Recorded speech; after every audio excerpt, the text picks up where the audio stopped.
The following program is rated TV MAL. It contains strong language and is intended only for mature audiences.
Still waiting on MauLer.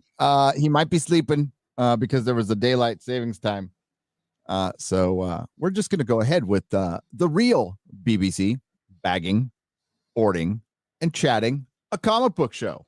So we have our bags, we have our boards, and we have our mouths. So we chat about comics, pop culture, toys. There's going to be a lot of toys in this one, folks. Lots. This will be a kind of a prelude to tomorrow's hot toys, or is it fully articulated? It's fully articulated this week on Robert's channel. Fully articulated tomorrow, which will start at 7 p.m. UK time. Whatever that is. I was screwed up on it on Sunday too. I'm like, we're getting ready to go, and you're like, dude, calm down. It's 75 minutes. Yeah, dude. Oh. We're an hour away. We're over an hour away. Oh, okay. For the record, daylight savings time is stupid. Because we don't farm anymore, and for the most part, and yeah, it's dumb. So get rid of it. As a matter of fact, we voted here in California to get rid of it back in 2018, and it hasn't happened yet. So not really sure. That's the one thing. Arizona does it right. They don't have it. I don't think Hawaii has it either, because like I said, it's stupid. So a lot to talk about. But the good news is at least they can take your kids to a gay bar. Oh, exactly. Oh, thank God. It feels like society's just progressing. Not really. So yes, I got a haircut and my beard is trimmed. And nice. Yeah. Thanks, Mrs. Looks Nerdrotic. good. Looks good. Yeah, she's really good at what she does. Thank you. And she is a safe flight to Mrs. Nerdrotic, who's flying out to Texas right now. Oh, I have a Gary. Yeah, you have. I have a question that I would like you to pass on to your beautiful wife. Sure. Because she is a professional hairdresser and has been a hairdresser to the stars. Yeah. Is it normal for a celebrity hairdresser? I'm not being facetious. This is legit. Yeah. Is it normal for a celebrity hairdresser to request that the salon be completely empty apart from them? Is it normal for the celebrity to request to look in a mirror after every cut made by the hairdresser? That's not normal. And let me preface this answer with the best hairdressers don't work at Hollywood. It's a pay cut for them. So I don't know if there's this illusion that like Hollywood gets the best of hair and makeup. They don't. They're far from it. People who are at the top of their field in makeup and hair don't go to Hollywood and put up with shit like that, because some of the freaking prima donna hairdressers that Melissa knew would probably stab somebody in the neck with their scissors if they acted like that. So and do you know who I'm referring to? No, who? Simu Liu. Oh, and we could talk about, well, yeah, you could talk about like such a down to earth man. I have straight, like really straight hair. Like it does not curl or wave or anything. When it grows out, it just goes straight. So do a lot of Asian people. So that's their hair is straight hair can be difficult to cut because it doesn't hide anything as far as I know. So I can see that sounds a tad narcissistic and prima donna, but now that he is Shang-Chi and he can use it as his platform to change the world, that change always has to always start at home. So don't be an asshole to somebody who's trying to cut your hair and trying to make you look better. That's like being an asshole to your doctor or being an asshole to your mechanic, who will just not work as hard. Don't never be an asshole to your real mechanic. Important things. Straight hair can be very difficult. Okay, that's all I know. Super straight. Sounds like a yeah. That's why. That's why Melissa didn't do that shit. I mean, it's bad at like. Clients are clients. All right. Some are awesome. Some are not. I just remembered I forgot to take my vitamin D for the day. Oh, go take your vitamin D. I just took my vitamin D. I took my B. There we go. My complex B. I got to take that one for the energy. It's good. Good. I took my preparation H. That's good. That's good. And the black pill is a suppository. Oh, fucking Razorfist did a great video today. Great video today. Drinker did a great video today. Oh, I didn't see it. What's it on? It's on Why Hollywood Are Getting It Wrong, essentially part 2. And it was insanely good. He's titled it, what's he entitled it? Why Modern Movies Suck. They're written by children. Like we've talked about that. The lack of experience. We talked about it on Friday Night Tights. We showed the 2 writers, and they were Drinker was there. They were fucking kids. They're kids. Oh, we talk about the infantilization as well, but oh man, his video today is something. He does that. He he just knows how to nail it. You know, he gets a laser on the point with fucking laser precision, and that's why he is the master. It's all good. I have no problem being in the critical drinker's shadow forever. It's fine. Well, that's where I will reside. So I will reside there, and glad that I'm in the shade. You know, that's just a given with that. I love it when it's our detractors will make videos, and that's fine. You can make videos about me or Jeremy or Az, but when they go after the critical drinker, it's like, you are aiming pretty high there, son. You better fucking have your shit together. If you're I always think Icarus is flying too close to the sun when they do. Yeah. You can't tear that down. There was somebody that did a video, was like critical drinkers, that something like an alt-right or something like that. And I decided to listen to the video because I wanted to hear what these great arguments were. And it was just some absolute Remington with a headset microphone and just a picture on the screen, just going, oh, critical drinkers like really bad. Oh yeah, just he lies. Yeah, that's yeah. Same. So it's just like, oh, okay, you're one of them. We're done. We're already done with the video. Thank you. Said that I am presenting my opinions as fact. Well, I think his biggest argument was, you just make stuff up. Okay. Do we just make stuff up? No, but when it doesn't conform to the narrative, or it doesn't conform to then they get a bit mad about that. Yeah. We got a group of people right now in the world who are mad at 3 words. Let's go, Brandon, and it's driving them insane. No rational human being, regardless of which side of the political spectrums you fall upon, if somebody says let's go, Brandon, about your chosen one, no rational human being gets mad about it. Everyone has shots taken against whatever they like, whether it be a football team, soccer team, cricket team, politician, actor. It doesn't matter. So this whole Let's Go Brandon is just exposing insanity on social media right now. What did somebody say yesterday? They said, Let's Go Brandon is the rights version of Sieg Heil. Okay. For anybody who says we make shit up, when I say that CRT, what is it? ESG? It's ESG that's being we're going to start having the social scoring like from China is going to be introduced here. Oh yeah. Well, we're making this shit up. This is just one example of what's being passed around in Hollywood writers' rooms. I have talked about it in multiple live streams, and I will reset it in a video.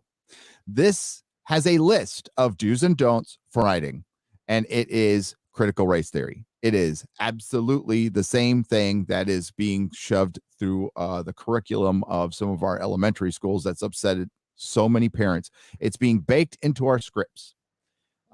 This is a political organization that is doing it. It is being fronted by the Roddenberry Foundation. Okay, so yes, this shit is real. It's happening. And a lot of people are on board because they think they are doing it for the greater good. But this is Marxism. It's Marxism. Do they though? Some do, and I think the vast majority are just dumb. They're just empty heads who their empty heads are filled with the latest they're NPCs. Basically, it's filled with what they are supposed to say, their talking points, and they just repeat the talking points. I mean, I laid that out in my Eternals video. Different was a talking point. Notice that was a word we picked up on the Twitter reviews. Yep. That was a word we picked up on real quick, was different. Thanks to Lady Grav. What a coincidence. Up for me again too. And I'll maybe when a drinker's here later, we will go over it in detail. Oh, hi, drinker. That's a drinker? I'm sorry, MauLer. Or drinker. Sweet, you get a drinker in as well. Cool. Yeah, I just invited him on the show without him. Yeah, come on in. Yeah, but we'll go over that. There's a list of like, this is what you can write about now, and this is what you can't. And to break it down, basically the hero's journey is can't do that anymore. Just can't. And guess what? We don't see it anymore. We don't. And to prop up female characters. See, when I say the MCU, it's when they prop up female characters by degrading male characters. It's at the expense of others. Yeah. The expense of male characters. If we have a believable female character with then I have no problem with it whatsoever. There's a lot of great female characters in Marvel, the comic books I've been reading for decades. Kate Bishop is not one of them. She started out. Call me the world's greatest archer. The Young Avengers was a book that was good. I liked it. It was supposed to be the Teen Titans of Marvel, and that's what they were. That's what their role. But now they are supposed to take over. And the reason they designed Kate Bishop the way she was, they simplified it so to make it easier to cosplay. So they're bringing our heroes down to our level when they're supposed to be up here. So we can just cosplay in jeans. Well, what's the whole point in that? Even cosplayers are like, no, that we like to take our time to emulate a costume that's very difficult to make. That's why they did Ms. Marvel's costume the way they did. Yep. That was made for cosplay. That's why they changed Batgirl's costume to Batgirl from Burnside, because they thought that would be easier to cosplay. True, and this is true. This isn't bullshit as well. This is true. Oh, dear God. They want life on easy mode. There is no easy mode for life. You know what? It was probably on the easiest mode it would ever be on a couple of years ago when I was experiencing the best economy I have in my lifetime. Things were pretty fucking good. people are starting to realize that. That's why a little phrase like "Let's go, Brandon" is going on right now. There's a reason for that. Yeah, because it's the economy, stupid. Every single time. It's not as if you're gonna shit your pants or forget it. That was awesome. Poopy pants Biden trended all night. So yeah, there's a couple trailers that came out. Boba Fett, a show which I could give two fucks about, and Morbius. And I can say before we even get into the trailers, would you disagree with this? That I am looking more forward to Morbius than I am Book of Boba Fett. Having seen both trailers, absolutely. Morbius actually looks really interesting. Yep. Book of Boba Fett didn't do anything for me at all. It was a bunch of really rational statements over ominous music, like we should all get along. Yeah. Why don't we just kill you now? Because if I was Jabba the Hutt, you'd all be dead. So fucking dumb. Oh. I would like to buy 5 tomatoes. That's going to be 25 shekels. Agreed.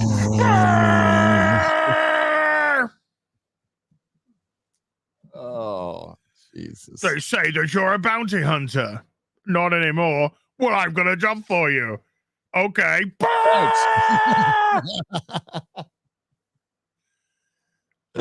Really odd. I was just sort of watching it like... Yeah, I was waiting for everybody to just go, oh my God, it's Boba Fett. Didn't they do that? Oh, didn't the Nerd Crew? Wait, I gotta find that. Didn't the Nerd Crew? Oh, the Nerd Crew have probably done it all by now. There's a video of them doing the meltdown over Boba Fett. Hang on, I'll find it. Oh yeah, so funny. Nerd Crew, Boba Fett. Man, yeah, it's just an odd trailer. It's just a what I would class as not no shade, but it's just a very generic trailer. There didn't seem to be anything particularly exciting said or done in it, and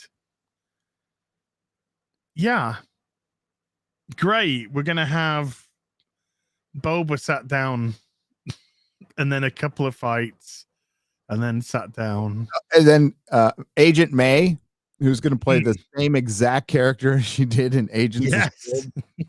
This swaggery middle-aged woman who's going to probably kick the shit out of everybody. And I like for one, got it. I love Ming-Na Wen. I love her. She's great for her age. She just superior genes right there. Oh, hell yeah. Fuck. So no shade there. It's not, she just took a job. Here we go. You gotta give it up for Boba Fett. I do remember Boba Fett. Give it up for the man and the Mandalorian armor, ladies and gentlemen. Boba Fett. Remember Boba Fett? Boba Fett. He's coming back. Boba Fett. Boba Fett. I remember him. I remember his costume. He's got a backpack and he flies. He felt it was like a pit monster, but He's so cool and mysterious. He wears masks. he got out of the Starlight pit monster.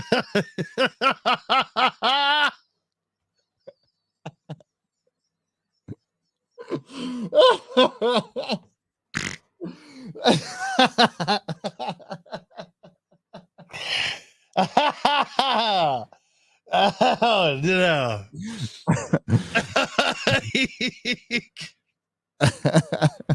They're not wrong. Gentlemen, Hello. I had no. Oh wait, I think I know what happened. The clocks went back, didn't Daylight saving. So, I should. So it's still 10. It's still 10 a.m. in America, but it's 5 instead of 6 p.m. start time for us. I was like, you guys start an hour early. What the fuck is going on? My bad. I'm here. Hello, everyone. We already predicted daylight saving. Gotcha. Damn it. It's my bad. Yeah. We won. We won the bet. Oh, next week you'll be dealing with me remembering daylight savings. Good luck with that. So is it this weekend you change? This weekend. This coming weekend. We fall back.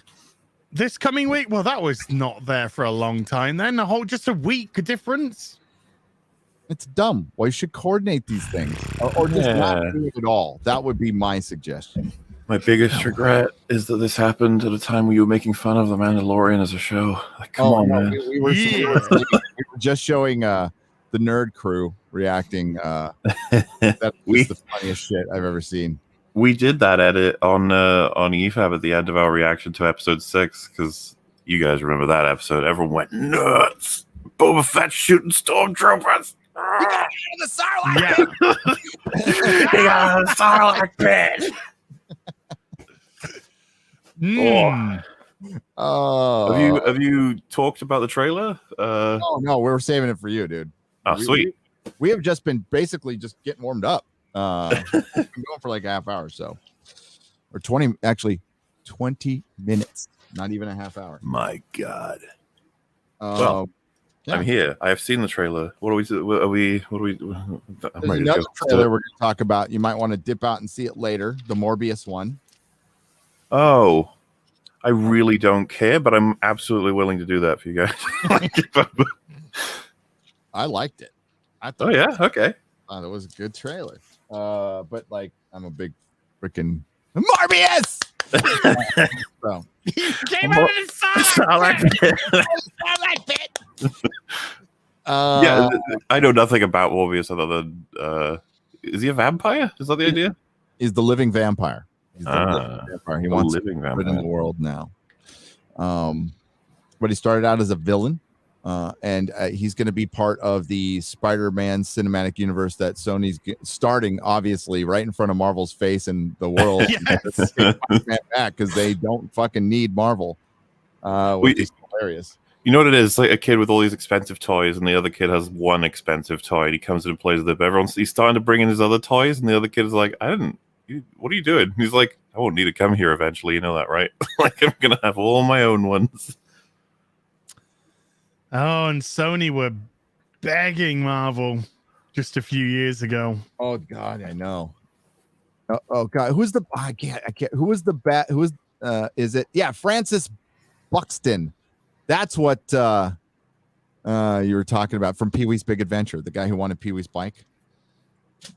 He had everything. He's a big rich guy, but he liked Pee-wee's bike, so he wanted to steal Pee-wee's bike. Have you not seen Pee-wee's Big Adventure? Yeah, a long time ago. Oh, dude, that's a classic movie. That's a great movie.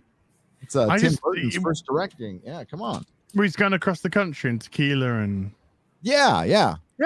Oh my God, I smoked so much pot and watched that movie a lot. Back when I was. Did you go to a dingy, dirty cinema and start whacking off? No. I mean, not by myself. I might have a girlfriend, but. Well, Pee-wee did. Hey, and at the time, I was against him being canceled for that. You want to talk about cancel culture? He got canceled, man. Like, ruined his career. Oh, that did. Yeah. I mean, yeah. If it was it's porno, it was just a porno, wasn't it? It's porno, a porno theater. But they were like, he was looked at as a child star. It was like, no. Well, he did Pee-wee's Playhouse, but like that whole HBO show was not supposed to be a kids show, right? No, it's for adults. It was a comedy show. Yeah. And he is a comedian. And as a matter of fact, I saw him. I was about 20 feet from Paul Rubens on Sunday night, and he looked great. And I love him. And I props to Tim Burton and a lot of people for backing him up during those when like his first reappearance, I do believe, was Batman Returns when he plays the Penguin's dad. The Penguin's daddy. Yeah. Do you guys use in the Buffy movie? Do you know Yes. that? Yes, I did. So it's such a weird, like you see him, just like, what the fuck? Rutger Hauer's in it as well. And I was just like, yes. It's such a strange thing that exists, the Buffy movie. So, yeah. Kristen Swanson's based as fuck in reality as well.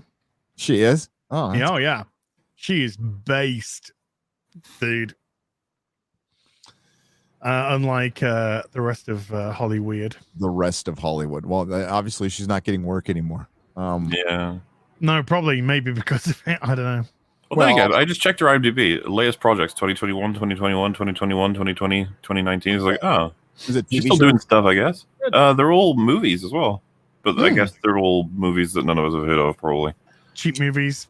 Hey, if she's working, that's good. Yeah. That's good. Yeah. One of the movies she was in recently is called Killer Under the Bed. Oh my god! Oh, jeez. That sounds Oscar baity to me. Oh my goodness. My shoes. Yeah.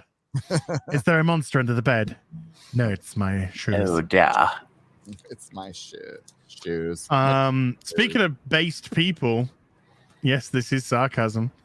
I just love the backlash that Colin Kaepernick has got when he equated he equated being in the NFL as slavery. Yeah. And I mean, far be it for me, but I didn't realize that Candyland signed $25 million a year contracts for slaves. Meanwhile, people said he didn't seem to have a problem with the slaves making his Nike merch. Oof. Yeah, right? A 4-year-old girl who was chained to a table, who hasn't seen her mother. Yeah. Colin Ufanik. Nick. Yeah. He's What's just he's a lol cow. That's a sweet steel book you got there. Mm.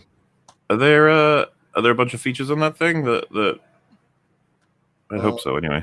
Like with Blu-rays, I'm like, come on, give me them behind the scenes. Nowadays they don't do it. I mean, just because unless gag reel deleted and extended scenes, the making of 4 of the most epic scenes. The comic book origins of the Suicide Squad. That one looks pretty interesting. Bringing King Shark to life. How James Gunn made the Suicide Squad Starro. It's a freaking kaiju. 3 retro style trailers. Director commentary. Also, there you go. 4K. So Have we ever spoken about how they never did a director's commentary for The Rise of Skywalker out of shame? That's one of the funniest things I ever heard. It's like JJ was like, I ain't doing that. I ain't talking about making this fucking movie. That's not happening. Oh, that would have been funny. It would have. It would have been really insightful too to listen to him be like, this scene. Just big sighs before every scene. And this one. Fuck. So yeah, the holding the dagger up to the Death Star. It wasn't my idea, but I just went with it. Like, we needed something to make this other scene make sense. Well, dude, it is in his Force Awakens audio commentary, which I referenced loads in my videos up to this point. He is a confident bastard in that one. He's like, "Yep, this is all worked out great. This is every choice we made was the best. Everyone loves it. We just know what we're doing." Rise of Skywalker is like, "I ain't talking about it. Just leave me alone." I ain't talking about this shit. I ain't talking about this shit. No. And yeah, if you guys remember, that's one of the things that Red Light Media pointed out that I thought was really interesting. Phantom Menace, prequels, the behind the scenes for them, this like amazing footage of everything that's so candid in the production and how everybody who created it felt and how everything went. And it's all, you just watch and it's really interesting to think about in terms of creatives. But behind the scenes with Star Wars from Disney, it's all very specific. Everything is done for very specific reasons. Everybody's very happy. Everybody's very edited. Everything's very well shot and lit. God, I can't remember the YouTuber now. I wish I'd love to give him credit. There's a whole YouTube video on how Disney's stuff is produced like political ads. Yeah, and he does like shot for shot comparisons. It's a video from like 4 years ago. It's fucking good. That's exactly what you were talking about, MauLer. Real quick on the supply side, because this is a comic book show. So I just pulled a comic book out of a bag and board. This is an old polyurethane one. You can't really tell, but you can see there's like a little yellowing going on. That's damaging your comic book. So if you put it next to a brand new bag, see the difference? Oh yeah. So that's why you want like they're cheaper and they're good to get your comics home and stuff, but you don't want to keep them in there longer than 2 years. And it's worth the money for your good comic books, not for every comic book, to get the MyLights. Nothing past 2010. Basically, yeah. For me, I'd say Bronze Age, but yeah, you put them in here, and you don't ever have to ever replace it ever. This is an acid-free board. They again, it's like $25 for the bags and 25 or like $15 for the boards. I think it's expensive. So you want to do it with your creme de la creme comic books. archive. There you go. I'm assuming you guys saw it on Twitter though that there's an account pretending to be me sending people messages about how great the sequel trilogy is. Yeah, that looks really believable. I was like, you're gonna have to try a little bit harder than that. Otherwise people just be like, so this is definitely not MauLer. Look what MauLer put. I mean, the at's different, and the followers number's different. And That's the thing. He's changed, like, whoever made this, they've changed everything about all the details to match everything mine has, right? Same pictures, same links, just to try their best to trick people, I guess.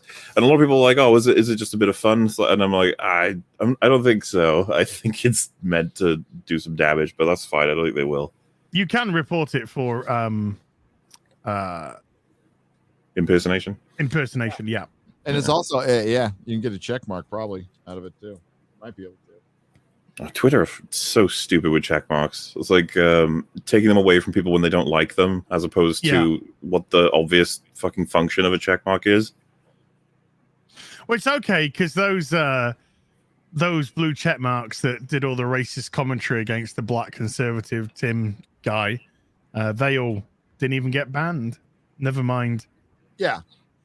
Any other repercussion, they were still tweeting the next day, even though Twitter said, yes, we've pulled down their racist tweets, but we did absolutely nothing in terms of punishing them. One rule for thee, another for me. Yeah. I'm starting to get tired of Twitter again. Yeah. Yeah, as you can probably see from me calling Colin Kaepernick a retard yesterday on Twitter, I am very much am. I kind of it's really interesting actually because obviously with me getting banned, you're on your final warning, and I got banned, and then I took a month off Twitter, really enjoyed it, and then I created the Twitter account for Hot Toys, and I've been utilizing my manager has been utilizing that. And it's just got to the point where I'm just like, I fucking hate this place. I just fucking hate this place. It's just garbage. I'm like, I got 3 strikes to be a naughty boy. I should use them wisely. I think you should. I mean, because to succeed on that platform, you have to be on it a lot. That's part of it. And you have to it's just made for its audience. It's as Ryan Kinnell pointed out correctly in I think his latest video that only 20% of America has a Twitter account. I think only 10% of them actually use it regularly, and of the actually use it regularly, it's an infinite small number of people, and it skews heavily female and heavily retarded. And yeah, I would say, I would even call myself she-tarded for being on there at all. I mean, it's fun for some stuff, and if you don't mix it up with people, it can, but now my mentions are every couple of days it's filled with Star Trek people. It's I haven't even talked about Star Trek in the last 2 weeks. I don't care about Prodigy. I'm not even going to watch it. It just looks stupid. And it's been on, hasn't it? Hasn't it had an episode or 2 by now? I think it has. I haven't cared enough to even check. I got no shits to give. Clearly a repurposed kid show that they just let's put fucking Janeway in here. That's all it was. And then what I said about the Boba Fett trailer, which was it sucked. And it was a bunch of rational statements with ominous music, and then yeah. you have parent issues. I'm like, I'm fucking 52. Parent issues, not 5 like you. Parent. I have a kid who's now old enough to be a parent. Come on. Yeah, I'm judging you by my own standards. Yeah. Do you guys want to watch the Boba Fett trailer? Oh no! I think Ruby Rose has leaked the emails. Gimme. Ruby, thank you. Can you get us the I've got the Bounding into Comics article. If here, I'll drop into the private chat. Yeah. This is a good one. But they're running with the headline of Ruby Rose bolsters Batwoman accusations with emails and text messages. And these are all new, are they? This is out today. This has just come out. This article just come out. Up front, posting public DMs and stuff is super bitch made. There is exceptions. There is exceptions when you are being like completely roasted and you need to clear your name and stuff. Fine, or if the person gives permission. Personally, I think it's one of the most bitch made things you can possibly do. But again, there are exceptions. Let's take a look at this.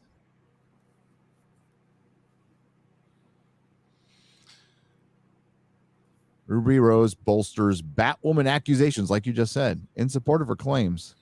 Rose shared these correspondence with friends and cast members in an Instagram story alongside some added commentary given to further illustrate the points of her allegations. The first screenshot she shared was a February 2020 email to a woman named Carol, who is believed to be Rose's manager, in which Rose confessed she is about done with the show due to the on-set atmosphere and apparent investigation and her now infamous neck surgery.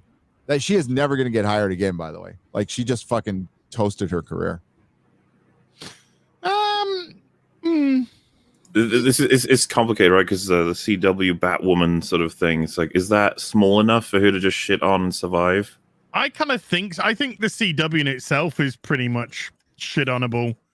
And when you see, I mean, the CW, they lied in their response. They, when they said, "Oh, everything was hunky dory," but people getting injured heavily on that set. Yeah, they're both shitty as fuck. Don't get me wrong. I'm just enjoying the Schadenfreude, but like, she's not gonna like our boy Fisher, like he's not gonna get work either. They're gonna quietly say yes, and then they're gonna oh, can I email this guy without him blasting it all over the fucking internet? Like that's a problem, even if it is for good. I'm not saying I'm happy about it. I'm just saying she probably fucked her career. Not that, it was that great anyway, because, she's, I don't know. I don't find her attractive. So I guess some people do. And she's model-ish, but like she can't act. So that's kind of a problem when it comes to acting. I don't say this with any kind of, anger or frustration, but she's one of the worst actors I've ever seen. Like, wooden as fuck. Objectively, she's very flat, very wooden, doesn't project any emotion. Yeah, like it's honestly part of what I miss in Batwoman, because now the acting, like Javicia Leslie's acting is very just fine most of the time, as opposed to Ruby Rose, which we were laughing at all the time with a lot of her deliveries. Yeah. Okay, so I'm close to being done. So she posted one of her own saying, I'm close to being done. I won't take crumbs, do better, use this situation as a way to change the industry and the world, but keep your smear campaign, because it only fires me up to continue this when the last thing I wanted. So it's the way she's sharing those DMs, man, the way she's like got a screenshot, but then she's written her commentary on top of it. Yeah, it's weird. It's like, why? I can't even see what Carol Bodie said. Well, I mean, you can get the gist. It's a one sentence and is, "I am so sorry this is probably happening to you. I am so sorry this is inconvenient. You ungrateful." No. Yeah. So yeah, I mean, my analogy of this is being a lesbian relationship, like she went there for a year and it ended badly, is kind of accurate right now. In the next entry into her story, Rose says that she was forced to shoot cover photos 6 days after her neck surgery. That, if that's true, that's shitty. But she added the emails relates to these shoots are heartbreaking but revealing, though she did not provide any for her followers. Okay. P.S. I still shot the 2 covers. How silly to think I had an option. More on that tomorrow. Didn't do it for me. I didn't do them. I already shot the previous EW cover, but 6 days after surgery was when they wanted me to shoot, that's fuck. Come on. Oft those emails are heartbreaking, but say a lot, but she didn't show them. Okay. No, but she said more tomorrow.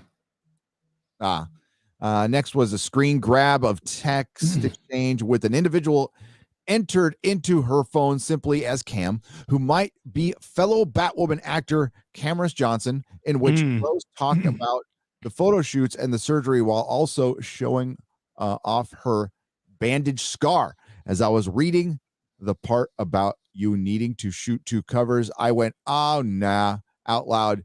I'm glad you turned them down now, wrote Cam, seemingly on the actress's side. In this exchange, the crap would have sucked. Exactly right. Heal up the right way, and you'll be back to playing in no time. Dope. What the fuck happened? Like, in terms of, it seems as though they probably had a good relationship at one point. Yeah, 'cause she slagged him off, didn't she? Oh, yeah. Which, I don't know what was said. Maybe he refused to back her up on something. For example, all of this. The thing is, he still has a job, so. Yeah. Because, yeah, it is fucked if she got the surgery and they demanded that she get back to work when it's literal neck surgery that she had, like, it's like, I don't know what's going on there. It just seems obvious. You got to give him more time than that.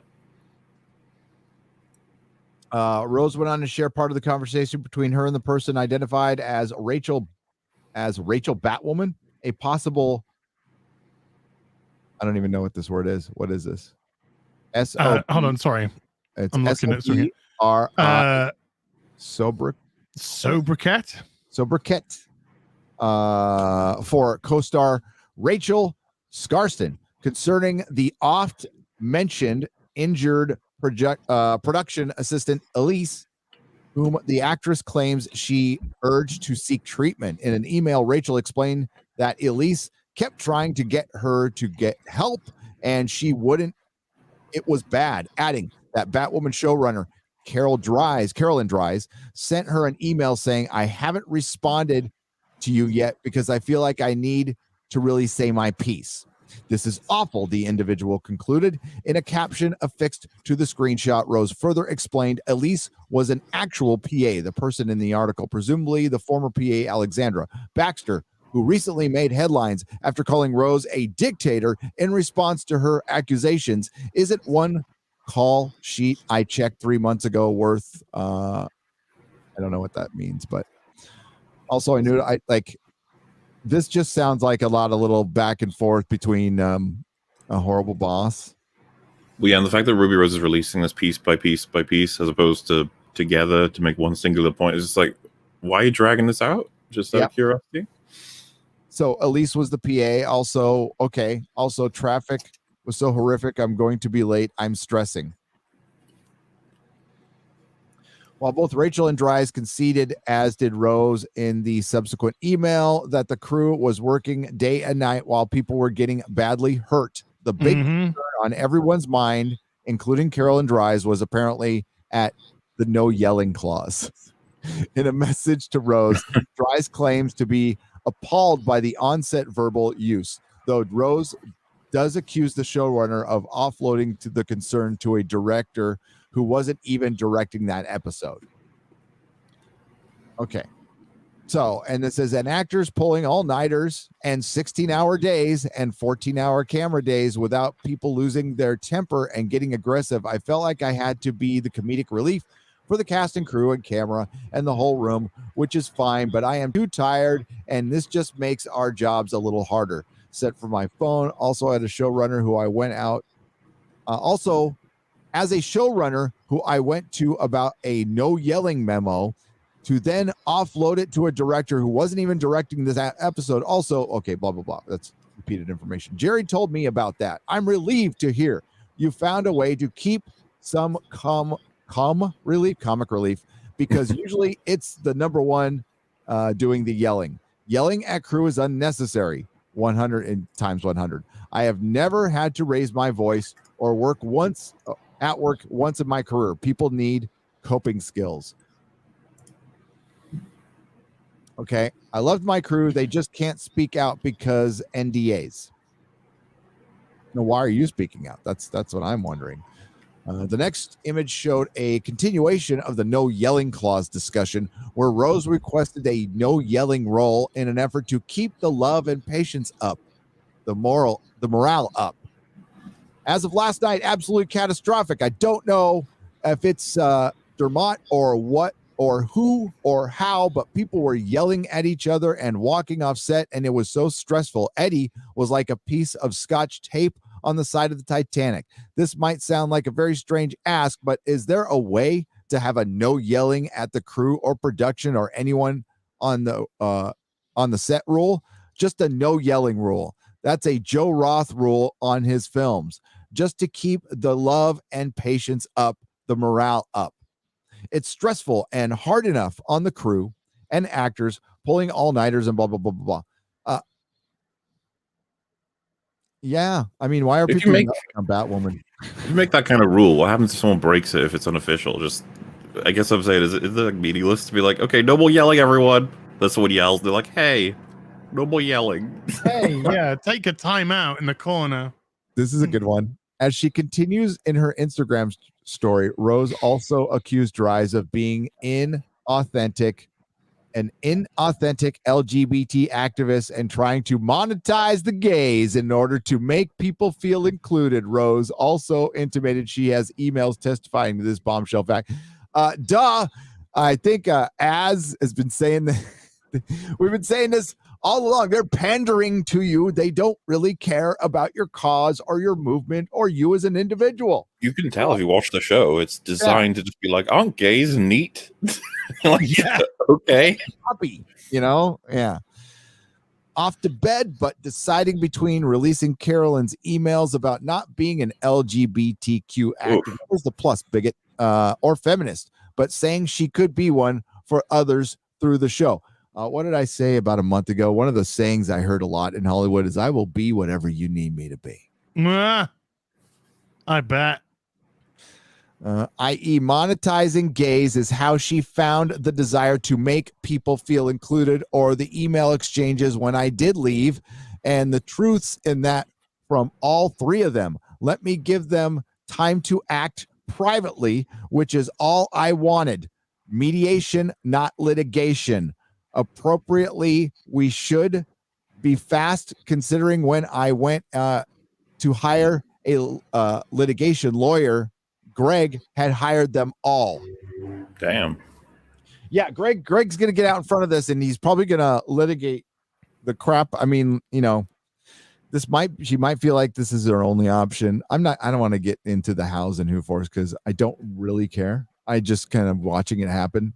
True, but we're all waiting for the proof that Carolyn Dries looking to monetize the gays. That's like a stake in that vampire. That's like one of the most significant things. You are not wrong. That would be a bombshell. Because that gays, they're gonna love it. We only brought you into the show because you're gay, Roo. Well, it kind of backs up what a lot of us have been saying for a long time. Like, this shit is not real. Okay, so what they're doing is they're destroying things we love to prop up things they don't believe. Yeah, which is pandering towards a 5% audience, and they're not truly pandering to them. They just want, and they're only pandering through them.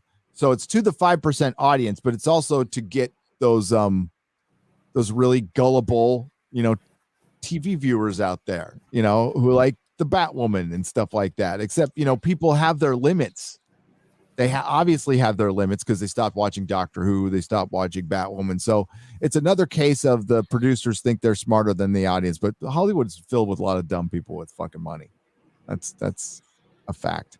At the same time, she also sets her sights on Batwoman executive producer Greg Berlanti for being, in her view, two-faced. Well, I mean, he's a producer in Hollywood. You just described his job. What do you mean?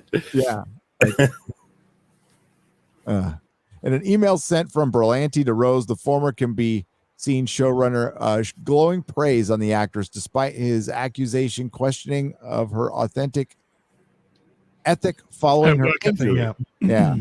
Though Rose noted that she still wants to believe Berlanti has a human side, she added that there is a report way too intense for release to presumably proves otherwise. What that I could absolutely see Greg Berlanti being a giant piece of shit yelling at he's a fucking producer in Hollywood.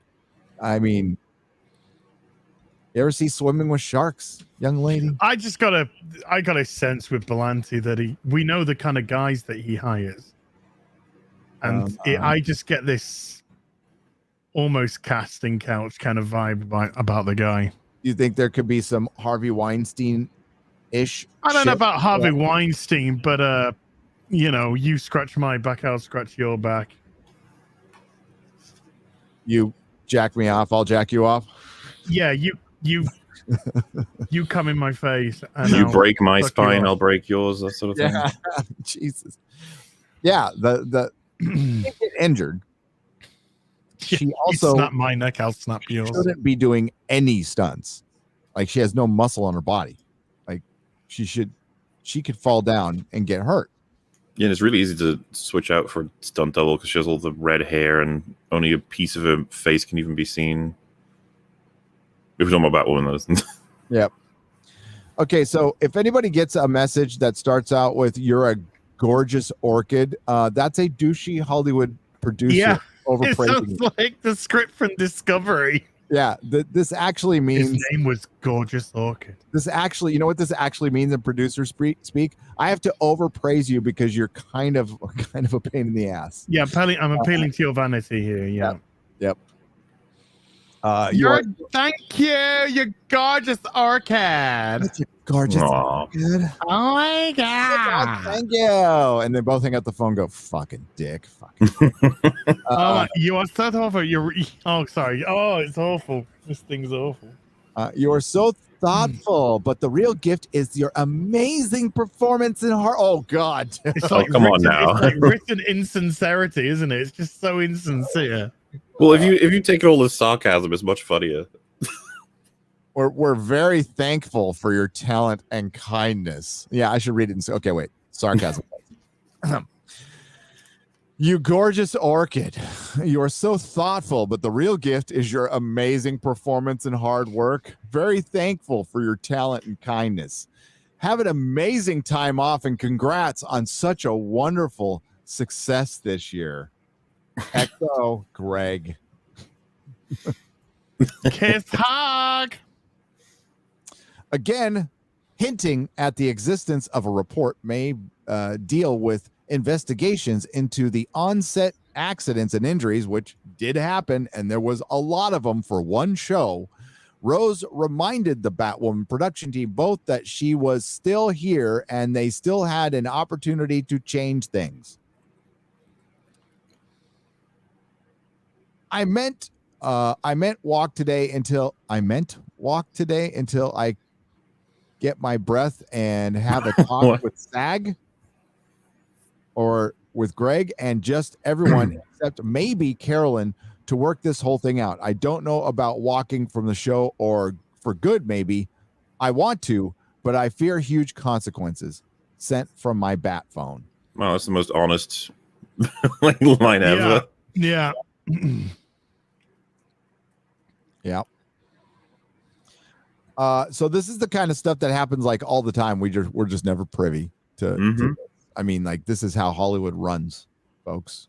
So I'm sure. Yeah, we only ever get like slivers, and sometimes it's like decades later. Yeah. Mm. Yeah, when somebody's either dead or it's like we've sobered up and it's all good, Yeah. and time heals all wounds. But it's Ruby that came with the initial barrage. So what instigated the barrage? Yeah, something had to instigate it. Because everyone assumed her NDA had expired, right? Yeah. But she just said then that there's NDAs in place. Dragon. Still working. So it's the crew still working are going to be under current NDAs. And they probably have to sign one for each show. But like the one I signed, I mean, this is totally different circumstance. There was no expiration date. It was basically, it said that like once they talk about it, I can talk about it. Like once like the show. You'd figure that that's how they'd make NDAs. You know, if they could, they'd make them infinite. Surely. Mm-hmm. Don't shit on us publicly, or we'll sue you. Yeah. Oh, we'll say nice things. What are most NDAs for? Don't shit on us and don't come in and use us for business contacts. Basically, don't go after our client. You know, don't come in for a month, get a client list, and leave. You know, kind of situation. It's different than that, but that's what NDAs are for. Oh, yeah. Protection for they exist for a reason because they were necessary. Wow, interesting little development that we had not planned on today. Ruby Rose. Batwoman continues to be more entertaining behind the scenes than on the actual show. Oh, the show is garbage. Posted its lowest ever demo this week. 0.07 on a 0.419 views. Not 0.07. 0.07 demo. Brian Luke for $20 says, "Hail, the real BBC went to Fanboy last Saturday, met William Shatner, got a signature, had tons of fun. What's your guys' favorite con moment?" Ooh, you guys have a favorite con moment? I don't go to cons. You don't go to cons? Okay. I used to go to comic book cons when there were comic book cons, you know. I would go to buy comics. I wasn't going there to see anyone fancy or famous or anything. I just went there to buy comics I wanted. And I'm the literal opposite. Like, I didn't go there to buy anything. I just went to see famous people. Yeah, I can't remember. I think I've told this on EFAP, but not on Real BBC from memory. But I went to Cardiff Comic Con in Wales to see Anthony Stewart Head being Giles from Buffy. Mm-hmm. And at first it was a bit of a nightmare because we were all lined up and it was an enormous queue and it was already like, I think half the day was already done. So we're getting a bit worried, like, will we even have the chance to see him? And so they were like, right, everybody, lunchtime, everyone's going to chill out. Just come back later, reform the queue. But because we were so far back in the queue, didn't even hear that. So the queue just started dramatically moving forward really fast. We were like, oh, sweet. He must be like speed handshaking or something. To go, and there was like 5 people away from the front. He was just like drinking a bottle of water in his little like kiosky thing. And we were just like, what's going on? And then someone was like, oh, it's like lunchtime. You can go away now and come back and queue up for the thingy. And as they were talking, I was just like sort of leaning to the side and looking at him while he was like having his water, and he was looking over, and he was just like, "Yeah, do you want to just do it, whatever?" And I was just like, "Well," he said yes. By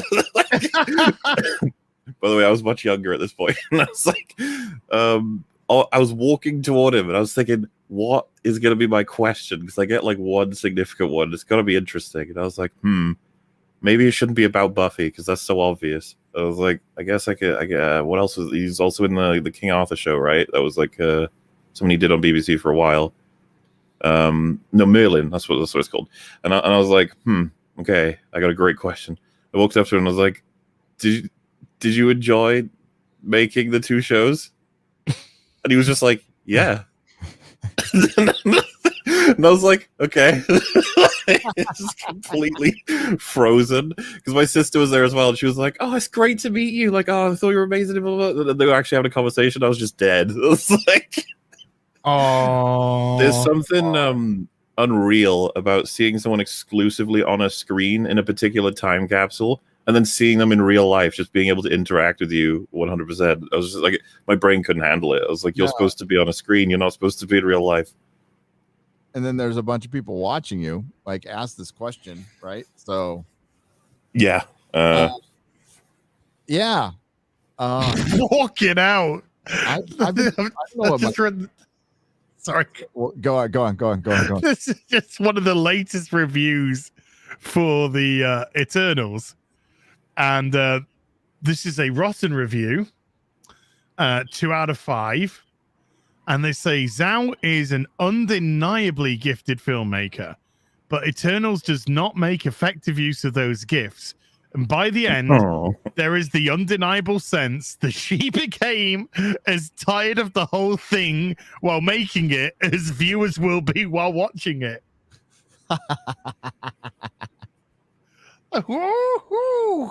Oh, two favorite Comic-Con moments was hang on. Right here, baby. Yeah. On a yacht with Stan Lee. That's awesome. And right before this, Lloyd Kaufman, I've told the story before, right? Lloyd Kaufman from Trauma, who had worked with James Gunn, comes up. There is a marching band behind him, some weird, and it's like three. It's like a tuba player, a drummer, and a trumpet player, and they're all boom, boom, boom, boom, boom. And there's like these girls around them, and they're like solid fives. Like solid fives in bikinis dancing around, and Lloyd's all like an old man. He's all like in his suit going like it. So it's all it's like a surreal scene. And fucking Stan Lee and I are talking at a charity event. Stan turns around and goes, "Get the fuck out of here." Whoa. Stan Lee said the F word. And he says the F word, but it was weird at the time. And then my other favorite moment is when I'm Carmine Infantino, who drew for Spider-Woman, used to be the editor-in-chief at DC, used to be kind of equal to Stan Lee. He was bringing DC around and stuff. Did a lot of revolutionary things that ended up getting him axed. But he was sitting down with his breathing machine on like his last leg, and I'm like, I've got to meet this guy. This is the saddest thing I've ever seen. Nobody's fucking talking to Carmine. Like, so I felt like, so I just gave him a bunch of money and like had him draw Spider-Woman. He didn't even know, he couldn't remember how to draw Spider-Woman. So I had to describe Spider-Woman to him. And he's sitting there drawing, and we're chatting up, and he was a nice guy. And then Stan Lee walks by with his entourage, and he's like, fucking egomaniac, just needs an entourage wherever he fucking goes. So my favorite moments are when old comic book creators, just yell at each other. It's then about each other. It's other favorite moments. The Battlestar, all the Battlestar Galactica panels were great. All the Firefly panels, all the panels leading up to Serenity. Nathan Fillion knows how to work a crowd like no fucking other human being I've ever seen. The last Battlestar panel, the last Buffy panel, I got to see Richard Donner talking about doing Superman 2. The Donner cut of Superman 2, and talking about Christopher Reeves. That's probably my favorite panel, my favorite single panel. So much, because I've been to like a gazillion of them. But Seth Green, right? Seth Green bumming a cigarette off me and then hiding in my booth because he was hiding from somebody. He was like really fucking stoned. Like you could see the smoke rising from his brain. Yeah, lots of weird. What the fuck's he up to nowadays? I haven't heard shit off him since Son of Robot Chicken. Really? Is Robot Chicken still going? I don't know. Yeah, I think he makes a career being like Hollywood celebrity. So sometimes you could just make a career out of being Hollywood celebrity. You just go to cons, you sign for $100, $20, make enough money, start a podcast. They're all starting podcasts now. They're copying us. Yeah. And they talk about each other. Get your own gig, motherfuckers. Thank you for the super chat. And that was Brian Luke. Nathan Robinson for $20 says a long time ago, DC and RK had a beef. It was the size of a tangerine. The mistake were tangerines. I'm a tangerine. Oh, heck. Somebody is eating me. Ah! Sorry, Nathan. Nathan's no more. He is a consumed tangerine. Oh no! For 20 British pounds. Proper money. Proper money. Instead of staying angry over the current status of Marvel, I started working on my own fan project, a graphic novel that replaces the Avengers Endgame with the Avengers Infinity Gauntlet. There you go. Yeah. So, I think Endgame has dropped in its popularity over time. I think when people watched it, they loved it, but nowadays, more people have been like, it was. Cat picking up the hammer was cool. Yeah, that was cool. as we suspected it would. I mean, how many times did they reshot the shit out of that movie? There's entire huge scenes that are missing, like Robert Downey Jr. in his SHIELD uniform, which we have set photos of. So what do we not know? Captain Marvel was supposed to be in a bunch more, so thankfully that didn't happen. Yay! But speaking up doesn't do anything, folks. Don't worry about it. Just stay quiet. Nothing will change. Ruben Christopher Haynes. Ruben, what's up? For $20 says, hail to Gary, as in MauLer. Thank you for keeping everything in perspective. Big media entertainment have no new ideas. Everything is a rehash of the same crap. Nothing but to laugh and walk away. Love you all. Toast to you all. And toast to you, Ruben. Thank you. Toast. Sean Johnson for $25. And marmalade. It's my 30th later this week. Your 30th birthday? Well, happy birthday early. To you. I just wanted to thank you guys to all of you, or I wanted to say thank you to all of you for keeping my spirits up and reigniting my passion for good storytelling. I decided to work on a second novel because that's how we win, by creating. Yep. We win I'm by brushing my teeth. brush your teeth. That's how you win too. Thank you, Sean, and congratulations and happy birthday. And I hope it's the best birthday present to yourself is being creative. It absolutely is the most rewarding thing. Kind of like starting your own business. Having fun as ASMR toothbrushing, real BBC. He's getting there. He just needs one of them. He needs to lick the ears thing, right? That's what they do on Twitch. Did you floss, Brit? Jacob Hawks for $5. Question for the panel, minus MauLer since he doesn't know how to read. Wow. Wow. Are you illiterate?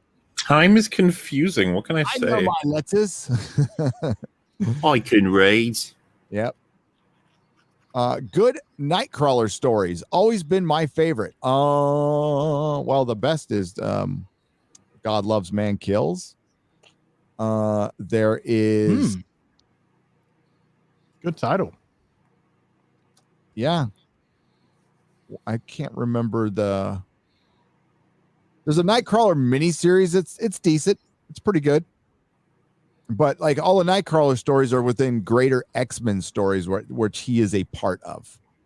But if you're looking for like exclusively Nightcrawler stories, that wasn't very good. They did a miniseries. Derek Robertson drew it, but the writing wasn't very good. So he said, I was just spitting on his keyboard. He is. Spits it all out on my keyboard. Yeah. All right, you ready for the Boba Fett trailer? And we'll get back to very much so. Yeah. I'm gonna run for a whiz. Go run for a whiz. I'm gonna run for a whiz, and then we could do Boba Fett. I'm just a simple trailer trying to make my way in the YouTube sphere. Gotta get out there, get the views. Get the views. I mean, this show with a Mandalorian or a guy in a Mandalorian costume is going to be totally different from the other show in the underworld of Star Wars with a guy in a Mandalorian costume. You know, I can honestly picture someone was like, let's just make the Boba Fett show. And they're like, no, we'll make a brand new character. And it's like, fine. And they did it. And they're like, can we have Boba Fett in it now? And it's like, no, fine. And they did it. And it's like, look, people love, but let's just make the Boba Fett show. For fuck's sake. Why do we even bother with Din Djarin? No one cares about him. No, and somebody put up I forgot who it was. Sorry. Somebody put up a tweet where Jon Favreau even says, like, after Jango Fett and Boba Fett, we have a new story of a new Mandalorian. So there was no fucking intention of bringing Boba Fett back. It's so funny to me, like, as if they had 2 seasons and still no one actually cares. They just want to see Boba Fett. Remember Boba Fett? At least it's more honest now. I don't know. Like, fine, let's do the Boba Fett show. Let's see what they can do with it. I'm taking becoming the culture to heart and writing a high fantasy novel series with a friend. Our goal is to show how to do diversity done right. Good. That's space goats.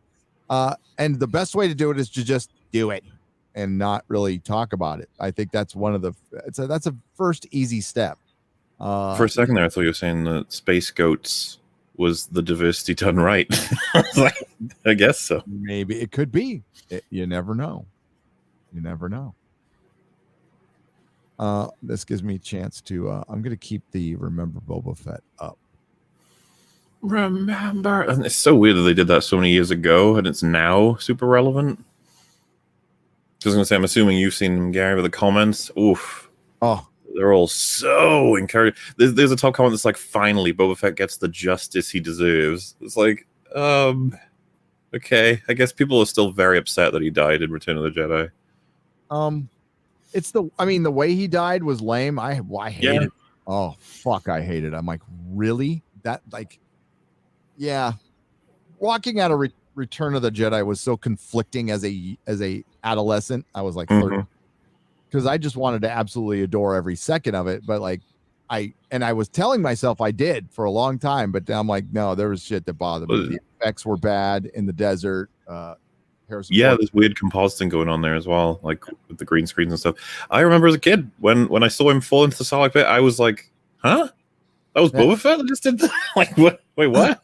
And it's because Lucas like couldn't give a shit about Boba Fett. It was just to sell figures. That's all that guy was supposed to do. And he was an awesome fucking figure. The action figure was great, and the mystique around him was all built up by the fandom. But sometimes you got to roll with that. You know, it's like, hey, if you make a character and the fandom builds a mystique around it, then like you didn't even have to do the work. Just work with it.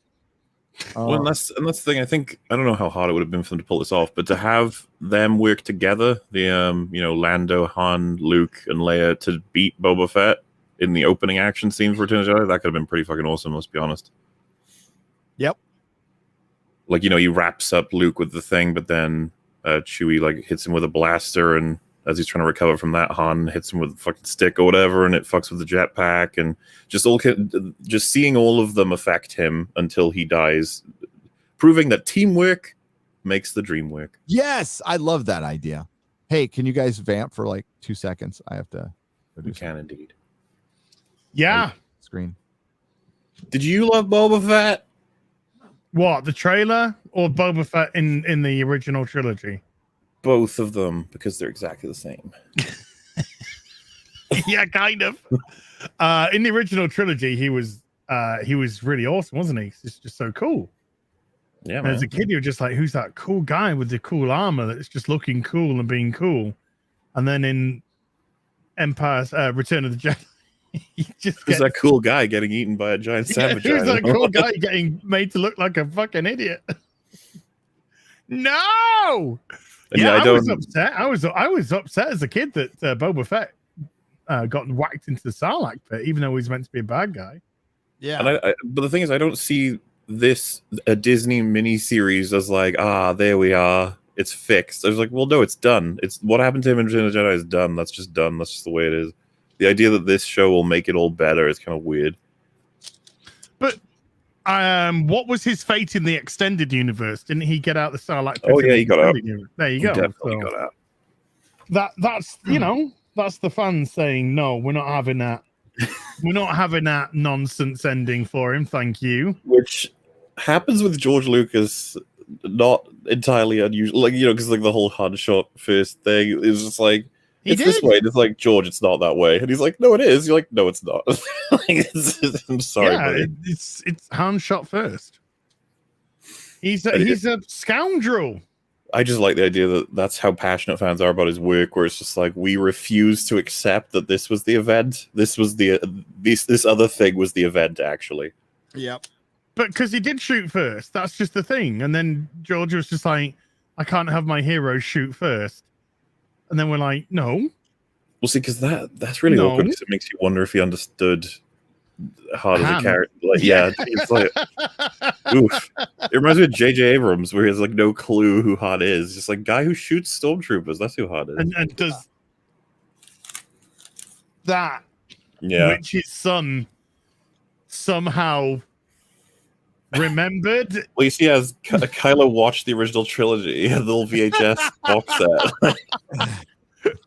Oh my god, I'm so glad I watched your video and not the film itself. Yeah, you're much better off. Because when I saw that bit, I watched it twice. I was just, why? Why is he doing that? You ready? Yeah, sure. Excuse me. Let's do this. Rational statements backed up with loud noises. Tatooine is a place. Tatooine. I am not a bounty hunter.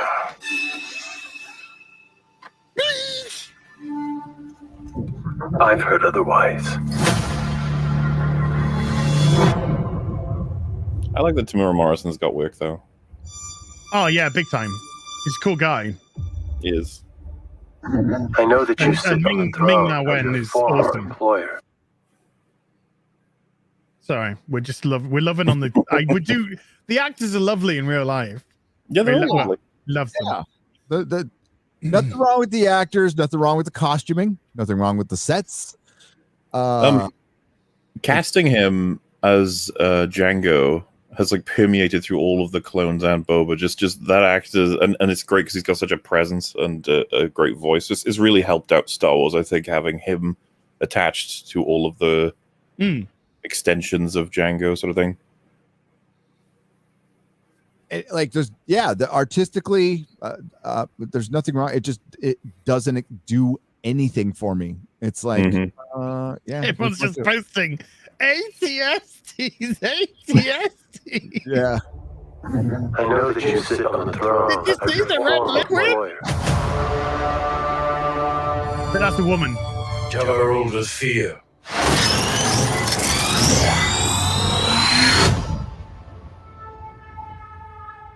I intend to rule with respect. So I find that a rational. little bit awkward, considering he just walked into Jabba's palace and shot Bib Fortuna in the face. I intend to rule you with respect. After I shot this guy in the face, I'm going to start now. I wasn't ruling with respect before, but I'm doing But it. I'm starting from today. At this moment. Okay. It was just one hiccup. It's fine. One hiccup.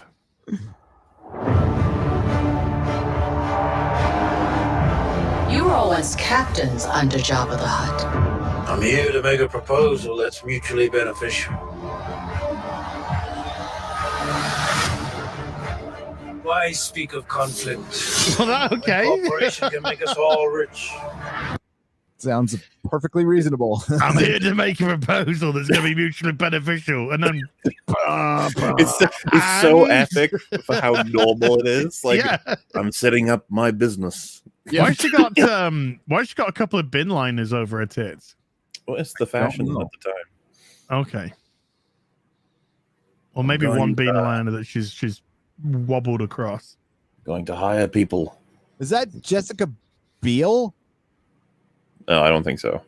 Not Jessica Biel. I'm missing. I'm fucking Flashdance. Who was the fucking Flashdance actress? Kaiser Sose? That's it. Yeah, That's the one. I got her name wrong. So in a chat, let the trailer play. Stop pausing it. Jennifer Beals. Jennifer Beals. Thank you. Jennifer Beam. You guys Is that- paused, Is that her? Is that Flashdance? Looks too young. I don't know. Kind I of. just- Flashdance was like 1980 Well, fucking 8 or something. let's see. Book Let's see. of Boba Fett. Sorry. Book of Boba Fett. Hey, he looks like he's shifted a few pounds. It does look like he's done a little training. Jennifer this- Beals. Yep, that's Jennifer Beals. That's Flashdance. What? Looking good. Yeah, look She's at that. looking great. You think she'll Wow. do a Flashdance scene in Book of Boba Fett? That make me want to watch Do it. it. Wow, maybe she's doing the trash because she's got a fucking bin line around her tits. Trash dance. Trash dance. Oh, I like- everybody got a foot loose. Yeah, you guys have paused like 3 times, and there's already someone in chat being like, "Stop pausing." I'm like, "Oh, they'd never survive if they watched Yeah, a different you show." want to watch Eve-Rap, darling? I'll go back a little bit though. So I want to make a business proposal. We got to hear more epic lines from Mr. Boba. everybody will get equal shares and you'll get full benefits, Including dental. including vision. And Couple of Gamorrean guards at the back. Sexy as well, Gamorrean guard, Yeah. Nice. 4 weeks paid vacation. Would you all like a refreshment? Don't forget to validate your parking. I'm going to sleep now. Oh, I wouldn't want a blowjob off one of them. God. Why speak of conflict when cooperation can make us all rich? What prevents us all from killing you and taking what we want?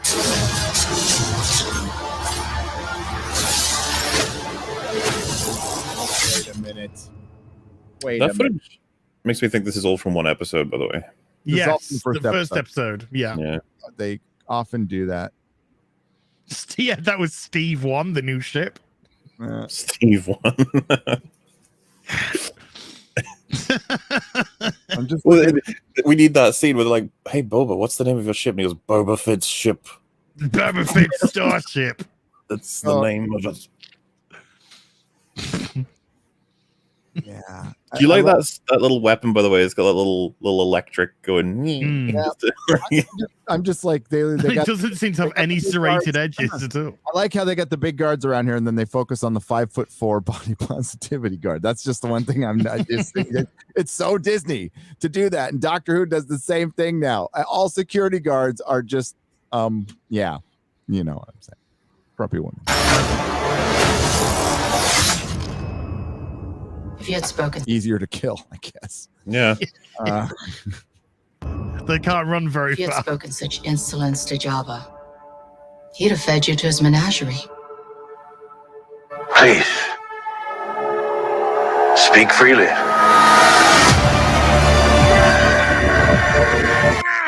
Boba Fett is chill with criticism.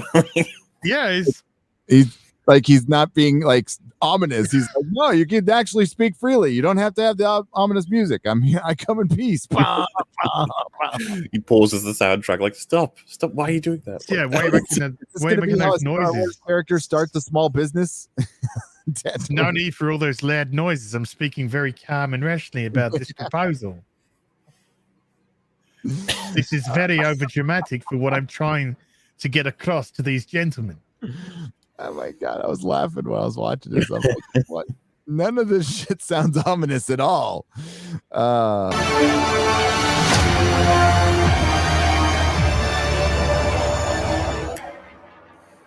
seen him flushing his toilet, and it's like, dun, dun, dun. Yeah, that would be the after scene after all that. Just hear a and then Boba Fett coming out with a towel light. There we go. The plumbing works. Yeah. December.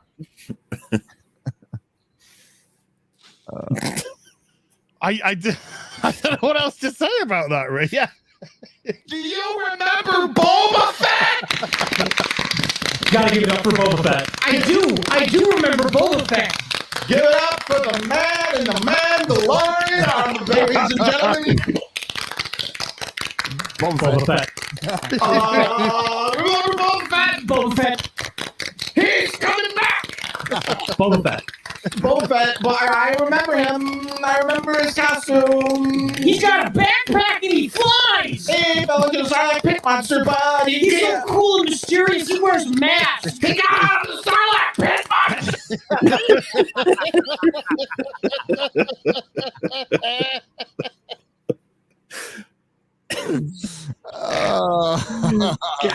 Sarlacc pit monster. It's just so good. He's so cool and mysterious, and he's got a mask. He has a backpack and he flies. Could almost make a song out of that. Like what they did. That was so fucking good. Yeah, I like the red letter media.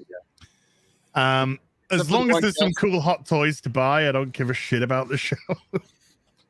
Oh my god! I'm assuming you guys are gonna watch it, or are you not? I might I might forget to watch it and then see what people say of the first episode. I feel like EFAP fans will be upset if we don't watch it over there because we've been after the Mandalorian coverage. They're like more. Well, I think you should watch it. Why. Then you can tell me what it's like. That's not fair. I have to watch Doctor Who this year as well. I still haven't seen the first episode. Doctor Who as well, but I will be. It probably won't be as big, but Peacemaker is streaming pretty much around the same time. That's going to be my priority. Is Peacemaker? Yeah. Yeah, I'll be giving that a good show. I hope that's going to be good. James Gunn's involved, from what I know, right? So like, dude, did you see the trailer? I didn't find the trailer very good. Fucking terrible. That really worries me as well, because like if they put the best jokes in the trailer, sort of thing, it's like, oh geez, that trailer was dreadful. I watched that. I was like, oh, I'm not watching this. Oh God, no. I'm still gonna give it a chance. I just hope it's a bad trailer. Oh, it's all yours. You can tell me about it. I ain't fucking touching that after that trailer. Well, no. When it comes to Star Wars, I don't. Yeah, I don't know if I care. Like I don't want to close out my. I mean, because like people want me to review stuff too, but it's like like I almost feel disloyal to Gina even covering, because even covering it, even if I'm like I don't want to like. Chances are I'll watch it and I'll do the same thing I did with the Mandalorian. I'm like, it's all right. You know, it's like it's not very good, but it's not like shitty Star Wars where they're preaching to you. I have no idea like how intersectional. I imagine Book of Boba Fett will be probably pretty intersectional. If it's some female Gamorrean gods, a little pink bow on them. They'll look exactly like the male ones. They're identical. Like so, those two that were behind it, they were actually both female Gamorrean guards. I don't even want to like buy action figures. Like I don't want to buy their stuff. I like. Don't say that, because I just love the figures. I love the 1-in-6s.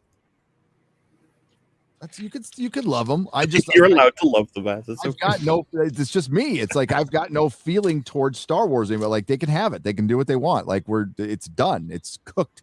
They're not like. I don't think Kathleen Kennedy's going anywhere. I think it's going to be the same shit that you're seeing for the next 3 years. They're going to muck around and they're going to do this Grand Admiral Thrawn fucking Ahsoka series and make this whole like mini trilogy basically, but expand it through D+ shows. And that's all they're going to do. And as far as moving Star Wars forward with films, I don't even think no, I know it's not their priority right now. Yeah. The priority is Disney+. They haven't talked about a film series, or have you heard a Star Wars trilogy being announced? There's a ton. I almost said ton coats. I know. we are living what we predicted would happen in the sequel trilogy. Yep. Just fucking killed the Star Wars film franchise sort of production line. Yes, the mythos of it. Now it's truly just product. Yeah, we're gonna use it as product. Probably what they should have done from the beginning, and it's that mythos still would have been there, but they killed the mythos, just like Doctor Who killed the mythos, just like Star Trek has killed their mythos, and now you're seeing them retreat back to producing classic stuff because that's the only thing they can make money off of now. By the way, well, the BBC have technically lost creative control. Yeah, when they signed Russell T Davies. But they can still control the merch and other stuff. And they get international rights, but Russell T Davies bent them over. He said, no, my production company has creative say over Doctor Who. I was looking for him. I was trying to find a quote where he said that I am going to respect the timeless children. I saw a couple things where he insinuated that what Chris and Jodie had done was fantastic, but that could be producer speak. It's gotta be. But the bottom, yeah, they if they don't retcon the timeless children, doesn't matter if David Tennant comes back. Doesn't matter. What do you? Because there's degrees, right? They could accept it and build on it, which would be the worst. They could completely decanonize it and say it was all nightmare fuel and nothing real. But what would your reaction be if they just don't ever acknowledge it? Not good enough. Not good enough. They have to get rid of it. William Hartnell has got to be reinstated as number 1, the first Doctor, where it all began. Fuck this dead, this whole fucking dead. This whole thing is dead. Look at Doctor Who. It's dead now. It's gone. Nobody fucking gives a shit. Yeah, those ratings were the lowest season premiere ratings of New Who. Yeah, overnight. Like that's pathetically bad. They have the built-in excuse it was Halloween. Well, then don't air it on Halloween. No. That's no. In the UK, that's not an excuse. We don't do Halloween like American does Halloween at all. Yeah, it's not the same. Halloween would be an advantage. To have it on Halloween on a Sunday is an advantage. And to be fair, you guys most of like British Halloween is as a result of British people watching American media and being like, Halloween's cool. Yeah, essentially. Yeah, we really like getting costumes and running the kids around trick or treating is fucking awesome. Okay, it's one of the greatest things. Halloween, it's fucking great. I love it. We had a whole street in our neighborhood that did Harry Potter, just Harry Potter theme. Fucking like the whole neighborhood got into it. It's so fucking cool. Yeah, that I like. But all right. I mean, we saw with the sequel trilogy, we've had times where creators will literally retcon each other at the level of hundreds of billions of dollars. So hopefully Russell does just give us a couple throwaway lines. That's all we need. Here's the trouble, though, and this is what we've all been trying to warn about. This isn't a simple recon. It was done for ideological reasons. Yeah. It wasn't done for creative reasons. So you're not just retconning somebody's creation and worried about like just pissing off one producer or the people who worked on the show. You're talking about pissing off an ideology. So you risk pissing off the alphabet community for some reason. Why? I don't know. It doesn't matter, because when you play that hard in identity politics and you go that far into it, you better make some money off it, because you're locked in that position. You are fucking locked, because now if they back out, they're backing out on all of it. And it's going to look like, because they built up that whole narrative that the alt-right exists, because there was alt-right Doctor Who fans, right? Because like all of us alt-right people really love Doctor Who. Except for Captain Jack moments, we had to, I guess, ignore all that. Although he was our favorite character. See, you see how ridiculous it is. But now they can't go back on it, because it's all perception and optics. And I know rational people would go, of course they could go back on it. Why wouldn't they go back on it? No. It would be a crime against their religion to go back on it. It would be a crime against the cult. That's why when you go that hard, I mean, you're done. You just fucking cook your show. Yeah. What a fucking shame. Yeah. But it's happened to Star Trek. It's happened to Doctor Who. It's happened to Star Wars with the sequel trilogy. And look at Eternals. Eternals, you have 10 characters as diverse as they could come, and it's not worked for critics because you have sacrificed story for ideology, and as soon as you do that, it's over. It's fucking over. And I agree with you guys. I'm just surprised that there was a limit for them. And listen, RTD is the guy. He is the one guy who could go against the cult. He's gay man. He's a gay man who created this. He's trying to save his legacy. So I fully support him for going against the cult. I would never ask him to go against his values or his ideals. Mine wouldn't disagree with this. Live and let live. Free speech, free expression. I just think the Doctor, a singular character in one show, is a male character. You could bring back Captain Jack, one of the most popular gay characters in television history. Yeah. Oh, but we can't bring him back because you know what? No, you know who could bring him back? Russell T. Davies. Russell T. Davies could bring him back. And I would, for lack of a better description, whip out my dick and pull, and bring Captain Jack back. It's a little close to home there, Gary. Sorry, I'm too soon, but little close to home. Yeah.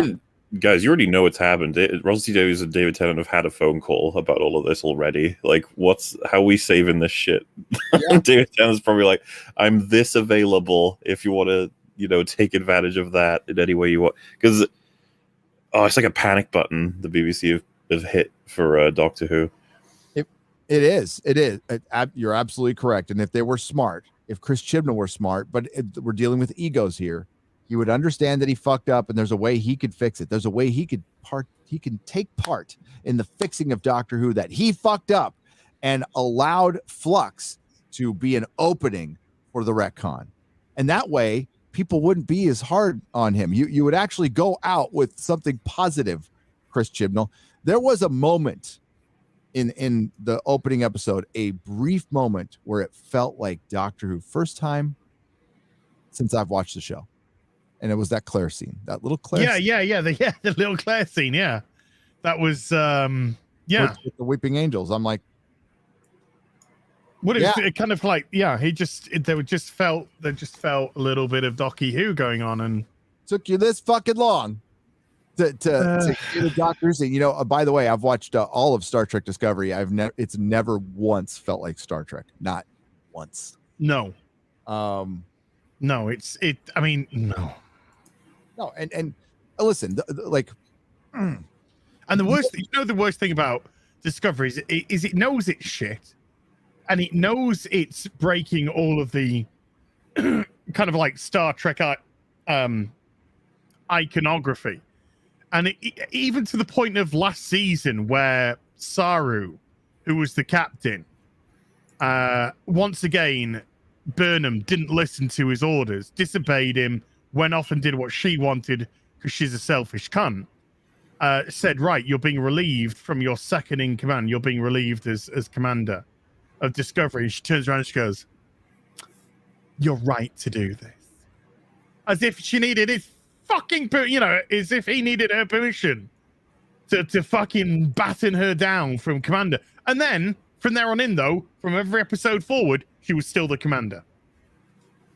If not in name, she went to all the fucking meetings with them. She's talked instead of Saru all the fucking time. Oh, Jesus Christ. Just fucking, I hope Discovery season 4 starts off and Discovery just goes like, meh, meh, out of the dock. I knew you were going to say that. Just blows up the end. I love the theme. Very short season this season, folks, but there we go. Yep. I heard this season is shorter, just like the Doctor Who season is shorter. I mean, how big this is only 8 episodes, isn't it, this one? Yeah. And like Jodie didn't even get a full fucking third season. She's basically doing 2.5 seasons. Her seasons were shortened. She was put on a better day. Well, I don't know. Mm-hmm. Is Sunday night a better viewing day than Saturday? Yes. Because UK. Saturday night's the night where everyone goes out. You go to the pub, you socialize. Yeah, same here. Saturday night viewing is a bit of death, really. It's that's where Capaldi and others had theirs, but Jodie was given the Sunday slot. Yep. Which is a much better slot because people are not going out because they have work the next day. Most people who do 9-to-5 jobs, etc. So Sunday gets it's a much better viewing, much better rated slot to be on. Yep. And she couldn't beat Capaldi's. She couldn't beat Capaldi. Capaldi pretty much beat her almost all the time on the extended stuff because she wasn't popular. People didn't like her, and you tried to force it on people. And then the channels who were all about Doctor Who all the time couldn't handle the truth, couldn't speak the truth to you. And then their channels stopped growing, and then they started going after us because we were speaking the truth. Yeah, that's a 1-to-1 with Star Wars. It's one of the same thing that happened. All the channels are like, yeah, we love TLJ, right? It's like, we don't. It's like, oh, shit. The Boba Fett series poster has dropped. I've linked it down below. The plumbing works.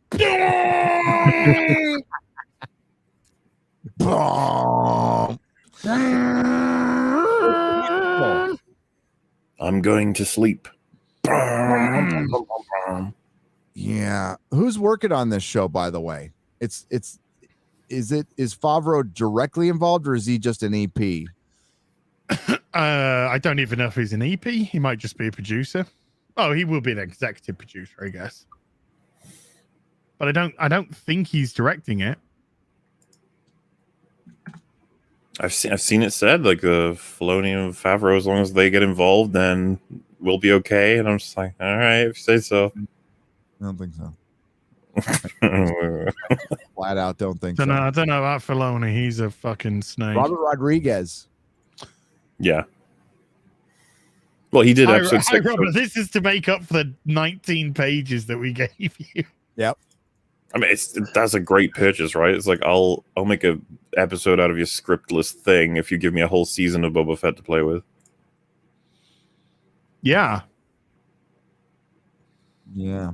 Hey, WG gave us a $100 super chat. WG. Oh my God, I still got to respond to your email. Dude, time is. I haven't updated my website. I haven't done anything. I've been just kind of. I went on a date with my wife.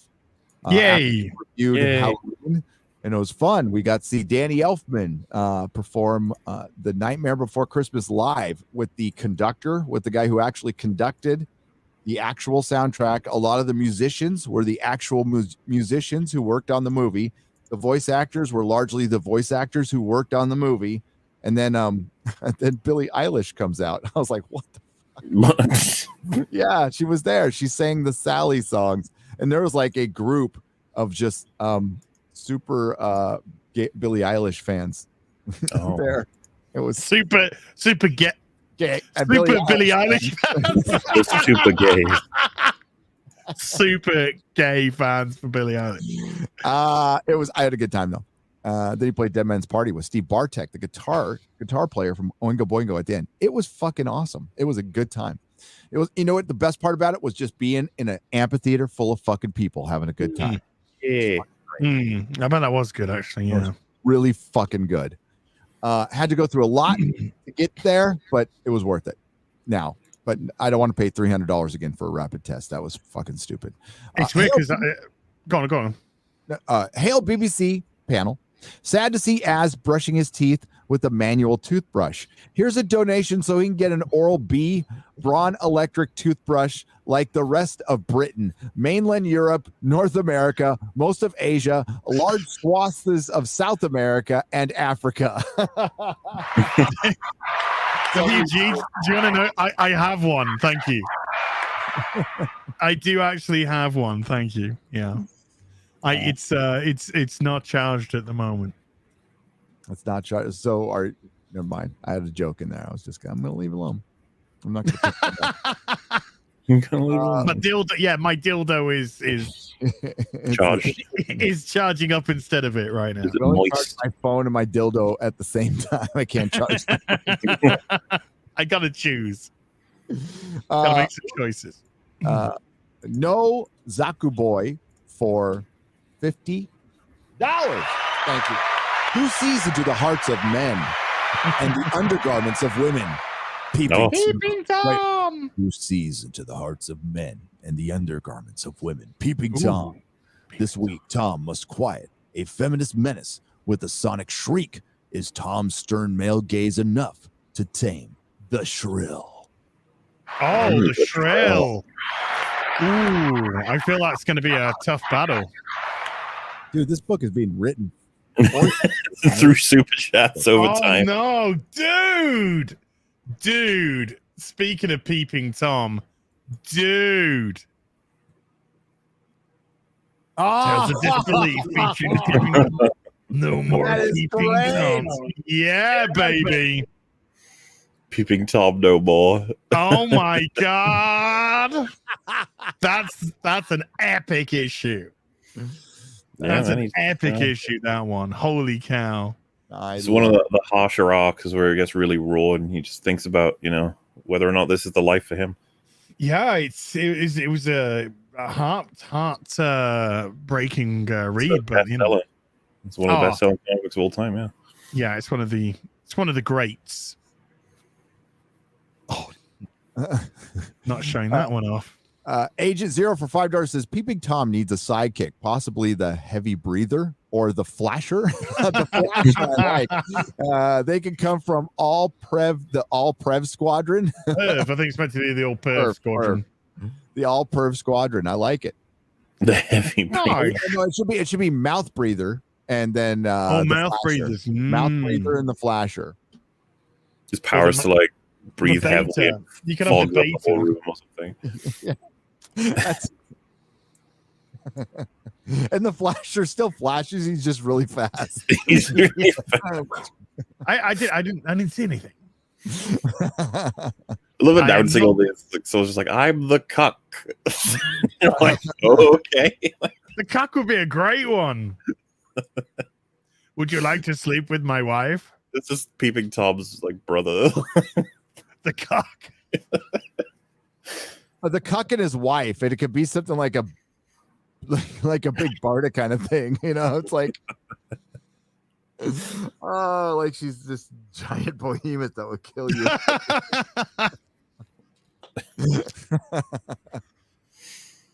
His name is like Carter a Cold or something. Yeah. Pegging Carter. Oh yes. The Pegger. Ooh, the Pegger. That's a good one. I just have a bad image in my mind for that one. Just bring some female representation into the group and call it the Pegger. Who's the villain of this like story? Who's the villainous character? What would they be? Censorship. Captain Censorship. Brandon. Let's go. Yeah, I think Brandon. Oh, you know what? Whoever the villain is, their hideout would be on the censorship. Like it would just be this censorship. Oi. How many big titties are there on the censorship, Peeping Tom? I cannot say. They have lined the walls with lead. And whenever you get onto the censorship, there's certain words you can't say anymore. It's like a spell. Oh, look. Do you recognize this character from the movie that just came out? Whoa. It's Chang Chips. Yeah. Looks exactly like he did in the. Have you seen that they've got rid of Danny Rand now? Yeah. Oh, look. And Iron Fist is an Asian, written by an Asian, drawn by an Asian, because Marvel love themselves some segregation. They do. And Iron Fist will be canceled. Yeah, be canceled very soon. Why don't you just make a new character? Because why really make a new character when you can take away a character?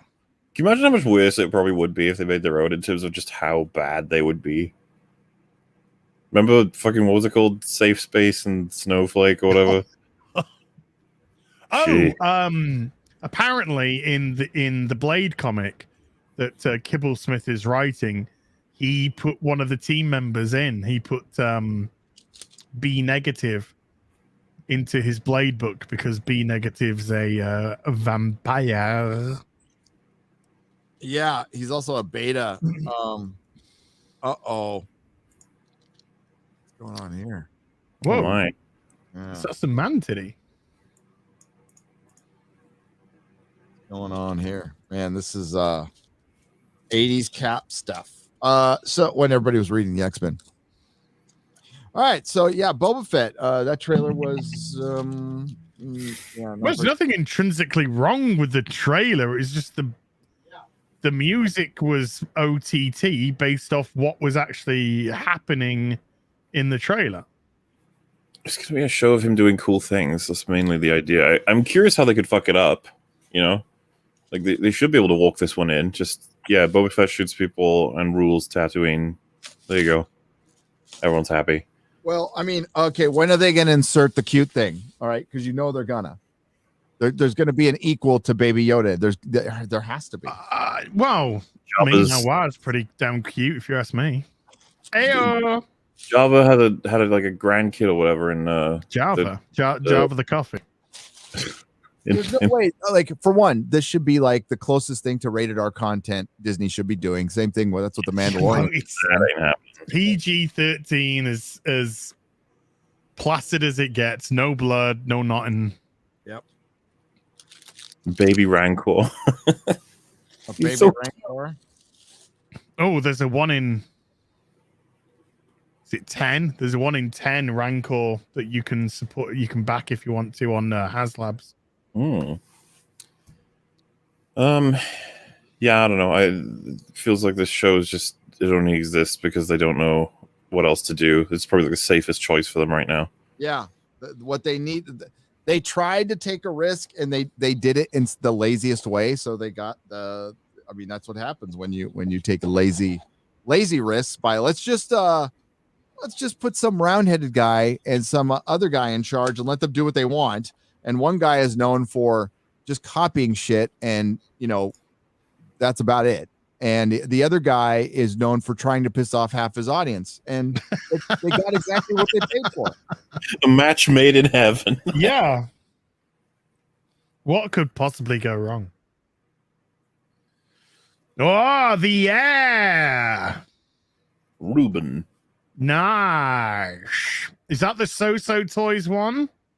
It is the. Does that have the change of portrait? You mean that's the head? Yes. So you have that's the So Toys one. Yeah. So I got you one. Nice. I got a good price on these, and I reviewed Titans, and the only thing I liked about it was the Robin costume. So I thought, it was a good Robin costume. There's so few Robins out there that don't suck cock. That don't. Yeah. That don't. Fuck Batman.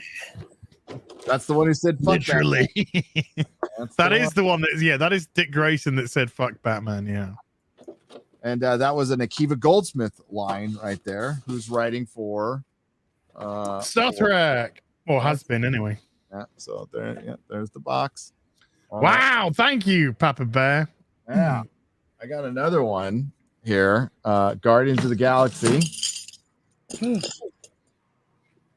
character that got ruined in Captain Marvel.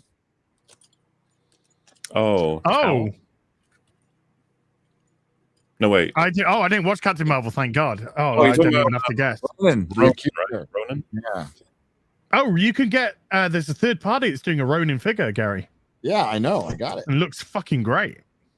Here it is. Oh, nice. There it is. Nice. Oh yeah, it looks really fucking good. Hell yeah. Oh, I gotta pick. Yeah. Yeah. Yeah, just don't watch Captain Marvel.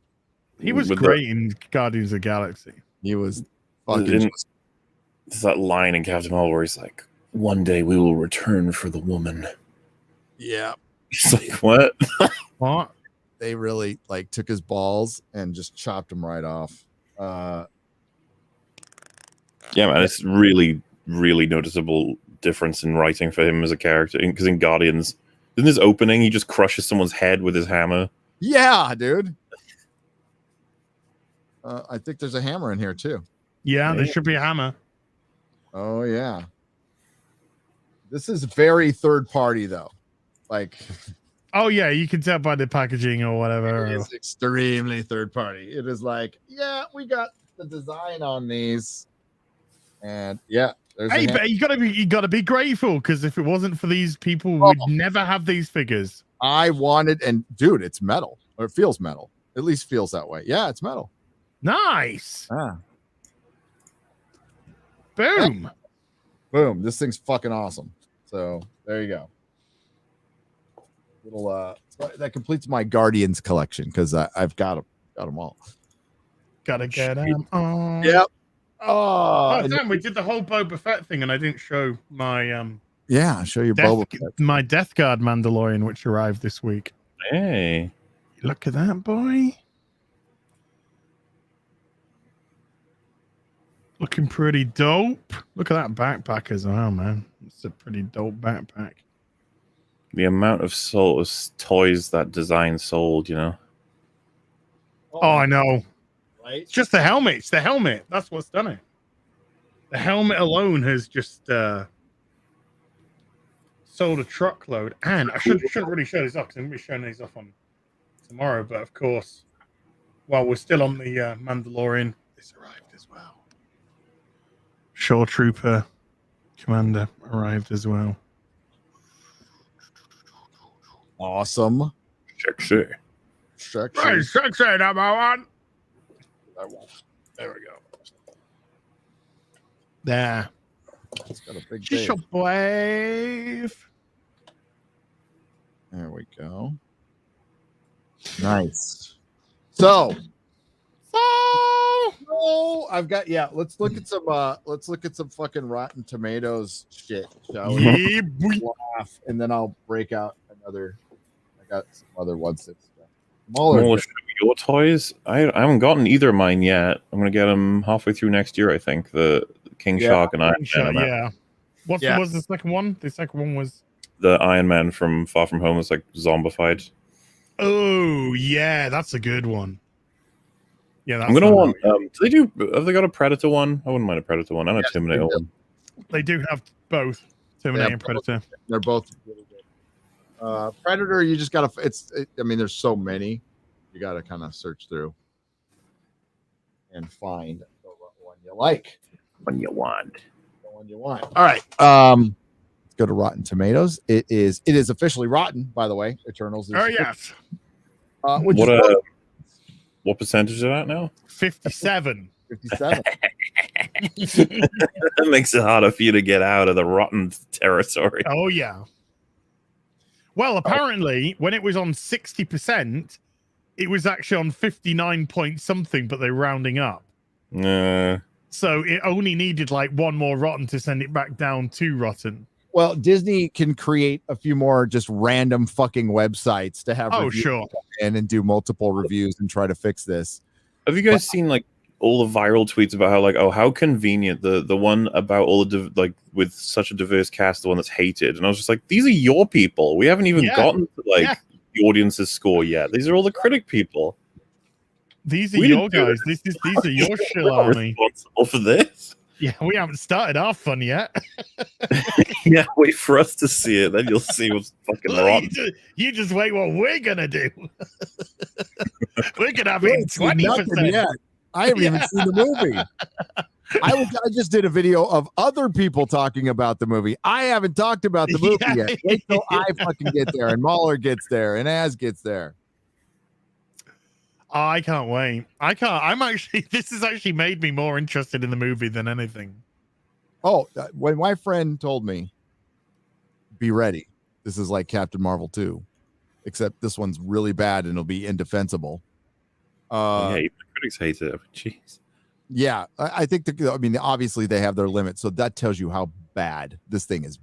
We could go with the approach of critics often don't like what we like.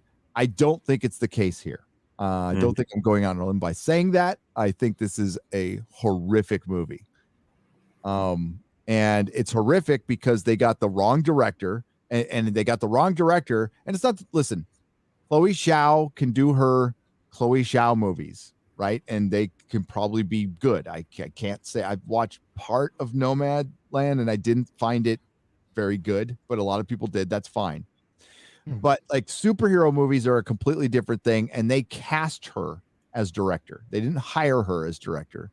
They cast her. There's a huge difference. They hired her so they can go look at this director that we hired, a female of color, an Asian director, Oscar winning.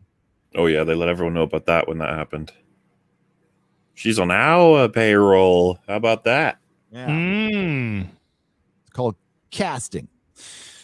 So 57%. 57%. Oh, it's 152. That's a lot of reviews. 152. Oh, it did change. Sometimes it doesn't. Sometimes it does. Eternal suffers from bland lead characters, and the villains are very lackluster. Says that's John from the Nerd Reactor. Nagain? The villains are just like they're monsters, right? Or is there an actual like villain with that talks in this? I don't even know. Well, I think CGI. the deviants can. Some of the deviants can talk. Yep. But it's all. I think they're all CGI. I like that you got a fresh one there that just says Eternals is a strange film. Yep. Both within context and its own, but in the look-alike, sound-alike, and corporately synergistic MCU, perhaps that's not such a bad thing. Wow, what a compliment. Wow. Zhao is undeniably gifted filmmaker, but Eternals does not make effective use of those gifts. By the end, there is an undeniable sense that she became as tired of the whole thing while making it as the viewers will be while watching it. That is like the first time I've heard that. Yeah, that's scathing, man. That is great. Yeah. Oy, oy, oy. Oy, oy, oy. The critic field isn't actually dead, that they can actually share their own perspective. I didn't even think this was possible. I think maybe they just waited for a couple of big ones to say, this is actually pretty boring. And then they were just like, quick, just get in, go in now, go, go, go. Everyone, if we do it together, they won't fire all of us. They can't get rid of all of us. Yeah. Yeah. Because what were, I don't know, a bunch of us saying before this year? This is going to be Marvel's worst year. These are going to be the worst movies, the worst TV shows, because they went woke. They went full on woke. They bought in. They drank the Kool-Aid. They have joined the cult. Kevin Feige went to Bohemian Grove and he mock sacrificed a child to Moloch. That's where we're at right now. Okay. That, by the way, that's just a joke. Just a joke. I would never be serious about something. It's like not that. A joke. Destroy the child. That's true. Yeah. And here we are. We're at the end. And Sony, by the way, the two best superhero movies I've seen this year are the Snyder Cut and the Suicide Squad. The Suicide Squad was a lot of fun. I liked it. That's both DC. Although I didn't love or even like Venom versus Carnage, at least it tried to be fun. And I think the Morbius trailer looked good. I liked it. I'm far more interested. And then, of course, No Way Home is going to destroy. It's going to destroy all the fucking narratives, dude. It's going to make $1 billion easy. Yes. I really, really believe No Way Home is going to smash $1 billion. Yep. And everyone's going to be like, shit. Yeah. And all those other movies, like Shang-Chi, by the way, which Shang-Chi's like, how did it do in terms of making its money back? It's not like it did great, right? It's at best, it probably made about 50 million at best. Yeah. Yeah. And we'll see how many it's hitting Disney Plus now. It certainly did better than I thought it would do. But it didn't do that great. They had to move a lot of goalposts. A lot of people were just rooting for the film because we didn't like it. I don't know. It's like Marvel stands or Marvel stands. But it wasn't a successful film compared to all of the rest of the MCU. If you look at it objectively and look at stuff as far as adjusted for inflation, it's towards the bottom of the list. Yeah. Black Widow lost money apparently. So there you go. And that lost money. And Black Widow was bad. Was bad. Shang-Chi was bad, but not as bad as Black Widow. But this is going to be the worst, I think. And I think that you're right. I think the critics just said, okay, we covered for 2 of them. We're not going to do this anymore. What do you guys reckon Eternals will pull in the first 40 days or whatever? Or are we sitting on that currently? They just they just brought down their projections. Oh, sorry. Hold on. Sorry. Well, I just want to adjust. I just want to adjust my Shang-Chi. Made at best 50 million. Probably didn't make any money at all. maybe not. Probably lost a few bob by the look. Worldwide, 417 mil. That's all. That was his total. That's total. What it. Yeah, that's all she wrote. Wow. 200 mil budget. Might be considered a flop from Marvel Studios when they look at that numbers wise. Like, not quite a flop as significant as other things, but that's not what they want. Surely, no. They make these movies to make hundreds of millions profit. Yeah, yeah. But there's actually a legitimate chance that Shang-Chi didn't make anything. which would be bad news for them.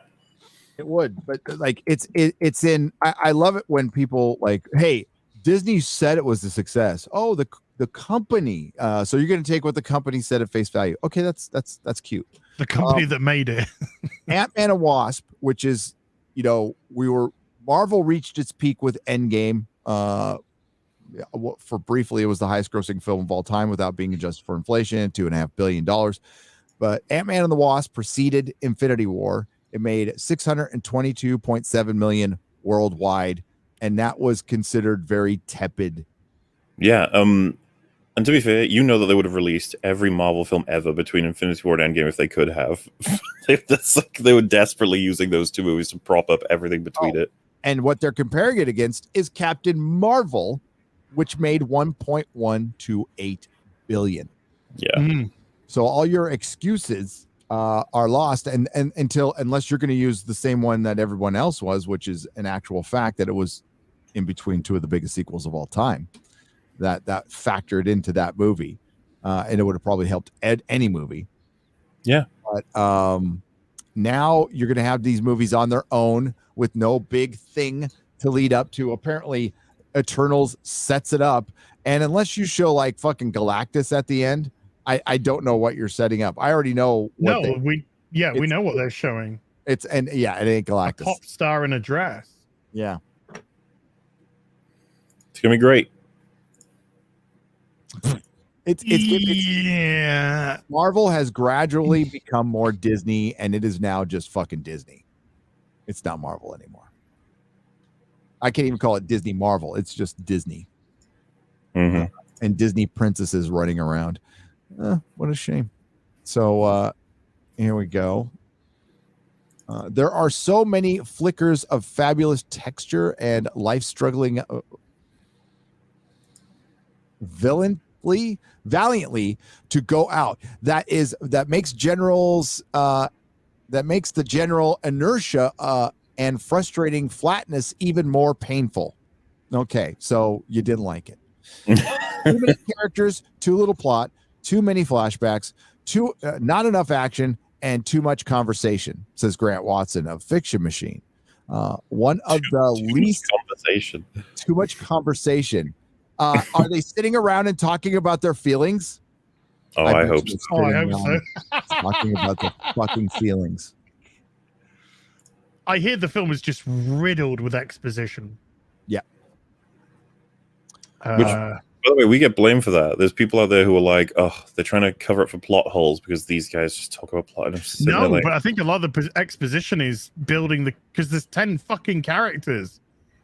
Well, there's that and the fact that where the fuck have they been? Yeah, so you got 10 characters plus plot, plus Marvel spectacle. Yeah, I mean, the Avengers had movies to build up their other characters before they even put them in Avengers. Because of all of that, it's like you got to make fuck. Because if it was like Phase 1, it probably would have been much easier because you don't have to account for everything else. But then it wouldn't make any sense because I don't even want to. Oh god, this poor movie. It's just this dying animal on the road. Yeah. And it's fenced off so nobody can go help it. No, it's and the fences don't come down until what, the 5th of November, whatever it is. We'll have to look at it with a telescope. Like, what's going on over there? There's loads of blood. I'm still on the road. I'm still alive, but I've lost a lot of blood. It's like the race has started. It's just this dead animal. All the other Marvel movies are in their cars. The jockey's trying to whip it. Come on. Do something. Nah. MauLer, you're getting soft, aren't you? I feel sorry for it in a sense. It's just like, what a shitty movie it's destined to be. They did it to themselves. They did. You're right. You're absolutely right. They did it to themselves. They deserve no They deserve no sympathy. This is hubris, sir. Hubris. I agree, sir. In the end, The Eternals is a fine movie, and sometimes significantly more than that. That is too mired in exposition and predictability, and predictable franchise informing plotting. So exposition. Zhao has graduated from delicate artisan indies to overprocessed, soul challenged assembly line Hollywood junk in record time. Wow. That is impressive. Did it change over? It did change over. It's weird. Why does it do it for this one and not for everything else? Matt Lynch in Review Online, a jumble of clunky dialogue and exposition dumps with no stakes until the typical VFX-packed climactic fights. Eternals is one of the most flavorless films in the Marvel universe. Which is saying a lot. Wow, flavorless films. That's what they've become. There's nothing individual about any of them. They all just slop together. Yeah, I mean, as time goes on, I mean, the shine will come off and people will see it with a much more critical eye. And I mean, if you were Warner Brothers and you were smart, you have the biggest opportunity right now to take over and maybe continue this for a little while. It just doesn't look like that's going to happen. Zhao is a baffling choice, a filmmaker who is ill-equipped and out of her element with her discomfort visible across nearly every frame of the film. That's a top critic. She's out of her league. Straight up called the female woman of color director out of her league. What female woman of color. I just wanted to make sure people knew she was a female. Okay, female woman, like the Asian female woman of color or something. Asian keep them going. Female woman of color. I love it when the guy on the red carpet's like, and you being a woman of color. Oh. Mm-hmm. Eternals is unlikely to leave audiences wanting more or remembering much. That's the problem right now. No one remembers any of the shit that happened in Phase 4. This is harsh shit, and I'm here for it. Though it may well whet the appetite for the day when the Fantastic Four and the X-Men finally arrive. They could have arrived already. Yeah. So my argument is Endgame was such a success that Marvel thought that they could experiment, which wouldn't be bad if you experimented creatively. But they decided to experiment ideologically. Ideologically, yes. And that's a huge difference. And that's a huge difference. Huge difference. John Wayne is here, back from the dead. Follower of the channel for like that. Why no content on Hot Toys channel? I am subscribed. It's not ready yet. That's why the channel's not ready to open up yet. It will be soon. It will be the latest early 2022. Mm-hmm. But it's probably going to be out and ready before the end of this year. I'm closer and closer each day to having it in a position to go. I think a lot of people just in general are getting we're coming out of the pandemic and entering the new normal or great reset, whatever you want to call it. I think there's a lot of people who are just like getting back in the groove again. So it's not just I'm getting stuff ready. My wife is, a lot of people who have changed jobs are. I think there's a huge, transition, for lack of a better word, going on in the country right now. And yeah, we are trans. Do not criticize us. And I think you've highlighted as well, No Way Home. That'll be the evidence that things will be almost back to normal. If it can crack 1 billion, it'll be like, holy shit. I don't think there's a problem. I think it will. I think it'll go through. I'd be surprised if it didn't. Like utterly shocked it doesn't. What do you think to Eternals opening weekend? Oh, back to that. Yeah. It was initially 100 million projected, and I agreed with that. I was like, yeah, I think it'll make 100 million over the weekend, you know, with that's worldwide. That's worldwide, because I think it's releasing in other countries too. I think here in the States, it will still do comparable to I think Shang-Chi or Black Widow. I'm just talking domestic. Domestic? What did Shang-Chi do domestic? Because Eternals was domestically, I think, to do 100. 70. Chang Chips was that was 55. So it exceeded. I think it's hard to say. There's no competition. Marvel is a strong brand. I say 60 to 70, and I could be wrong on that one. I think it has a decent first weekend and just drops like a fucking rock, and then Ghostbusters comes out 10 days later. That'll just kill it. Yeah. What do you think, MauLer, for domestic, American domestic? I think there's a chance that this might actually get we might do the same thing as Shang-Chi, where they're like, oh, see, look at those numbers in the opening weekend. And they're like actually kind of okay, like significant. We're like, oh, wow. But then it will just tank. Because like the curiosity will be dead. And there's going to be no word of mouth advertising for this. No one's going to care. So I'm curious if the numbers will actually be impressive at first and then it'll just die. I think that might happen. Especially because this time of year. What's your number though? So for total domestic is what you're asking. For, domestic weekend, opening weekend domestic for Eternals. I'm trying to think of 80 million. That's probably going to be way too high. Yeah. No, I know. I'm going to go with 87. Okay. I'm going to go with 87 million domestic weekend, and then they're going to go, this is amazing. And internationally, it's going to do a $5. Yeah. £5. And then the following week, it'll get halved, and then the following week, it'll just be 1% of what it had. And I think it's going to drop off real quick. I think the projections for Ghostbusters are suspiciously low. I think they said 30 to 40 million opening, kind of like Dune. I'm like, unless it's releasing on a streaming service, if they show Bill Murray in a trailer, just a second of him. Dude, it's the same as if they showed Toby in the next No Way Home trailer. Oh, which is going to just... I think the final trailer will show one, if not both, of the boys. I'm almost convinced, as everyone else is, that the final shot of the trailer will be the 3 Spider-Men coming out the portal.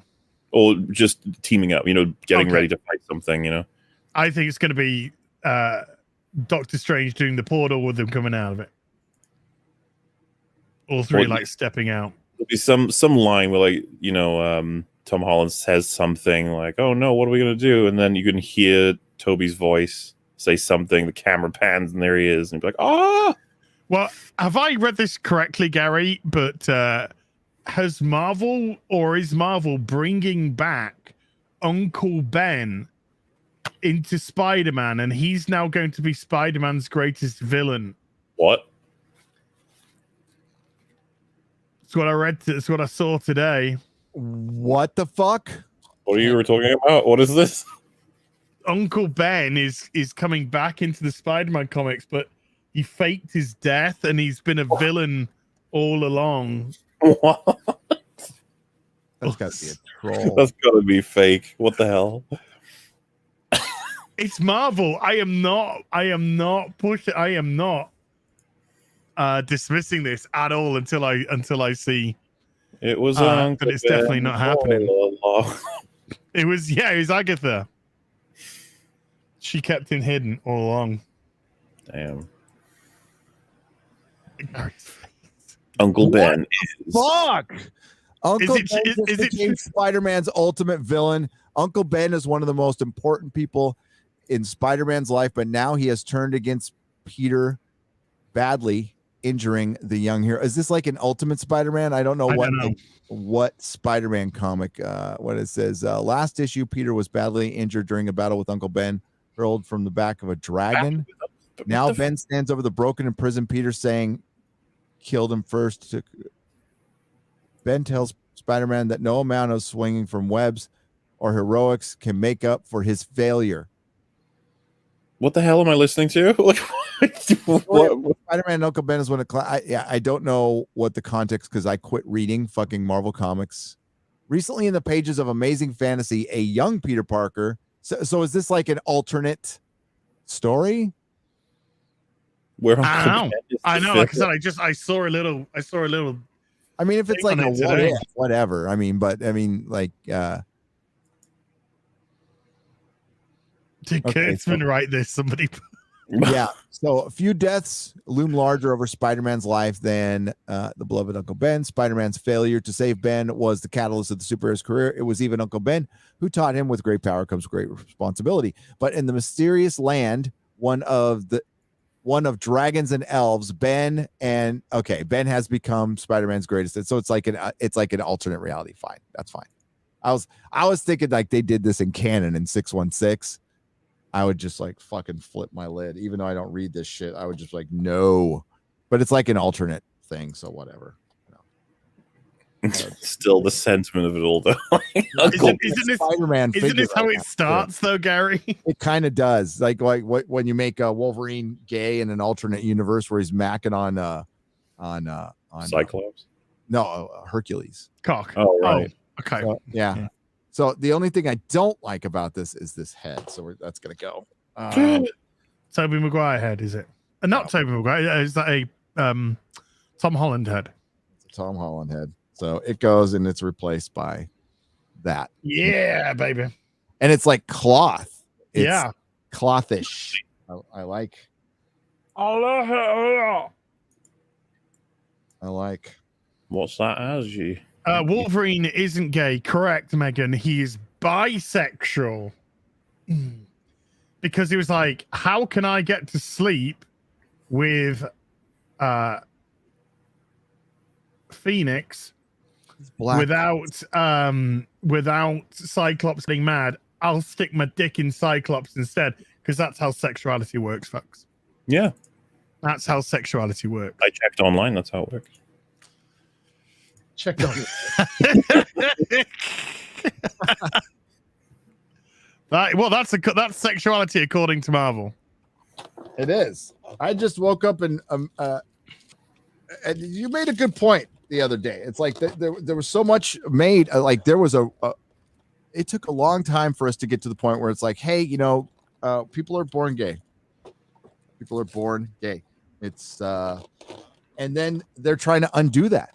They're trying to undo a lot of things. I think people are finally starting to wake up to this because they want us just to be little blobby pod people who just wear gray suits all the time and have the same haircuts, and we're absolutely indiscernible from each other, so we could be just a giant hive mind for the machine. And this is the kind of shit we fought against in the 80s. Remember, every fucking artist and everybody was talking about 1984 is the thing we feared the most. And now we're welcoming it in the front door. It's fucking nuts. Got this thing I want to share, Gary. Yeah, stop. Which is how I feel every time. Because I see you playing with your toys. So I think this is very apt. Why are you here? I thought you were financially stable. Oh no, these are my toys.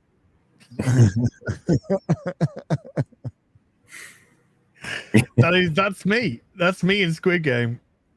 Why are you here, Az? I thought you were financially stable. No, I just buy toys. I'm strong. Hey, I'll grab this one here. So what's? Are you going through all of Squid Game, by the way? As I saw you stream the first episode. Yes, we're doing episode by episode. If you want to jump into one, I'm more than happy to. Well, I wouldn't want to impose, but episode 6, I'd gladly talk to you guys about. Oh, okay. Yeah. So what an episode. I've now watched Squid Game 4 times from front to back. I think I've seen it 3 times because I watched it with 2 other people, getting them through it. Here we go. Let's get it out. Ooh. The tension. Oh, sweet. Cobra Infantry. Ah. I wish he had a hood. I wish he had a hood on his head. No, I'm just kidding. Yeah. Is there because I'm guessing hoods, evil guns that shoot people dead are fine, but hoods they could hurt feelings. Netflix is weird, but like, should they not rush a Squid Game Blu-ray? Like, for I money. would. You know what I mean? Like, yeah, because it's kind of funny how the Squid Game masks. Can they do that though? Are they allowed to do that? I don't know. Did Netflix make a Blu-ray? I mean, like, it's probably already set up at the time. Well, because like all I'm saying is like it reminds me of Baby Yoda. It's like you're gonna want to get that out as soon as fucking possible because that's just a market that's not being satisfied. They make Blu-rays of their successful stuff. They did Daredevil season 1 and 2, but not of season 3. They've done Stranger Things. It took them like a year to make a Blu-ray for Haunting of Hill House because they were like people were like, please, and they were like, I guess we could. There's no Blu-ray of the Witcher. It's so weird. No, there isn't. No, I found a fucking bootleg Blu-ray of Bright. So, all right, okay, yeah. Because I like Bright. I want a Witcher Blu-ray. I do a 4K, and their 4K on Netflix is tight. It's good. No, I tried. No. I tried to rewatch season 1. I started on the first episode and I got halfway through and I was like, "Fuck this! I'm done." Damn. I like parts of it. I did, and I like the trailer that just came out was all Geralt.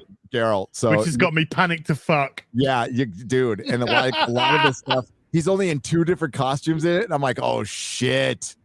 Largely when they do TV series, we just talked about this. The trailers are heavily cut from the first 2-3 episodes tops because they don't have the rest of them done. Yeah. Mikey Gussler for $10 says Ava DuVernay recently blamed the Snyder Cut for her New Gods film being canceled. I saw that. Mikey, and she's fucking right. She didn't say it outright, but hinted at it was plainly obvious. Do you think that's why it was canceled or no? I don't think it's the only reason. I think Tom King turned in a fucking horrible script and they came to their senses with Warner Brothers, because remember, that's funny that you bring that up, Mikey. The reason the Eternals is being made with Chloe Zhao is because DC announced a New Gods with Ava DuVernay. It was within a month that all of a sudden they loved the Eternals over at Marvel's and hired Chloe Zhao. It was a direct reaction to DC. He admitted he does this, and Warner Brothers was smart. They fucking pulled the plug. That's what Marvel should have done with the Eternals as well. So I think it was canceled because it was a shitty project. But I think the Snyder Cut proved it was a shitty project. So it might have been the straw that broke the camel's back, because undeniable, Snyder got fucking Darkseid right. Like, that was fucking right. God, where's the 1/6 scale Darkseid? Oh, I know. Come on.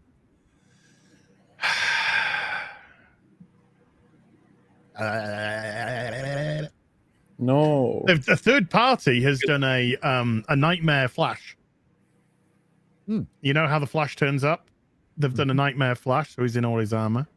I can't get the Flash. I refuse to get Ezra Miller as an action figure and have him in my fucking room.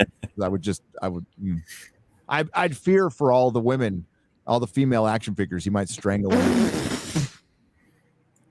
When you go to bed, he wakes up and strangles all the females. Oh, maybe that could be. Hey, I got bitch. That's the Peeping Tom's villain, the Strangler, played by. And it's Ezra Miller. Oh my god. The Flash. His ultimate villain. Nick's Radio for $5 says making Uncle Ben into a villain would be kind of like turning Thomas Wayne into a Machiavellian turd and having Bane break his back. Oh wait, they did that.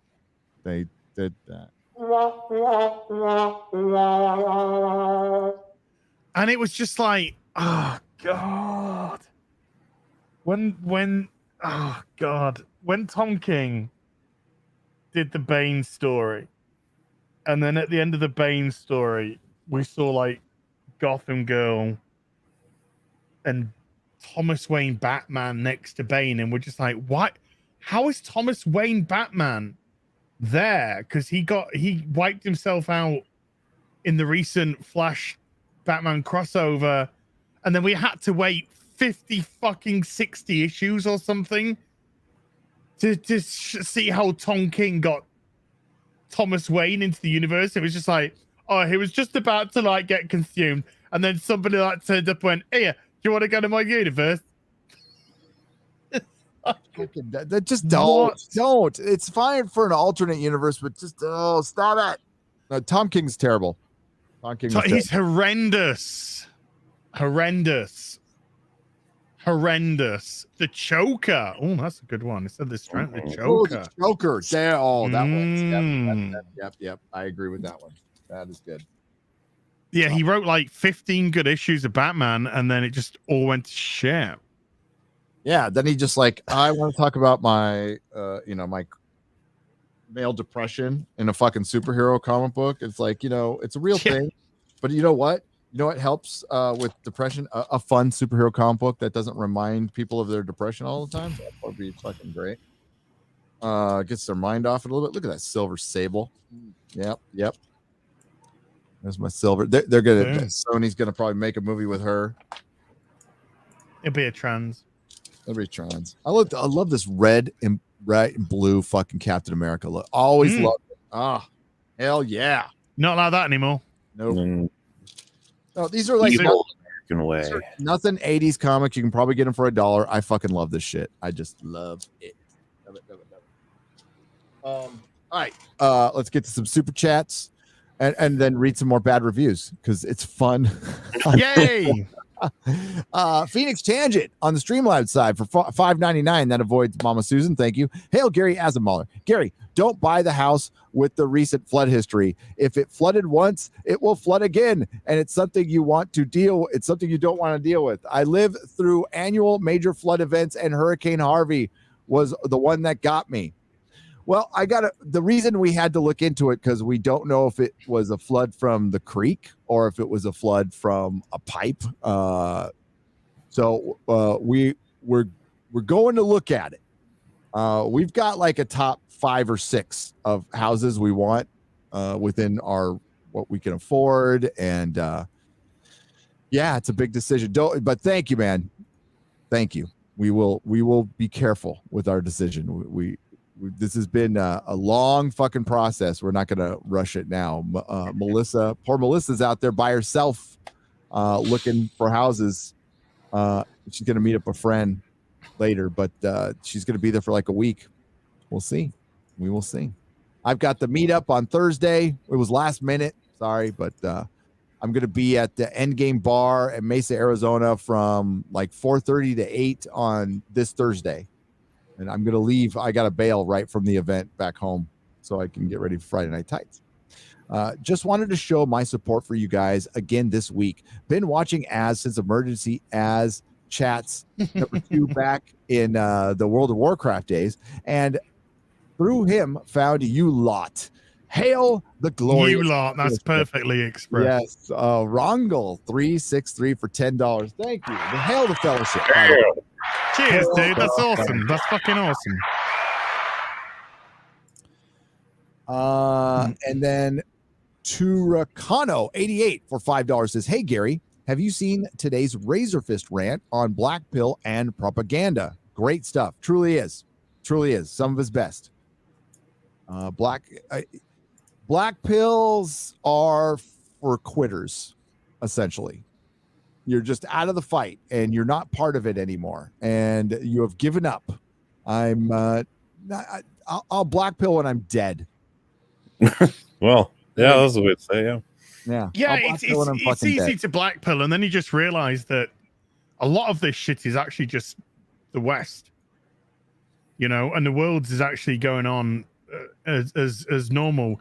And when we look at, especially in terms of our entertainment, recently, thanks to Squid Game, I found multiple different foreign TV shows, which I thought were absolutely wonderful.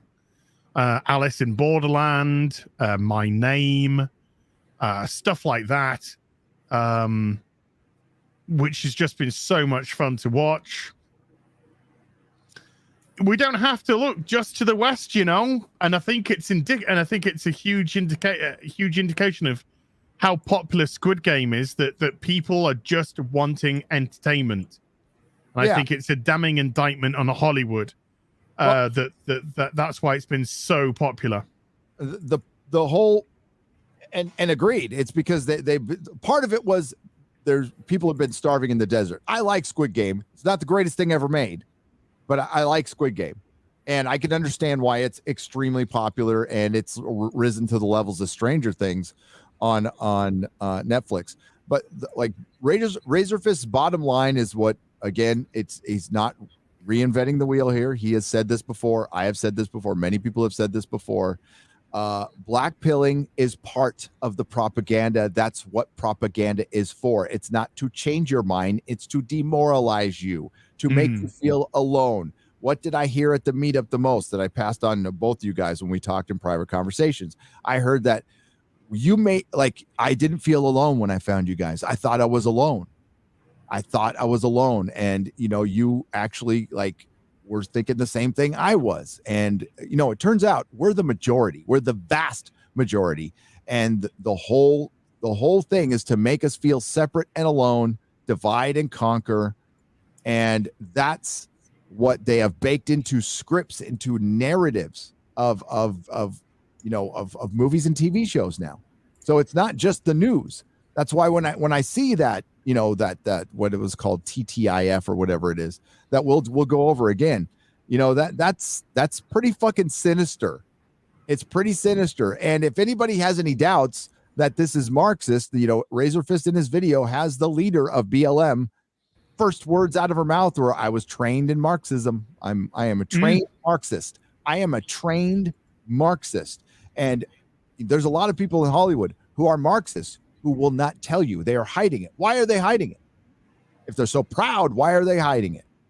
Well, they know it's unpopular because they know they are in the minority. So to keep them from becoming the majority, we need to stop it, speak out against it now, and fight it tooth and nail everywhere, entertainment, sports, wherever you need to fight it. In the knitting community, fight it wherever you can and don't give up. But it might seem overwhelming. And again, last year was demoralizing for everybody, and that's why the powers that be took full advantage. So we need to buck up, little camper, because things aren't going to be bad forever. They're actually getting better. They are getting better, and we can shape the world the way we want to shape it if we speak up, as long as we stop them from shaping their world, because it's our world. It's fucking our world. True Pop Culture 7 for £2. Gary, will Shadversity ever guest on Friday Night Tights? Hail BBC. Yeah, I would love to have him on. I will ask him. I think we've DM'd. My producer has DM'd him before, but I don't think sometimes I have to DM, right? But he doesn't follow me on Twitter, so I don't know if he sees it or not. I'm sure Shad would love to come on Friday Night Tights. He's just a busy guy. Yes, yeah, he's great though. Oh, we'll get Shad. We'll get him on. We got Jay Longbow coming on finally. Yeah. I'm excited about that. And we'll get Shad on. Or Shad on. I had to shout at her on it. I had to shout at her on EFAP because I was like, "Hey, you coming on Friday Night Tights this week?" She's like, yeah, I think so. I might be able to." Like, you might be able to fucking make it. Like, I'm gonna rip your fucking tits off if you're not there. She's like, I'll be there. So I like to threaten her as well. Yeah. Turns up spontaneously to talk about how shitty Nostalgia Critic is, but wonders whether or not she'll turn up to Friday Night Tights. Yeah. Maybe. Priority. Exactly. Sorry, I didn't make it on Saturday, guys. No problem. Yeah. I humbly apologize. Just ask Az. It was a tough one to get through. You know, it hurt the brain listening to that video, but It was fun. It was a funny fap, and I really enjoyed it. Nostalgia critic. Oh, his video was trash. Yeah. He struggled to criticize League of Extraordinary Gentlemen, the movie. He couldn't, he tried so hard. He kept talking about weird shit. We're just laughing at it, really. And then didn't even get the ending right. He totally wasn't paying attention. It was just like, he said, and then Tom Sawyer turned out to be his son. No, he didn't. Yeah. What are you going on about? He didn't at all. He said, so with this revelation that Tom Sawyer's his son, it isn't. It isn't. It casts a whole light on. No, it doesn't. Oh wow! We were lost. It was like, this film's not hard to criticize, man. Like, yeah. You know, it's funny. You guys covered that, and all of a sudden, that fucking video starts getting recommended to me. Like, I fire up YouTube, and there it is, and I'm like, what? Is it listening to our? It's listening to our conversation. It's fucking listening to our private conversations. It's not anything I've searched for. I'm not subscribed to that guy. There's no reason it should show up on my fucking, like, when I fire up YouTube, but there it was. There it was. Next fucking day. All I have to say is something like, peanut. I could really do with a penis enlarger, right? And penis enlargements are great. They're the best. Could really do some surgery to increase the size of my penis. Right, saying that now into this microphone, I guarantee you, I'll go on fucking Amazon or I'll go on some website and they'll have adverts down the side now going, would you want to increase the size of your penis? Yep. You can legitimately test with saying rolling pins over and over and over again. Just see if they pop up in ads. Yeah. You need a rolling pin. Rolling pin. I would love to have a rolling pin. What I like about the algorithm in Amazon, it's so clever that you're like, oh, I need to buy myself some crockery. So you go buy yourself some plates. And then all Amazon does for the next 58 years is fucking recommend plates to you. I just thought I ordered some. That doesn't mean I want every plate in the fucking world, Amazon. I like at that point, right? Instead of being freaked out by the algorithm, you're annoyed that the algorithm's so shit. You're like, hey, yeah, you better. But seriously, though, I could do with a penis and if anyone could recommend, okay. Oh shit! Fuck it. Oh, who's calling me? Oh, I don't know this person. Me. Are you in the 916 area code? No. You know who's been calling me is people asking if my house is still for sale. Yeah, I was gonna say, yeah. Nope. Is your house still for sale? No. Yeah. So let's read a couple more super chats, and we'll read some more bad reviews because they're fun. Also, I wanted to mention that my last video, I got an email.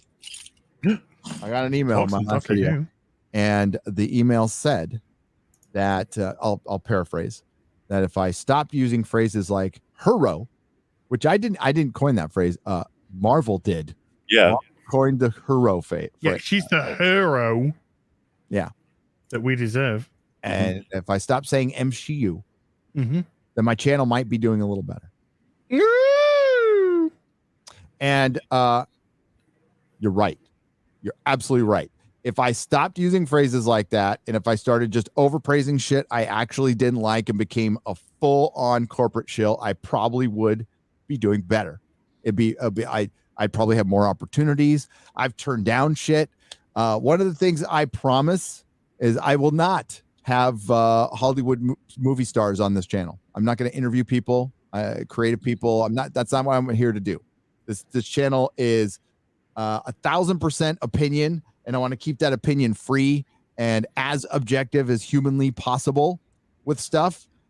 So no thanks. And I've turned down financial opportunities because of that. And I'm not going to chase actors or creatives around for a fucking I could care less, and it's boring, quite frankly. I mean, they don't really tell you anything exciting anyway.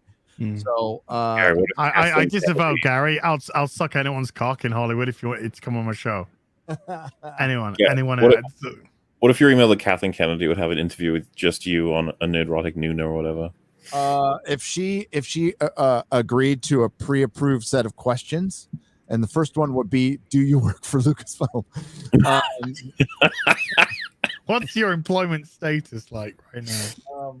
And the second one is, why did you? If she would answer directly, why did you make the biggest mistake in cinematic history by not putting Han, Luke, and Leia together? And then I would ask her directly. So it would be yes if she did the pre-approved list of questions, and one of it was what you did to Luke Skywalker. Was that done deliberately? I know the answer, but I would just love to hear her say it. I mean, I watched I the want to show. hear you say the words. Say the fucking words. I pictured she would be like, well, Gary, we chose the storyline that we did because we felt it was right. What's your next question? Like, I'd say that's not a fucking answer. Not a fucking answer. How pissed are you at Steven Spielberg and George Lucas? Because it's pretty like from a 1 to 10. If you were a tree, No, she's Spielberg's girl. She's Spielberg's gal. He's got her back. He's got her back all day, every day. I'm sure she has a big old chip on her shoulder. That felt like she had to prove. Well, she did. Look what she did to Star Wars. Destroyed it. That all stems from something personal. it would be super interesting just to see what she would do in like a zoo format. If we could roll back time and give her all the knowledge she has now to see what she would decide to do with the sequel trilogy, like give her another shot just to see how she would decide, because she probably wouldn't hire Rian Johnson after what happened. No, but I think she would still go down the Ray. Totally. Try and do it better. Yeah, because I wonder if she'd even hire JJ. I wonder if she would say, JJ, you got to do the trilogy. You can't like leave. I know.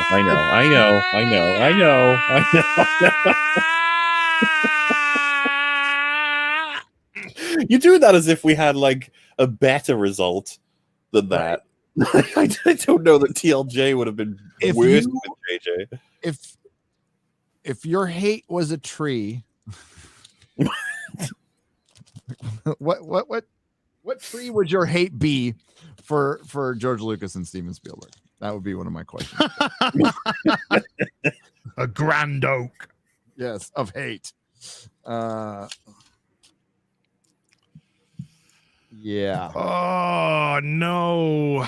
No, I say the MCU to make you laugh for one. And it's not because it's true. It's true though. It's true. It is. I mean, like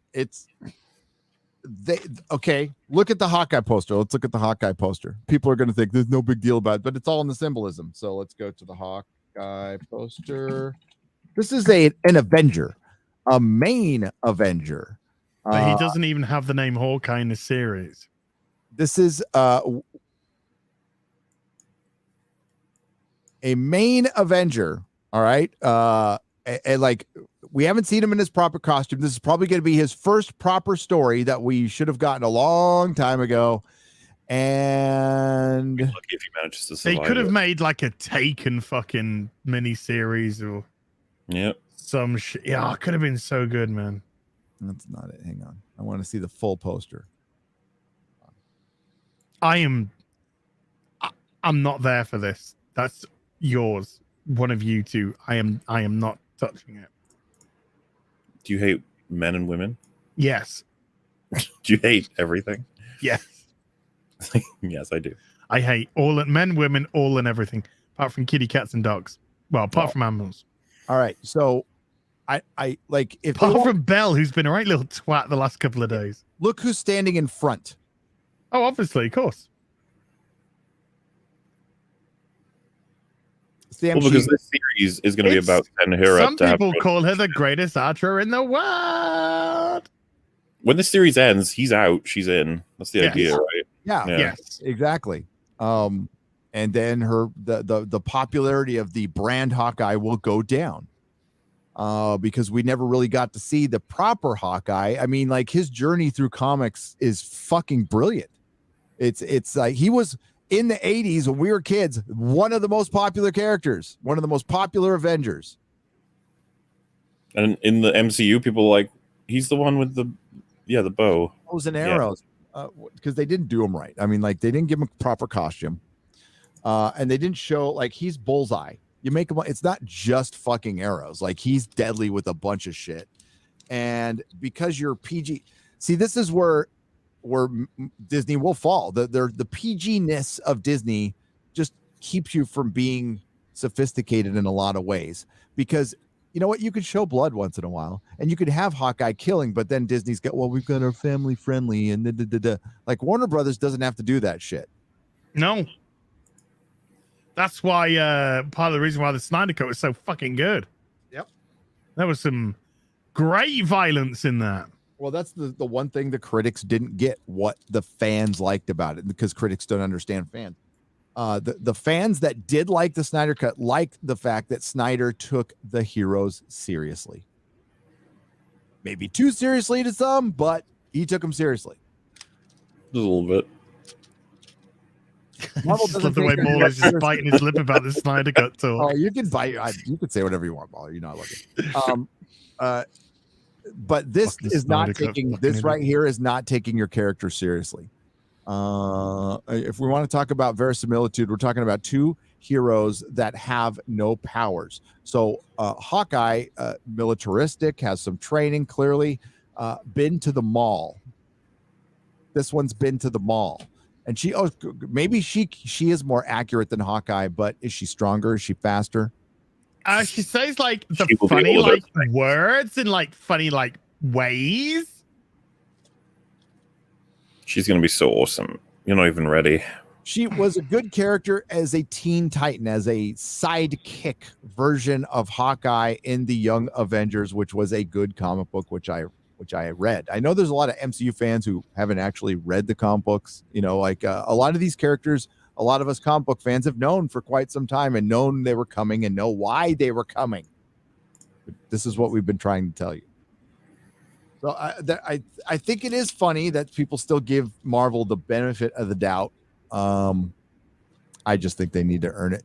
And it's a damn shame that Jeremy Renner, who by all accounts ain't woke. Kick ass. Yeah. No, he ain't woke. He ain't woke at all. But no, it's God. Like you could have done some really interesting things with these Marvel characters, but it's that word, that Disney word, is just so gatekeep, so preventative. Nice. That would have been fun. You just got to keep everything sanitized. Everything's just so sanitized. Marvel Universe sanitized. Look at the size of that package. Huge. Oof, he's been keeping it in. Yeah, like I don't want a sanitized Hawkeye. It'd be great to see like if his family got kidnapped. You know, he's finally got out of the Avengers. This is, you know, he's gonna reconnect with his family for the first time. His kids are slightly older. He's a little bit out of touch because of it, and obviously from his background, where do my father's skills come in? So you have an interesting little dynamic then. But what if his family got fucking kidnapped? And then he's got to go on a Taken-esque fucking rampage to get his family back. He's got to utilize all those skills to get his family back, and his family, for the first time, actually see what he is and what he's been doing, and you know, the level to which he is at, the level that he was given rank of Avenger. You know, it's not just willy-nilly given out. But no, we're going to have the most wonderful time of the year with the silly Billy people falling off the silly things and going, oopsie bidoo. Aren't we cutesy, Marvel? I know. Because as good as Drinker's video said today, and that video is fucking amazing. Go watch it after this stream, but not now. It's because these shows been written by fucking children, people with the mentality of a child that they just cannot understand, comprehend, or even begin to construct adult material for people. Yeah, because some of the greatest children's content are written by very mature adults, because they can give the surface of the entertaining sort of story for the kids, but then you watch it as an adult and you're like, I understand what you're saying here. I understand what's going on. And man, I think it got brought up on I can't remember which stream it was. I've been streaming a lot. It was one of them, but about how like writers back then had loads of worldly experience. Writers these days, it's like, what have you been up to? It's like, I went from a cushy life with my parents to college, right into writing. And you're like, yep, man, so much about the world. Or nowadays, I went to college, got a gender studies degree, realized if I pretended to be another gender, I could walk straight into a role out of absolute abject fear in the organization that would dare say no to me. J.R.R. Tolkien, World War One, a bunch of people, World War II. Ian Fleming. Yep. Christopher Lee. Christopher Lee was like the last badass. Oh, I've often described he's like a trophy human being. He's the one of the ones where if aliens were asking us, we'd just be like, yeah, that one right there. That one, yes. Agreed. Give me an example of human. Christopher Lee. Creature feature, the show I was on a couple of times. This last Saturday, they had the Creeping Flesh on, and the copy of it was beautiful, man. And it was Peter Cushing and fucking Christopher Lee. Oh, looked like it was filmed yesterday. Wow. What a great choice to cast for Count Dooku, by the way. Yeah.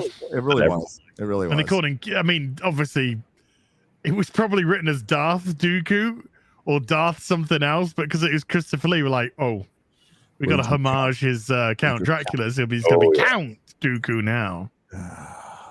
And we all loved it. yeah. Nobody complained. Nobody cared. Yeah, it's fine. That's absolutely fine. Of course he's a count.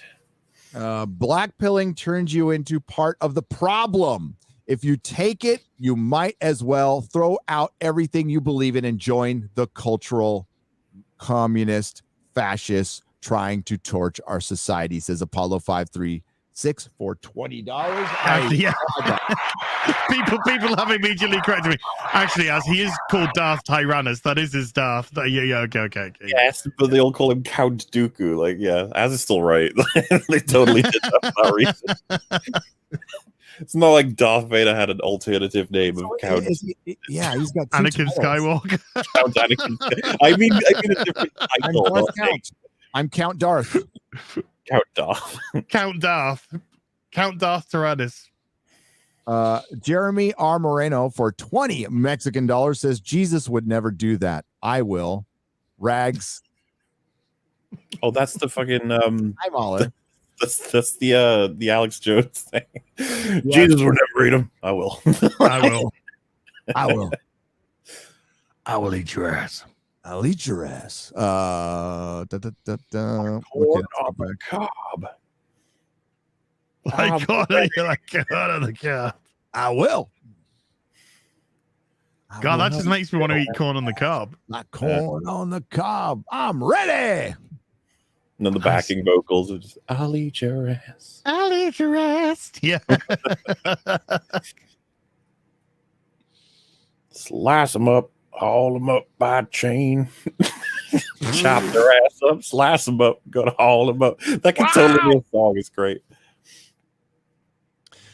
Positive review here. Eternals is going to be a divisive movie because it doesn't really work at the end of the day. What about the beginning of the day? Does it work then? What about the middle of the day? What about 11sies? Hey, look at this person that gave it a fresh score. I'm sorry to tell you, this movie is a mess. Fresh. Top critic. Weekend Warriors should share that on Twitter. It's like, what the fuck is going on? Nell, you're a fucking idiot.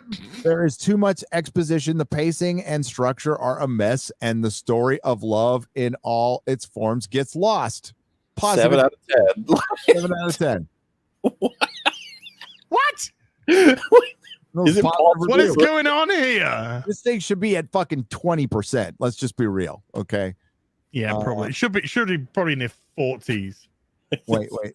Avi Offer from NYC Movie Guru says one of the most humanist MCU movies ever made. Oh my god! It's an exhilarating, suspenseful, and visually dazzling spectacle with a surprisingly warm beating heart.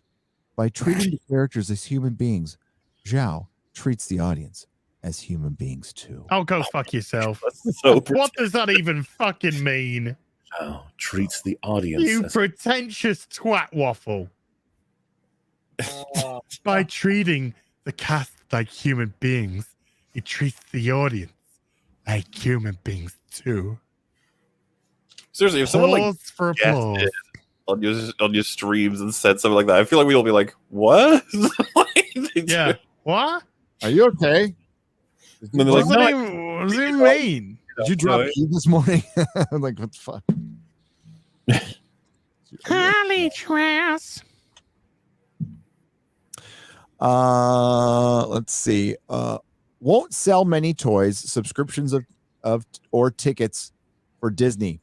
If nothing else, it'll remind audiences what it feels like to be bored to distraction at the cinema. Wow. man, This ain't gonna sell no toys. Oh, you don't want a Gilgamesh toy?" No, I would like a tough, hard dad from Train Train to from Busan. Busan, yeah. But I don't want a Gilgamesh. well, we can get Gilgamesh and what's the other one? And then Marvel's Katie, Ooh, and we could do an MCU box set. An yeah. MCU box set, like with the Miss Marvel. When Miss Marvel comes out, I've heard you're really excited for that movie, Gary. It's like one of your favorites. No, the TV show Oh, Miss even Marvel. more excited. where they've basically turned her into a Green Lantern now Yeah, because her powers are fucking dumb as fuck. How dare you? How dare you? we can fist you. How dare you, sir?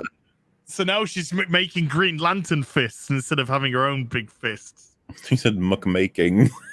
We got Did I McMaking. say muck making? I Awesome. don't know.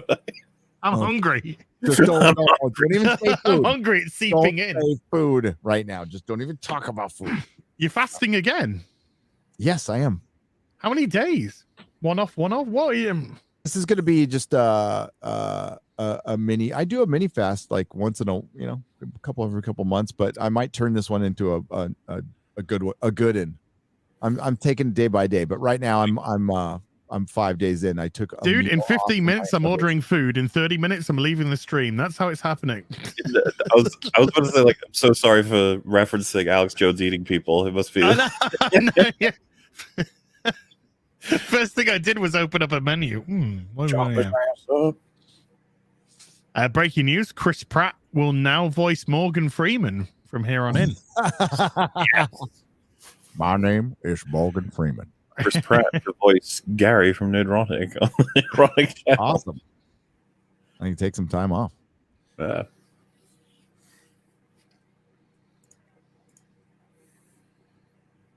Doom Guy? That's good. It's great. Is that yeah? Well, okay, we'll watch that a little bit later. Carlos, thank you. Carlos Batista for $5. Thank you. Yeah, that's a good call right there. We'll end it with a little Alex Jones. And then we have when are we getting the MauLer Ned Flanders movie reviews from Captain Hindsight? 50 Norwegian krona. Well, ain't that just wonderful? Oh my god! Okay, The Eternals is full of heart. A lot of heart. It treats its audience like humans. Oh, thanks, people. Ned. Bless their hearts.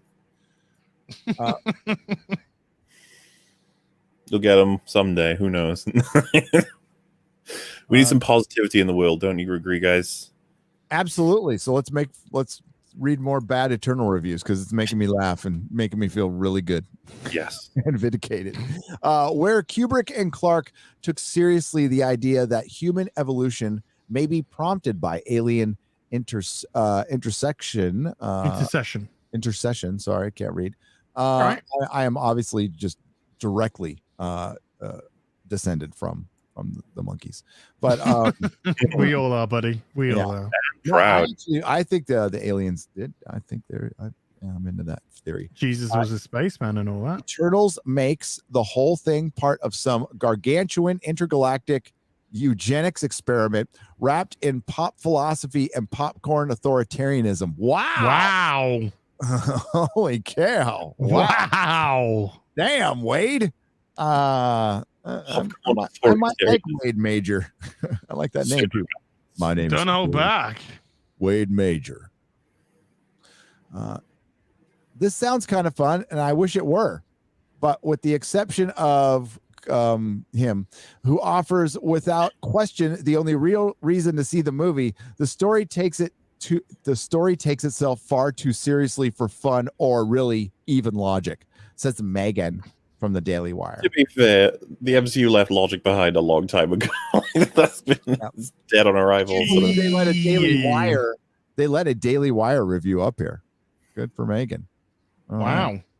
Yeah, I was a little shocked by that. I was like, what did I just say? What did Campier say? He's at the bottom. What did Campier say? Oh, how many inches of cock did he take down his throat? I read that the most unique. The most unique of the MCU universe. By the way, that's Marvel Cinematic Universe. Eternals adds the largest dimension of new mythology and universe expansion than any other film before it. So it's good because there's more of it and it's unique. Yeah, there you go. Great. He didn't use the word different. He used the word unique. Yeah. Yeah. Which means different. Well, actually, it means singular, different to a singular level, but a one of a kind. Did you see the Babylon Bee video where the guy was trying to root for his kid, Brandon? Let's go, Brandon. Yeah. It was I think that's what John Campion was doing. I think he's like, oh, they got to that word different. You do know that it was fuck. Let's go, Brandon. Yep. Hey, I was driving down Interstate 73. It's a toll road here in Southern California that gets you from the Interstate 5 to the Interstate 405 quicker. And you go through Long Beach and you drive on this hill. And while you're driving down the hill, you can see the harbor. And I saw container ships. You couldn't count how many are sitting outside of Long Beach. It looked like fucking Waterworld. It looked like cities out in the ocean. It was insane. I was like, whoa. So that's real. That's fucking happening. Good for Governor Abbott was like, hey, bring your shit over here to Texas. You can get here in 2 weeks. Nice. Some of those ships are going to be sitting out there for months.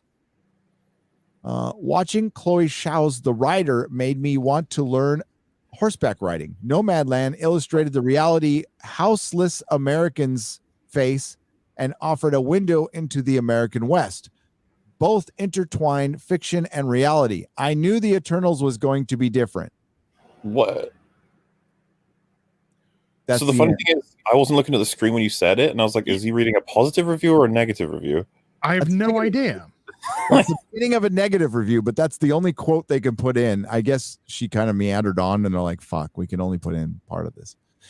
And that was Patricia Puentes from Ask. So basically, I got something out of Chloe Zhao's Rider and Nomadland, but Eternals was different. Fucking nothing. Oh well. K. Austin Collins from Rolling Stone says Eternals is so busy showing off what it can do, where it can go, that it bypasses and overlooks what it really has to offer. There are real dilemmas, real battles of interest buried beneath this soft, paddled, naturally lit, cozy surfaces of this movie. Naturally lit. Why would you naturally light a Kirby fucking movie? That's so because Marvel doesn't care. I couldn't believe it when that guy brought it. Yeah, the reason we chose the reason we race and gender swapped all of Jack Kirby's characters was for Jack Kirby. That's what they said. They got a direct line to him, you see. Mm-hmm. To his corpse? He runs into the graveyard and just like it just gets right in there, and yeah, that's what he wants. Or when you don't mention the name of the project that you're doing, but you say, the reason we're bringing in some lesser known Marvel characters is so that we could race change and gender change them. You already gave it away, Kevin. You already gave it away. Old Kevs. Cavinos. Of such a diverse team. Diverse, different diversity. You're a woman of color as well. Representation. For so long, we've seen superheroes that have looked like a small percentage of the world different. Stop it there. Stop it there. Can we stop it there? Sorry. Everybody looks different. Kumail, can you please stop trying to do an impression of... Did you die? What's happening? You okay? Did you forget the name? As? No, I'm waiting. Go back. Right. Come on. Go back to who he's getting interviewed. Different. We have No. A little further. And then listen to him. Who does this guy look like he's trying to do an impression of? A small percentage of the world different. Brie Larson? Robin Williams. It's like he's doing an impression of Robin Williams. Percentage of the world different. We have a lot of all percentage of maybe he superheroes that have go back to his full speech. Go back to his full speech. You can hear it. Yeah, come on, chat. Fuck you. You might be representation. For so long, we've seen superheroes that have looked like a small percentage of the world different. It's like he's doing Morg. Maybe. Fuck you. I'm out. I'm out. A lot of representation. Diverse. Have a nice day, everyone. Everybody sounds different. A lot of people are going to see themselves as superheroes for the first time. Diversity and the inclusion. Dumb as fuck. Sorry, I can't resist. One person said, I get what you mean. I could see mannerisms, maybe. It sounded like he's doing an impression of Morg. So anyway. I want a Mork 1/6 scale. As hid himself in confusion. It's okay. It's people can see things. It's hunger. I'm the one who's fasting. Yeah, as. I don't care. Your fucking choice. I know it was my choice. That's why I'm trying not to complain about it, because this was a personal choice. Exactly. So don't complain about your personal choices to me. But I want to. But I want to. I want to because I'm miserable. Rogue Dragon 62 for $26.69. That's British pounds. Real money. Proper money. Hail brothers from different mothers. Moved to my new house today. Hope your move goes well too, Nerdrotic. Well, congratulations on moving to your new house.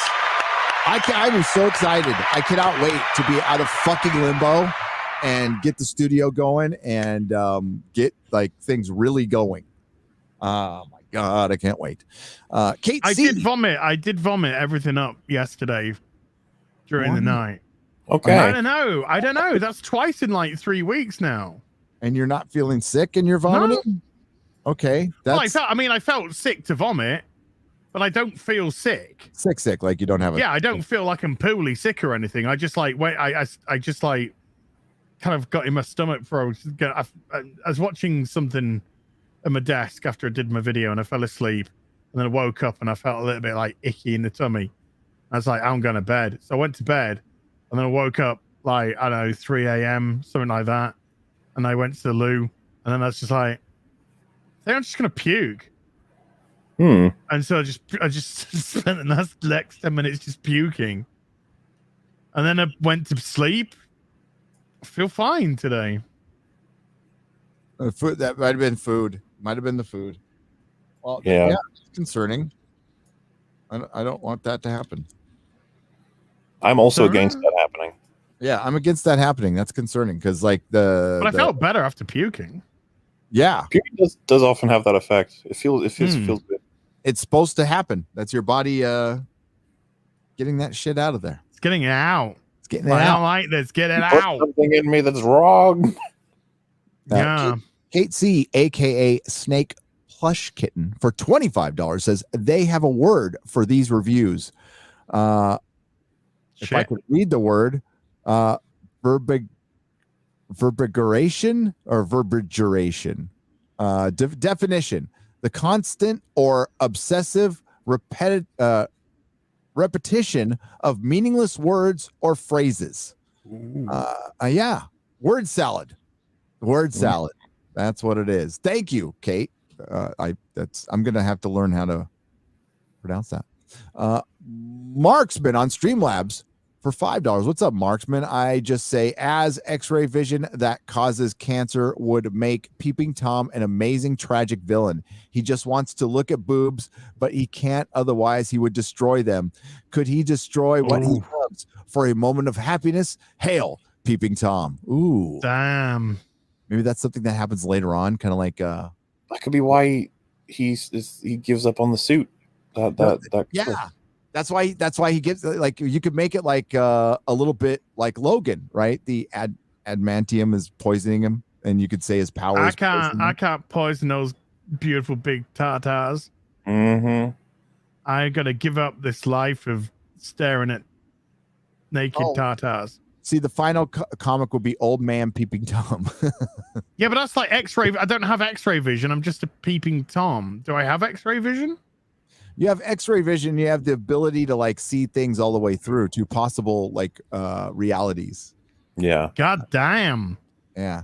You're actually wow. Why I could like superhero cross-dimensional sneak a look at some boobs. I would say so. Taylor Ramirez for $1.99. MauLer is late because he OD'd on Batwoman.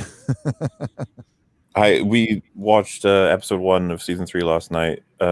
As when Luke hits the helmet off the table out of frustration, that it just wakes his dad up inside it, and he's like, "My son." Don't you mean? Yeah, but when it lands on the ground, and it's just got the most plasticky sound when it lands on the ground. But the part that we lost it is when he was like, "Wait, Dad, hello, how are you speaking to me?" And his response is, "Because I'm your dad." Because I'm your... Is it like an AI that talks to him? It's Lucius AI. Yeah. And he's I think deactivated it now. Hilarious when we had no idea that was coming. Oh, just you wait till you find out the reason why his suit malfunctions then. Oh, I'm excited, dude. I'm very excited. That episode was just awful. Episode 2's worse. Episode 3's worse. Excellent. Free boredom for $4.99 says, "Hail Gary and Az. Last stream I sent a video to your email. It's only a few seconds long. It's Gary in Doctor Who, by the way. I left Cali years ago. Congrats. Thank you. And you were smart. You saved a lot of money, and I will have to look for that email. So I will look for it and read at the same time. See how that works out. Thank you, free boredom. Benjamin Flensborg for 50 Danish krona. Hi, guys. Fucking hilarious. The long Welshman forgot winter time. LOL. Love y'all. I did. Well, I thought everyone switches along with me because Wales is the most important part of the world, you know? It really is. Except for the parts that are going to sink into the ocean. I was watching the country. Oh my God, why am I blanking on the name of the show before Doctor Who? Country File. And Country File, which was last time I saw it was 2 years ago, was a charming little country show turned into the environment is going to kill you and Brexit is bad. And there's a little town, I guess in Wales, that has a seawall. That's always had a seawall, but the government is not going to maintain it anymore. And now they're calling it the first victim of the first casualties of climate change. It's like, no, you stopped you're going to stop maintaining the seawall. It's the first victim of your country. It would have been claimed by climate change 10 years ago or 20 years ago. White Knight Leo for $5. Inside every man are two wolves. One is Boba Fett. The other is Eric Butts. Don't feed either of them. Hi, MauLer. Kick robot head. Eric Butts probably did cry at the Boba Fett trailer. He was probably like, "Oh my God, Boba Fett! He's going to." Is that the Rise of Skywalker guy? Yeah. And he was like When did you watch that? He was like on holiday with his girlfriend. Oh, dude, when he's like, my girlfriend is just out having fun while I'm in the apartment recording crying trailers and stuff. It's like, oh gosh, you better keep an eye on her. She might just be. Dude, she is sucking everyone else but you. Maybe, yeah, maybe. Wolf Vermilion for £5 Gary, do you send comics for rates to CGC or do you buy already rated? Started this adventure now. All the best to you and Az, and all longest to MauLer. Awkward. I send them over once in a while, and sometimes I buy them that way if the price is decent. Usually those things are vastly overpriced. I would highly recommend buying a book raw and sending it in. The wait is a little long, but it's worth it because with certain issues, right? It's I'd say with certain, I am not a financial advisor.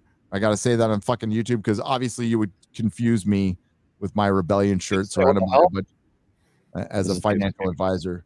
Yeah, but key issues are fucking great investments. Like if you've got the money to go out and get a low grade Amazing Fantasy 15, buy it. Absolutely buy it. 9 early home. Steph has just sent something through. Kel Surprise, Alec Baldwin has now protected his tweets. Oh, really? Yeah. What do you know? What do you know? What do you know? The Plit Thockens. The thought plickens. I think he disappears for a while. Yeah, I know somebody who knows of his in passing his wife, and they say that his wife's fucking mental. But that's it. That's all I got. Not surprised. He seems some passing. That's it. That's all I got. Don't ask me for anything more. These tweets are protected. So is the okay. The hilarious Alec Baldwin Foundation? No, Yeah, that's I not was right. like, is it Hilaria? And Alec Baldwin Foundation supporting the arts, artists, amateur, and professional. Tweets are protected.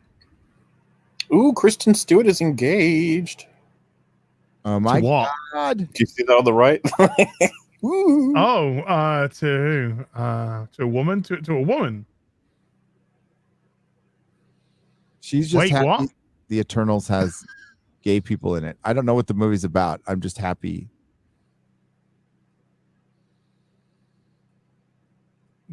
What? All right then. What about the Eternals? That's what she said. She's like, I don't. Somebody asked her like what she thought about the Eternals. She's like, I'm just happy there's gay people in it. Oh, okay. Okay. That actually sounds like a very Hollywood answer. Mm-hmm. I'm just glad there's gay people in it. I mean, it could be fucking shit and nobody likes it, but as long as it's got gay people in it, that's okay. I think it's utterly fascinating that this movie that was made for critics is just getting review bombed by critics. Yeah. When did Kristen Stewart start eating carpet? I didn't even know she ate carpet. Oh, she did. Yeah, she's off. I think she has a bit of both, right? Well, she was dating Patterson, wasn't she? Mm-hmm. Famously, wonderful relationship. Well, it's very good for your career to. I mean, we already saw, what was her name again? Tilly from Star Trek Discovery, who's married and has a kid, is bisexual now. Well, she came out as queer, didn't she? She came out as queer. Yeah. I'm married to a guy, and we've just had a child, but I'd like to come out as queer. I take my kids That is to soccer Hollywood. practice every day. That is But fucking Hollywood through and through. Yep. Hey guys, money is tight with upgrades going on in the house. Oh, you don't have the super chat. It's fine. Thanks, CC Thorne, for $5. I appreciate it. But love you guys. Keep up the great work. MauLer, still want to hear about Nightfall. I've not begun. Oh yeah, that I've got to. Yeah, I got to. Because I got to dig out Hush, but Hush is currently behind a we have to do the test sack of sending shit. first. So let's do that. I'm going to do that this week. I'm going to send you the test copy to make sure that the destination is good. Right? That's what we want. Yeah. Okay. That'll be great. Darth Gorbag. Just some of your docs, your real docs, MauLer, and I'll send it. Send them out. right now. Like just post them, share them on the screen. I'm sure it'll be just fine. Okay. Yeah. Nobody will bother you. Darth Gorbag for 1515 says, as help, I think I'm in love with my Final Fantasy 14 character. She's like a cross between a chocolate Easter bunny and a runaway model who knows how to handle a long spear. Ooh. Oh my. Okay, so you've rolled a bunny girl. Not wrong with that. When Endgame comes, I might actually change to a bunny boy now that they're coming in. I might actually turn to a bunny boy. I have no idea what you're talking about. It must be bunnies. It's the race, different races in Final Fantasy 14. Oh, okay. The bunny people. So he's got the race is called a Viera, which is basically a cross between a 6-foot model and bunny ears. And so bunny ears. But they didn't have the male Viera. They only had the female Viera. But the next expansion coming at the end of this month, they're bringing the male Viera in. So he's rolled himself he or she, who was, I don't know, they rolled themselves a nice sexy bunny girl, and now they want to bang it. Sounds legit. It sounds totally legit. Yeah. Cause and effect in play. It's why you can make your sexy characters, you know. Have you guys seen like the excellent CGI? I've seen everyone making fun of it already. From the Eternals. Right.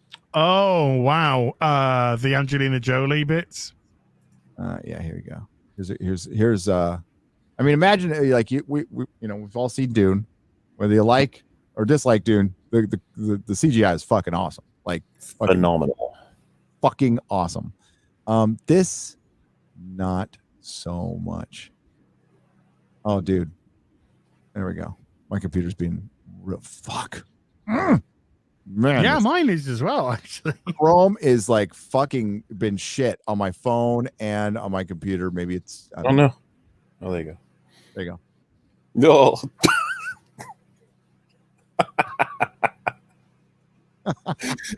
Hey, look, it's nice. It's from like the first Tomb Raider game. I guess it wouldn't even look that bad on that though. Dude. Oh my god. What the fuck? Those eyes is very expressive. Genuinely, if you told describe the expression, you'd be like, shock. Abject shock. Anger and shock. I think that is just before you're like burned alive or something. I don't know.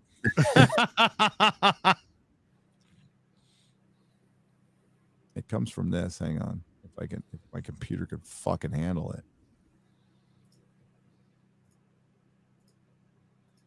Or not. I probably shouldn't push it. But why not? Let's try this one. But why not?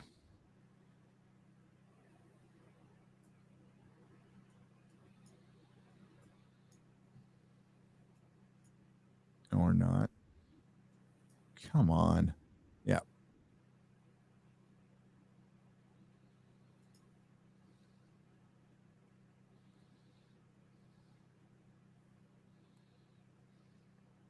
This is bloody ridiculous. Insufferable. It really is. And then we have this. Insufferable. What the?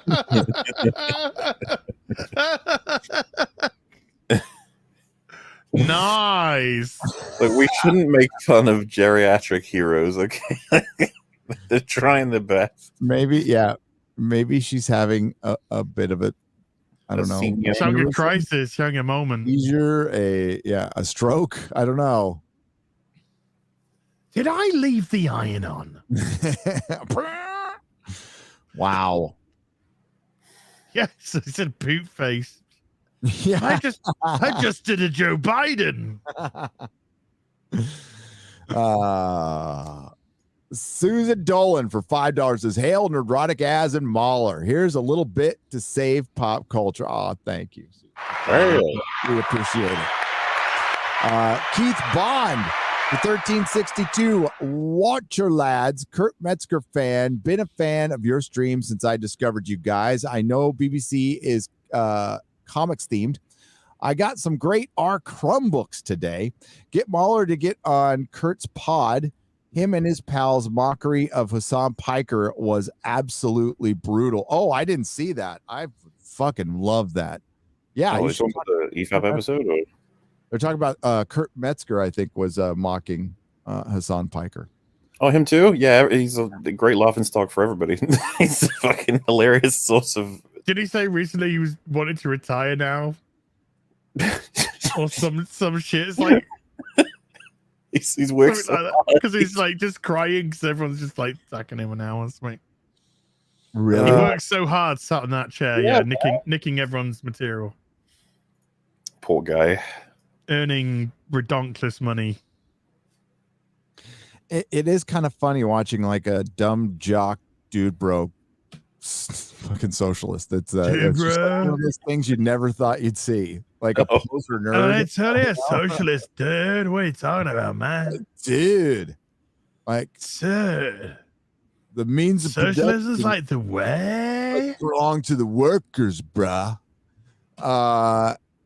For $10, Dave on the Streamlabs side. Thank you. Drama on the real BBC. MauLer is still upset at Gary for flaking out on Saturday's EFAP. Deliberately shows up late in a diva move. Oh, wow. Sleeping in at 5 p.m. Az tries not to take sides, but his beanie says different. Hail to the fellowship.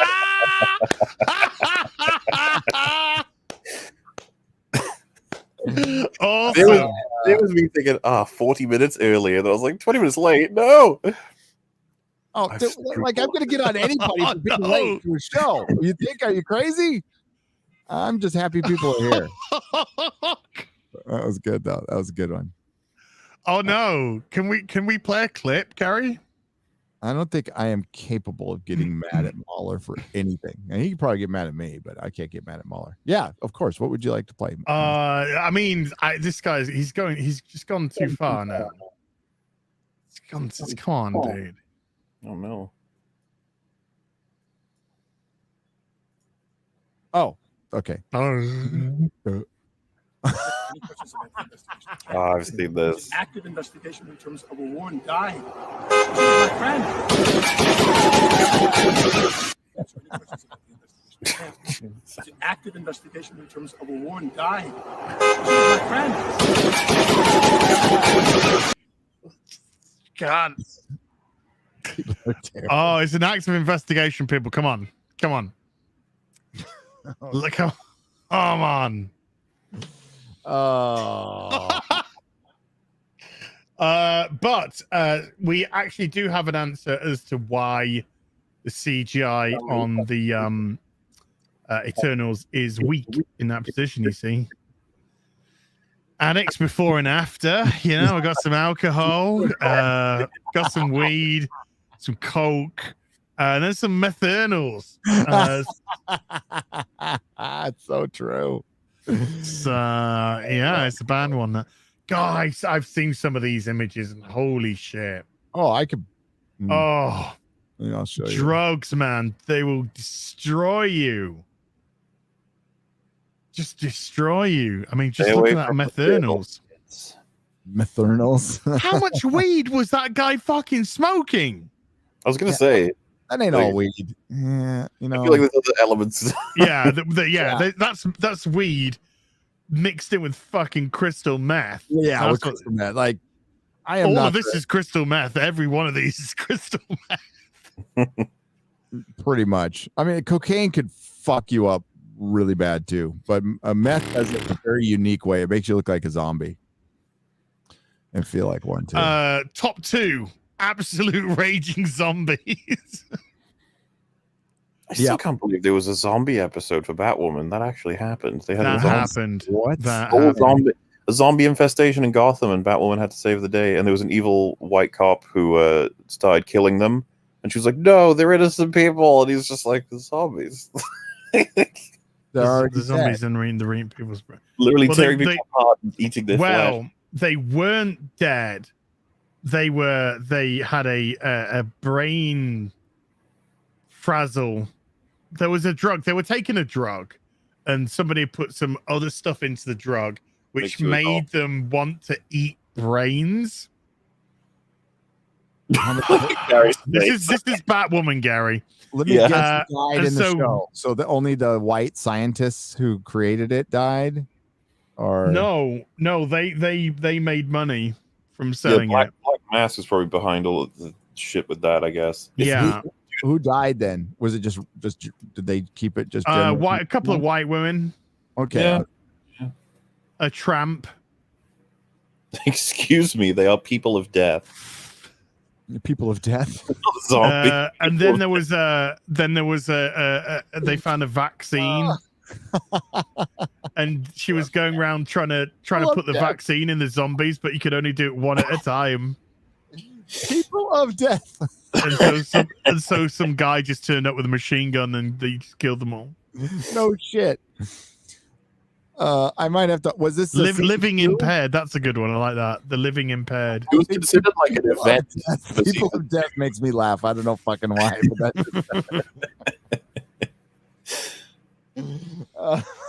People of death.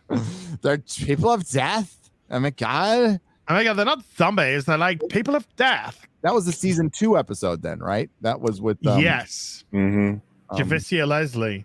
Javicia, who is still probably contractually silent on all of this.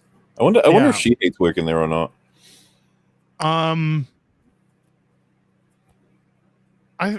guess we can't know for sure. I know we just can't know for sure, but I mean, they're all shit. Nobody's good in that show. Nobody's shining out in that show. No, I think they're all counting their lucky stars. They're still getting seasons because nobody likes this fucking show. And now the people who do like it have reason to not support it, with all the Ruby Rose stuff. They'll be like, I can't, in good conscience. I cannot in good conscience continue to ship lesbians when you got rid of a lesbian. We didn't. Ruby Rose is bi, isn't she? They got the Flash Apocalypse coming soon as well. You don't want to... What? You can tell, like there are projects that people like they hate each other, but they know they're making something good, so they'll stick with it, and they're professionals. And then there's just worse shit. People making a shit product, probably making shit money, but at least it's money, and we're on TV, so let's just go through the fucking motion. They're all in a big circle. They're just like wish shit. Well, Dude Gray Scott was just like, I want out now. Yeah, the one thing I believe, fucking possible. One thing I believe about all the things she said about him was that he was on the phone to his fucking agent saying, "Get me out of this goddamn show, please." Absolutely, 100% believe. So when did he leave? Just before the end of season 2. Okay. Because it's like the third episode from the end. He's put into prison, and then he just doesn't show up for like 2 episodes or whatever. Then he has like one scene where he's like, "Yeah, I'm in jail, by the way." Bye. Yeah, pretty much. It's so bad. He Alice, who keeps getting released even though she's murdered shit ton of people, is out and about. Meanwhile, Dude Gray Scott's character is now imprisoned for aiding and abetting Alice. Which he did for like 5 seconds because he was trying to find Kate. It's terrible. And not to mention, by the way, as fucking season 2 ends with her getting locked up. Alice is locked up in the asylum. It's like, yes! Season 3 premiere, Batwoman breaks her out and she kills someone straight away. And you're like, she stabs Mad Hatter in the back. Apparently he didn't die. Oh, he didn't die. He didn't die, though, no. You know for a fact the only reason they said he did die is like, oh, we might use him again. Fuck it. He was stabbed in the back with a knife, but he's totally fine. Don't worry about it. Oh, I thought the only reason why he didn't die was because he was clearly fucking gay. That episode was so fucking dumb, by the way. And I think, correct me if I'm wrong, I think.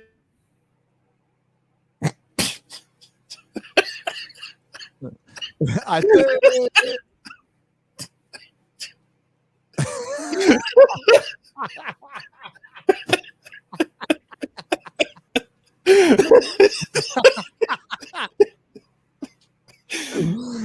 Oh, Az has become a person of death now. He's gone. Person of death. Oh no, Az, where did you go?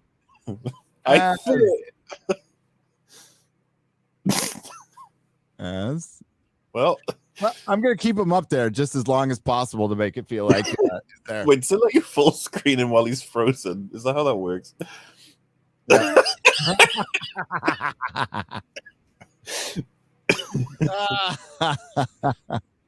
Oh, hey, how's it going, everybody? I didn't mean to full screen myself. He'll be back. Welcome to the Buffy I will Show. keep an eye on my welcome to the Buffy Show. We will do that. We should, you know what? Can we do that before the end of the year? I don't know. I never know. We just talk about it perpetually. We're generating all of the hype. Well, it's like my Picard review. I got to get that finished too. Oh, my TFA series. I'm going to have like a good week to just work on it. Oh, I'm so excited.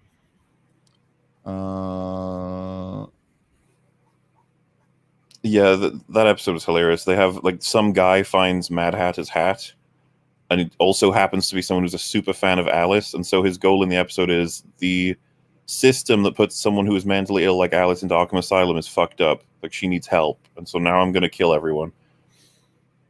Something like that, you know, standard motivation. Yep. It's always just excellent content. Well, especially for Batwoman.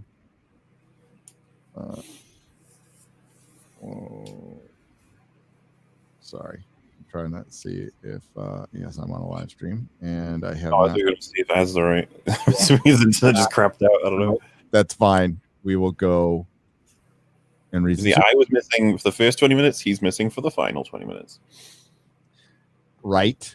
But I want to put the super chats on my other monitor. So give me just a mo here. Because I do have 4 monitors. Why don't I just use them? There we go. X-Ray Girl's doing a great job. By the way, big hand to X-Ray Girl. Hey, out there. Producing this episode, doing a great job. She's Newest one says, "Hail on full screen as his beard looks like a merkin." Don't tell us that. It's okay. He's not listening. He's love it. Yeah.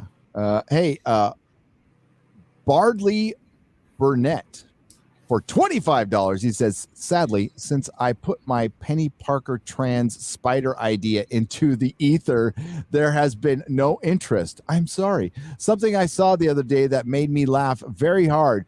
Don't know if you've seen it, but the winners of the 46th Saturn Awards were announced. Yeah, it was Rise of Skywalker, right? Yeah. And like Star Trek and like all the shit won, basically.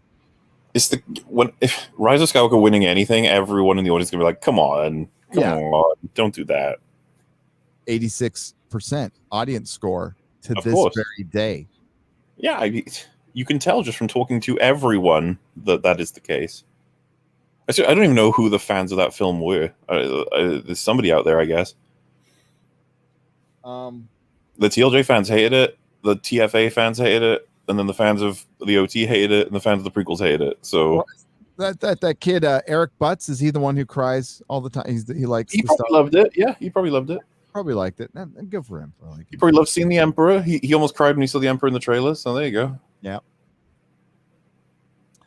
Brenton Palmer for $8.99 New Zealand. Hail the real BBC. Listen to you, mad lads, religiously from my digger cab. My digger, and that's Digger. I said digger cab. What's a digger cab? I don't know. You dig? In New Zealand, it is me, or is it the real BBC? How the real It's now the real long BBC. Yeah, it is. And hi rags. Although we'll be wrapping this one up very, very soon because I have to have my smoothie I should probably eat something as well. Yeah, it's good for you, from what I've heard. They're good. They're good. They're good. And I can have almonds. Raw almonds. I suppose I'll eat something when I'm in Arizona, but it's kind of hard to fast when you got to drive because, like, you can't make a smoothie in the desert. So, have a sand smoothie. We could have a sand smoothie. Yeah. MauLer, do an EFAP movie on do an EFAP on an EFAP X-Men marathon. And that's from Jim 505 for $2. We want to do I guess a Fox sort of superhero, because the whole X-Men run, it goes like 1, 2, 3, and then there's the new trilogy, then there's the Wolverine. Was it a Wolverine trilogy? Does that count as a trilogy? The Wolverine X-Men Origin, yeah. And then Logan. Yeah, that would be the end of the trilogy. Yeah, so we want to do that at some point and talk about them all. I want to see how X-Men 1, 2, and 3 sort of hold up to today, you know what I mean? Because, like, when we're doing League of Extraordinary Gentlemen, like Az was saying, like, watching that movie back then, it was like, ugh. Watching it now, it's like, I mean... I feel like, I think I like X-Men 1 and 2 for what they are. And I think Fox got it right for a little while. I think First Class was good. I liked it quite a bit. I liked the first Deadpool movie, and I don't even like Deadpool in the comic books. I liked Days of Future Past, even though it was partially directed by Bryan Singer. I liked that movie quite a bit. And Logan, I liked it when I walked out, but I've never watched it again. Never seen it the second time. That one is beloved, but I haven't seen it in ages, and so I'm not confident in praising it too much, because I'm like, I can't quite remember a lot of the plot points. I just know the major sort of things that happen, and I know that he fought an evil vision of himself, which I'm not too much of a fan of oftentimes. Yeah. But of course, it's like a swan song for Professor X and Logan at the same time. I don't know. I want more Hugh Jackman Wolverine. I do too. I think he's good. Yeah. You just got tired of, dude. I mean, it makes sense. He played him as more than Tony than Robert Downey Jr. played Tony Stark, right? Or are they 1-to-1? Played him like 8 times, right? Ooh. I'd have to count. It's probably close. But Robert Downey Jr. stayed in shape, but clearly stopped like yoking up. Like he yoked up for the first couple of movies and just kind of said, nah. I remember, in Days of Future Past when he like gets up, Hugh Jackman. Compare that to when he's like first shirtless in X-Men 1. It's like, holy fuck. Yeah, close. Not even close. But he didn't have a lot of time with X-Men 1 because Drew Gray was supposed to play that part. I don't know. Imagine the will that we would have gotten if he did, because I don't, no offense to him, I just don't think he would have pulled it off like Hugh Jackman did. No way. For one, he looks old. He looks older, and Hugh doesn't. Hugh's, kept it off. Hugh's a gorgeous human being, so he's a dancer. He's a natural dancer. Drowning Clown for $10 says, can't wait to see the new studio, Gary. The content as well once you breathe your sigh of relief.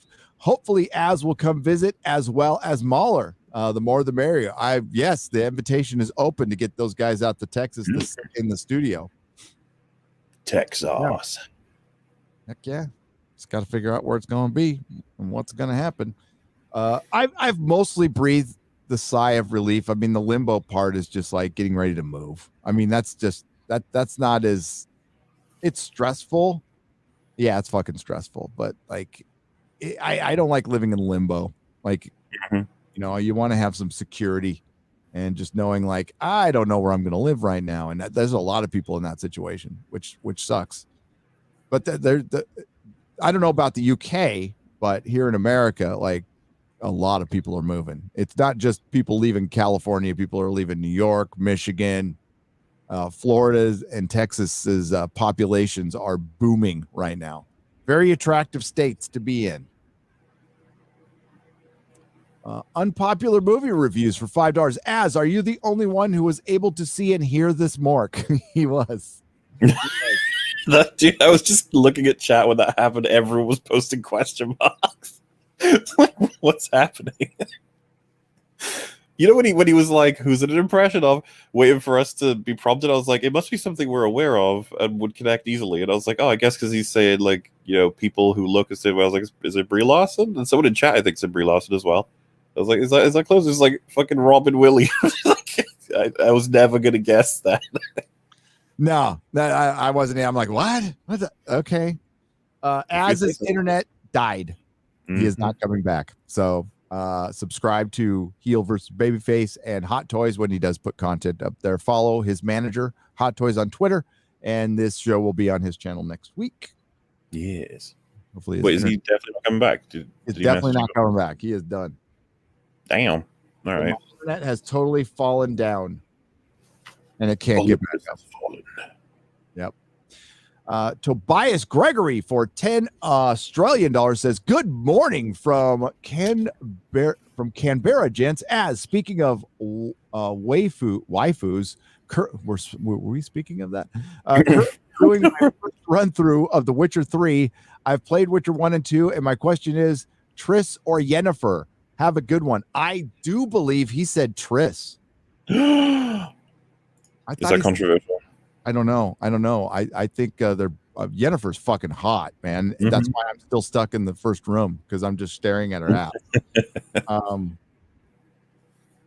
That I promise before the end of the year. That'll be a holiday thing. I'll do my Witcher 3 stream during Christmas, but you're welcome. If we want to do another Christmas Eve stream, you're welcome to join, dude. The last one we did was lots of fun. I remember. Man, it's been a year since then already. It's been a year, man. Quite a year it's been. Mm-hmm. Here. Got a second.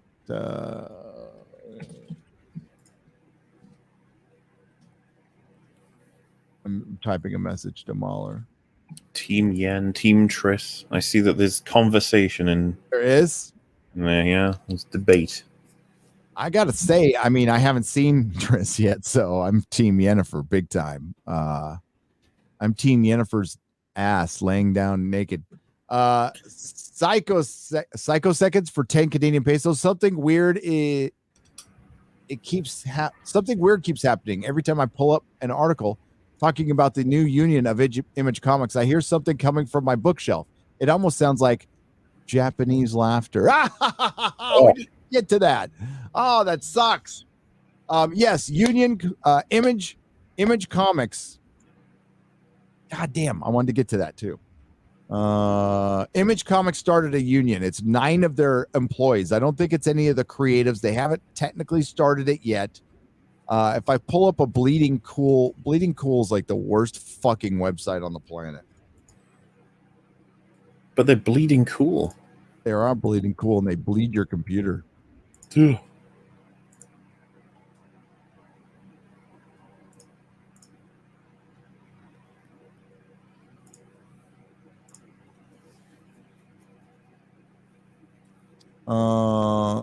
We can't find it now. I have to just search it.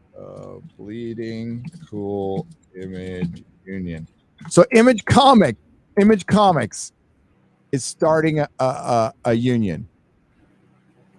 Good for them. And apparently, one of the union's demands is a more diverse workplace. And I think, it'd be funny if it was like if all these 9 workers were a bunch of white people, so they fired them to make it more diverse, which would be so fucking funny. It'd be unbelievable. But I think this is like I don't know if it's mailroom or I don't know how big fucking Image is anymore. It's not a very big publisher. And I have heard of the comic creators have tried to unionize forever. And you know why they haven't? You know why it's not a good idea? Because you're not going to the fucking salt mines. You're drawing a comic book. You're doodling. It's cool. It's an art form. I appreciate it, but it's pure meritocracy. So what are we exactly looking for? They're looking for a living wage. Okay. Well, the Image Comics is, I do believe, did they move? They used to be in Berkeley. If they stayed in Berkeley, they probably would have had $20 an hour. I don't know where they are now. The Image Comics has this is the other article. I want the first one. This is the response. Image has always believed in a fair and equitable treatment of staff and always strived to support employees at the best of companies regarding their employment. This is not Image Comics recognizing the union, and indeed seems to suggest that they are doing fine without it. The goals, as stated by Comic Book Workers United, seemed to indicate some disquiet in the regard between employees and publisher. Bleeding Cool also questions in with the Comic Book Workers Union, but goals seem to define issues that staff had at Image that potentially may include a lack of salary or workload transparency. California state law requires salary transparency. In other words, they have to show you how they pay you. They absolutely do. Low staff morale and overwork. Well, maybe that's because you're not selling a lot of comic books, because a lot of the creatives in the industry have been alienating that job security. You know what job security is? Customers, paying fucking customers. That's job security. When you piss them off, you don't have job security, dipshits. A lack of communication regarding publisher priorities. That sounds like a management thing. Yeah, they usually don't tell you fucking everything. Lack of procedures laid out or duties. New positions not opened up to current staff before they go public. Remote work. Well, there's actually a law in California that requires you to hire. You have to put a wanted ad up for stuff. You have to. I can't remember exactly how the law goes. So, remote working opportunities being withdrawn and lack of compensation for supplies used when remote working. Too many mistakes in production as a result of overwork. A lack of diversity in staff and management. The publication of work by problematic creators. Ooh. You know what that means. So you have so the staff has to like everybody the comic publisher produces their work. So how do you define that? We also noted previous support for workers to unionize at Amazon from one of Image's partners, and also notable that issues expressed here have also been expressed to Bleeding Cool by other publishers such as Marvel, DC, Dark Horse, IDW, and Boom, especially the increased workload and the lack of communication. Image may be the testing ground for a union with lots of room to expand. Bleeding Cool will follow the emergence of this new union and what it means for the rest of the comic book industry. It will mean your end, because I will tell you exactly what happened. They've tried this before. And you know what they did when they tried this before? Remember when you started seeing all the Brazilian artists showing up, Italian artists showing up, in some cases, Russian artists showing up? That was every time the word union was spread around all the buildings of Marvel and DC. They went, sure.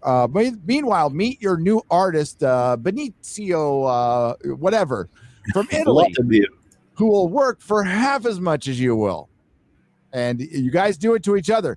You get what does Robert Meyer Burnett say? You deserve what you negotiate. You are not a necessity. You are a luxury item. You are a comic book artist. It's a joke that there's unions in Hollywood, which they're trying to break, by the way. People deserve a living wage. They deserve what they work for. Listen, when I worked at Technicolor, I worked a shitty shift. My pay was okay. They asked me to do quite a bit, and I did it. I fucking did it. And when I started feeling overworked and underappreciated, I went to the boss and said, I need more money. First time I did it, they gave me more money. I said, thanks. Okay. And when that started happening again, they didn't give me money. I went, okay, thanks. Bye. I left. I went and found another job. It's the comic book industry. And especially if you're not drawing comic books, if you're just working, lower level, if you're doing just basically office work, well, there's office work all across the country that you can go work at, probably get paid more and live in somewhere where it's, especially, again, I don't know where Image was in Berkeley, one of the most expensive places on the planet. I think it's in did they move to Oregon? Image Comics based in Portland, Oregon, which isn't cheap anymore. A bunch of hipsters see, oh, that's where all the young people went to go to retire, or that's where all the losers went to go to retire, is Portland, Oregon. And it became more expensive because it became like hipster heaven. So you turned it into a mini San Francisco. Yeah, a unionized. Some guy shot back at me yesterday, MauLer, and go, the workers deserve a live, and they deserve a living wage, and they deserve job security. Deserve job security. Deserve job security. Okay. You deserve job security when you say things like the publication of work by problematic creators. I would laugh these people out the fucking building. Lack of diversity in staff management. Okay, let's start with you guys. Unfucking believable. Yeah.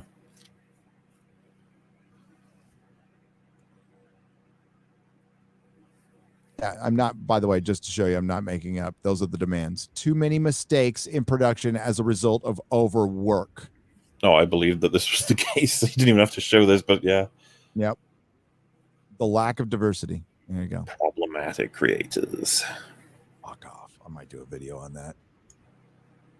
I might do a video on that one. Okay.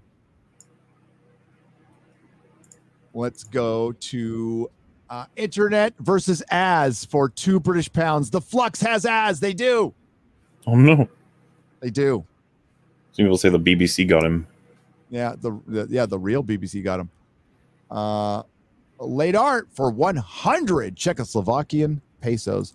I've got a happy birthday from you guys on bragging rights this morning. If I could get one from the beautiful soul as well, it would be the greatest birthday gift ever. I wish I could, but he's gone. I'm sorry I didn't catch that. We'll try to get it to you next time. Mm-hmm.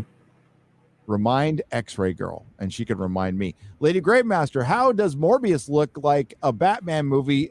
How does Morbius look more like a Batman movie than a Batman? Riddle me that, DC. Freaking Marvel nailed the aesthetic of the Cape Crusader better than their own company. That's how you know we are in the end times. Well, at least that and the CW. That's true.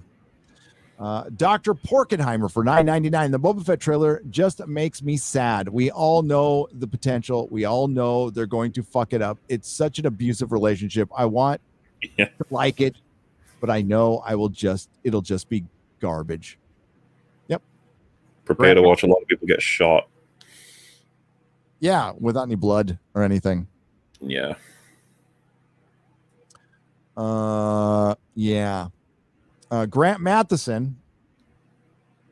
Hail all. Thanks for all you do.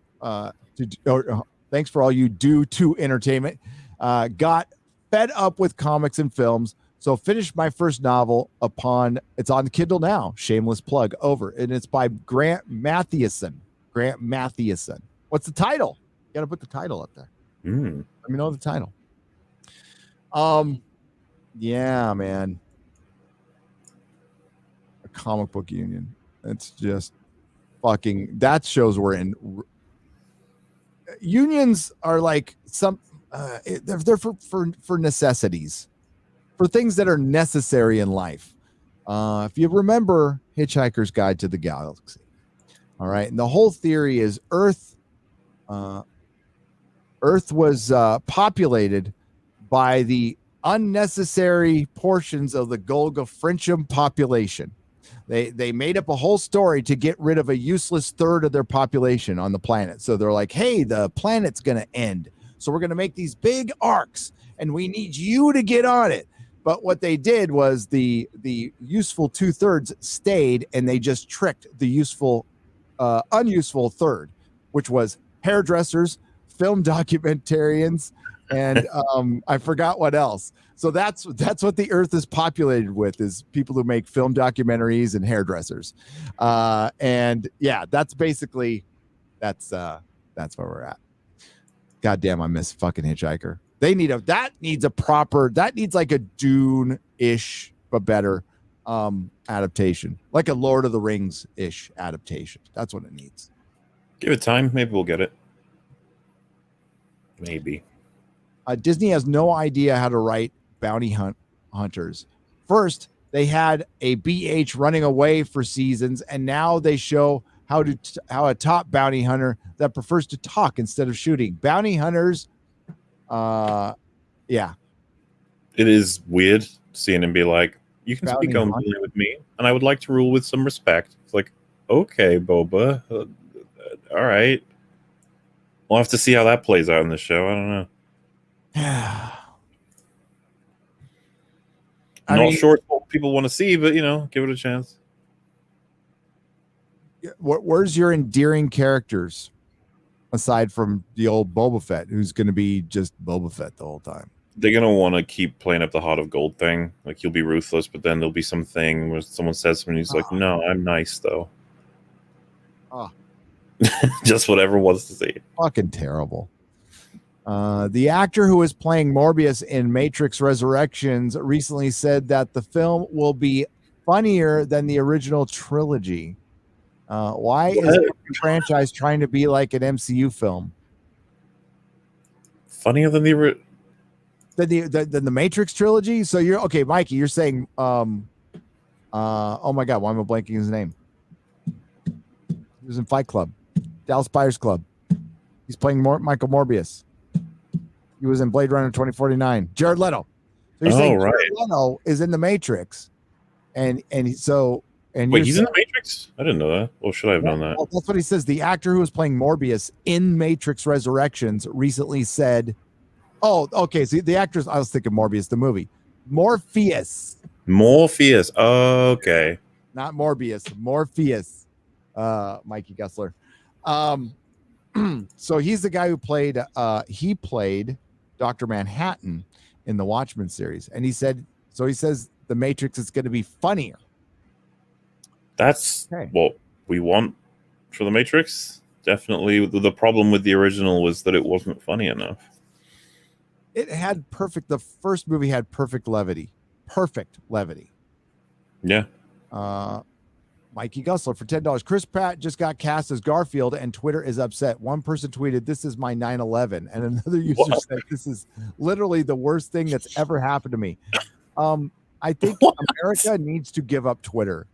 America just needs to give up Twitter if that's real at all. Now that might be people joking. I mean, if you're joking and you say it's my 9/11, then that's funny. I want it to be cast as everything now. See the difference? Andrew Matthews for 10 British pounds. Peeping Tom looks nervously at his watch. The clock ticks to 9 p.m. So appears his nemesis. Barbara Woodhouse is the watershed. The watershed? That's good. The watershed. I like the choker. Mr. Tickle Trunk for $10. CRT is to Marxism as multi-tiered marketing is to pyramid schemes. Word. Harry Lime for $1.49. Thank you for the super sticker. Crazy Cat Guy, thank you for the $1.49 super sticker. Rough Girl, $2 super sticker. Thank you. And Corey B, 99-cent super sticker. Darius Munchausen, $1.49 super sticker. Thank you. And Folkert Cornelius for 5 British pounds for a super sticker. That's freaking awesome. Thank you. Nikki D for $5. I almost burned my tongue drinking hot tea, but then I watched the Eternals and my life was saved. Thanks, MCU. How were your lives saved by this film? Well, just by watching the trailer. Yeah. I feel younger. I feel cleaner, more healthy. It's finally, what else can I say? I think the true MCU begins with the Eternals. I do too. I feel like my colon was cleansed, and all cancer was removed from my body, and my brain cells were restored that I destroyed in the 80s. Marquetians Studios for $5. Hey Gary, You keep missing my super chats lately, and I'm not sure why. Oh, I'm doing it on purpose. No, I'm not. I'm not. I get to what I can, but I do not deliberately not read unless somebody is like really. I mean, like if it's something that's horrible, I can't. It's something I can't read. But I generally, and those I'll even read in a Square Hub. Do you read mine? Did you read mine from Friday Night Tights last week? I did not, Marcretian Studios, because I don't. Well, I might have. I don't know. X-Ray Girl will have to answer that one. Can't remember off the top of my head. I'm sorry. But I can.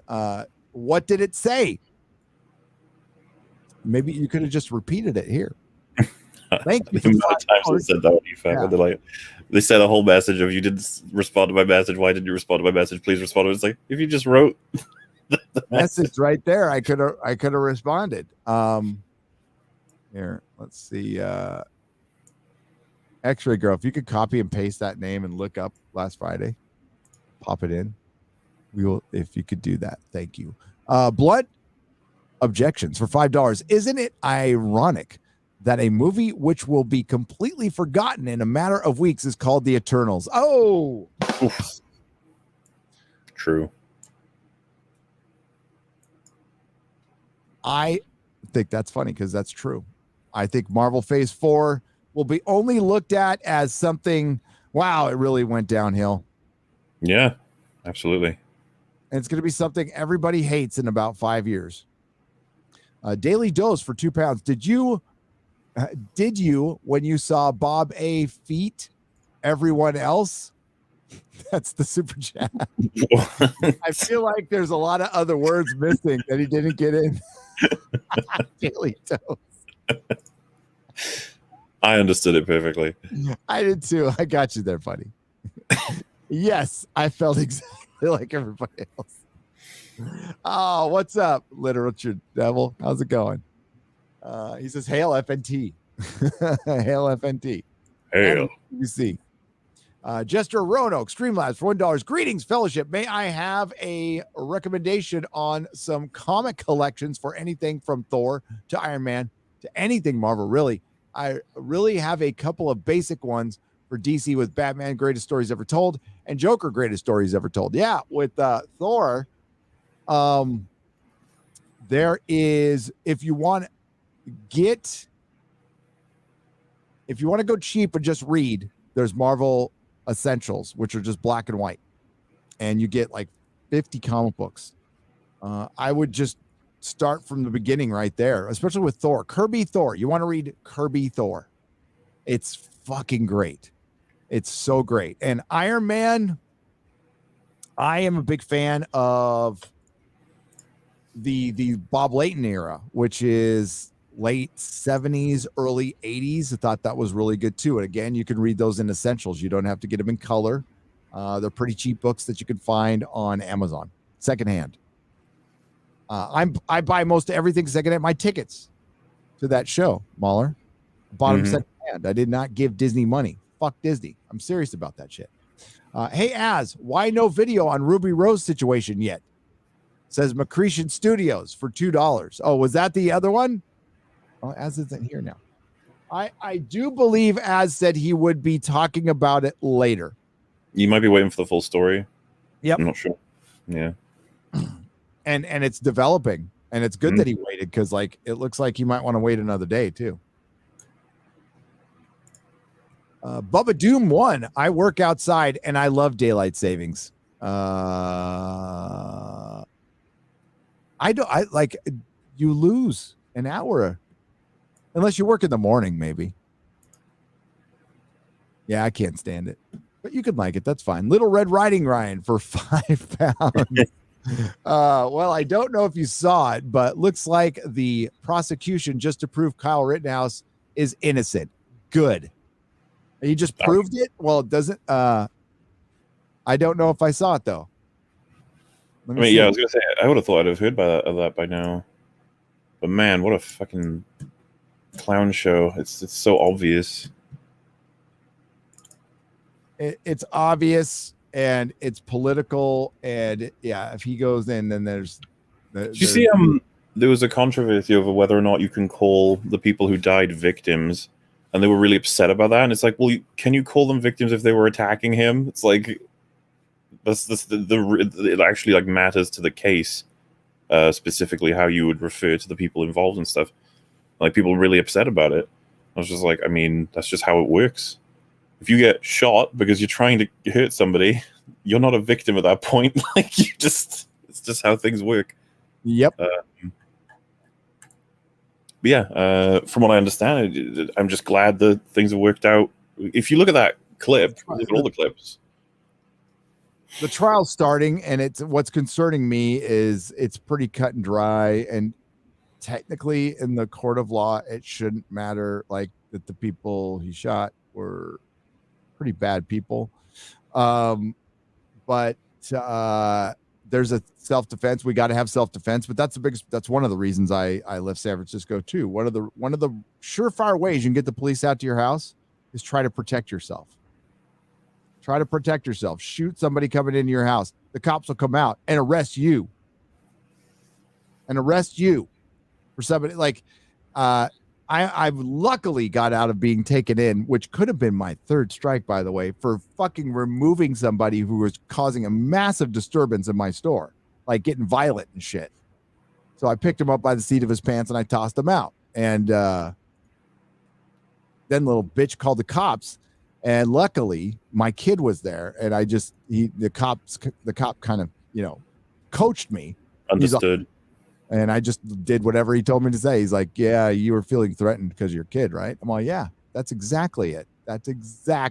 I felt threatened. And it took care of it. Torsten for $5. When they call you alt-right, it means that they know you are wrong. And the only retort they know is lashing out. And they know they are wrong. And the only retort they have is lashing out and trying to brand you alt-right or ist. Yep. They don't have a counter argument. And it's one thing, but it's it's so extreme. It's like, where do we go from here? Like, okay, you've now labeled us alt-right for so long, it doesn't even fucking matter anymore. It's a joke. We laugh at it. Everyone is apparently. So now what? What's next? You've tried the white supremacist thing. That doesn't seem to be sticking because it's bullshit. So what next? Maybe you admit that we just have a different point of view. That's all. Man of War 665, the neighbor of the beast. Have you two heard of jokes and laughter are the new symbol of the far right? Oh, I didn't know that. Laughter, the tool of the Nazi. Color me educated. We've got I don't know how to say this. Nardual for $5. How do you define what a man is? Seriously, like in Fight Club, a generation of men raised by women. Where do we go to find what is right? You rock. And that's true. That's why Fight Club is one of my favorite movies of all time.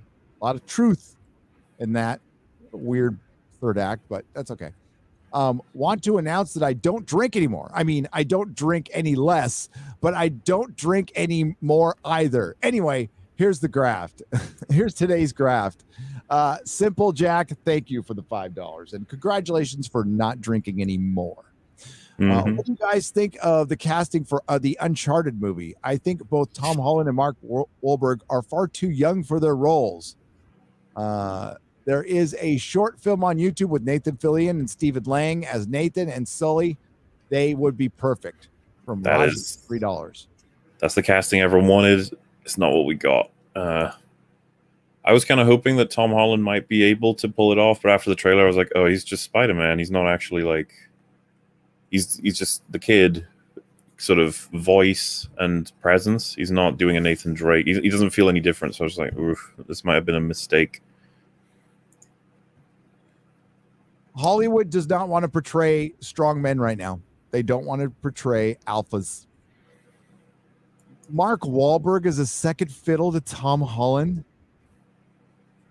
In a sense, I'd be curious about a Mark Wahlberg playing Nathan Drake. Maybe he could have done better. I don't know. We'll have to see what happens. But yeah, having Nathan Fillion play Nathan Drake would have been really cool. Yep. Never mind. He's a better actor than Tom Holland. The other villain's fantastic, just in everything he's in. The only film I'm looking forward to is the Rocky IV director's cut. It says Uber Geek for $5. There you go. That's something worth looking forward to. I'm looking forward to Christmas and watching all my Christmas movies, watching my old Doctor Who Christmas specials. I'm getting fired up for Christmas. I'm ready early. Yeah. I mean, fuck wait until Thanksgiving. The decorations are going up within a week. Because we're going to be here through Christmas. That's a fact. There is no easy mode for life. Sure, it's called being a woman. Oof. Oh, I'm just reading super chats. 6.6 now 6.0% of my female audience. Adolf E. Newman for 25. I think that's Polish pesos. Chris Webb for $5. Even in comics, no one liked the Eternals. I know, right? I love how I'm a big, long-time Eternals fan. Wow. Are you now? Are you now? I'm sure there's one. I'm sure there's somebody out there who really like gravitated to them and stuff, but we're talking like a handful of people. Douglas Sadivi for $5. Lately, my best use of Twitter has been keeping tabs on indie authors and artists plugging their stuff. Active group who loves getting talked about. That's good. Follow who you like. Yeah. Man of War 665, the neighbor of the beast. Remember when you guys were going to quit Twitter about a year ago? I remember. Yeah, I remember too. I was just thinking about that. I ain't quitting Twitter. I need it to talk to people. I hate that I do, but I do. That's the thing. When the problem came up is when a couple of us quit Twitter, it's like, oh, fuck. It just became a problem. We'll see if we can work our way around that problem for Friday Night Tights and for the streams and stuff. But last week's Friday Night Tights was an all-timer show. That was really good. It helps to have, Marvel shit to make fun of, but it was really, really good. And like our second best performing one next to Alex Jones by far. So thank you for the support. It was fantastic. Hail all. What are your thoughts on cleaning and pressing comics and slabbing them? Is it worth doing bronze or older or new 9.8 comics? As long as none of that affects the raw value of the comic. Pressing them, as long as you can get away with it. People could tell if you've pressed them, though. That's the thing. But if you want, you could try. And you could try to sell it, but it's like clever people will be able to figure out if it's pressed, and they'll call you on it. And they consider that devalued. It depends. I think that's kind of an iffy thing. Personally, I don't have a problem with it. But Hitchhiker 42, there is a huge market for slab comics. The only problem with them is you can't read them. I like being able to read my shit. But I do have some slabbed. I'm sending MauLer a slabbed comic. To catch me up, what does that mean? Oh, it's I don't have one near me. It's when a comic is it's in a plastic slab and it's officially graded like a coin. So that increases the value. So it's able to trade online easier, because when you're selling a comic, like I'm grading it myself, right? And it's gonna be, people are just gonna have to take my word. That takes my word out of it. And this thing is officially a 9.8 comic or a 9.6. Right. Yeah. So you'll see when you get in it. I'm also giving you a copy to read. Sweet. All right, we'll do a couple more, then we got to bounce. Really got to bounce. Brightest Day for $3. One underappreciated lesson from Dune is the dangers of adults forcing unnatural plans upon future generations and how badly it can go wrong. Would be nice if some people had heeded that warning. Yeah, my dad never forced me to be an accountant because he just knew it wasn't happening. It wasn't happening. Dude, exact same over here. Yep. Like, my son might want to do something different. Rough Girl for $5. Got y'all while I'm doing yard work and making it fly by well. All hail the fellowship. Hail to you, Rough Girl. Don't forget, meetup me, yours truly, will be at the Endgame Bar with Jeremy and Ryan from Geeks and Gamers this Thursday, 4:30 p.m. Pacific time. And I'll be there for 3-4 hours hanging out. Also going there on a business trip. It's a business trip that turned into a meetup. Somebody would like to speak to me and Jeremy about some stuff. We'll just say some stuff. And we'll see. We'll see what happens. Bill Bonius bag of donuts for $5. But wait, what's always in stock with only context from pop-up book? My daughter exclaims, look, it's Captain Marvel. She loved it. Never will see movie. Nope. But it's so popular. Basement Studio Productions for 5 Canadian pesos. Hey, I made an animation to the FNT theme song. It would be awesome if you would check it out. Thanks. There was a couple of emails I had to look up.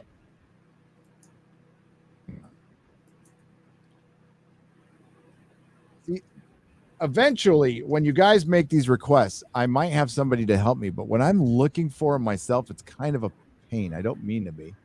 Yeah, it can be tough to find stuff. Yeah. So we'll see. And it kind of stops the stream. There we go.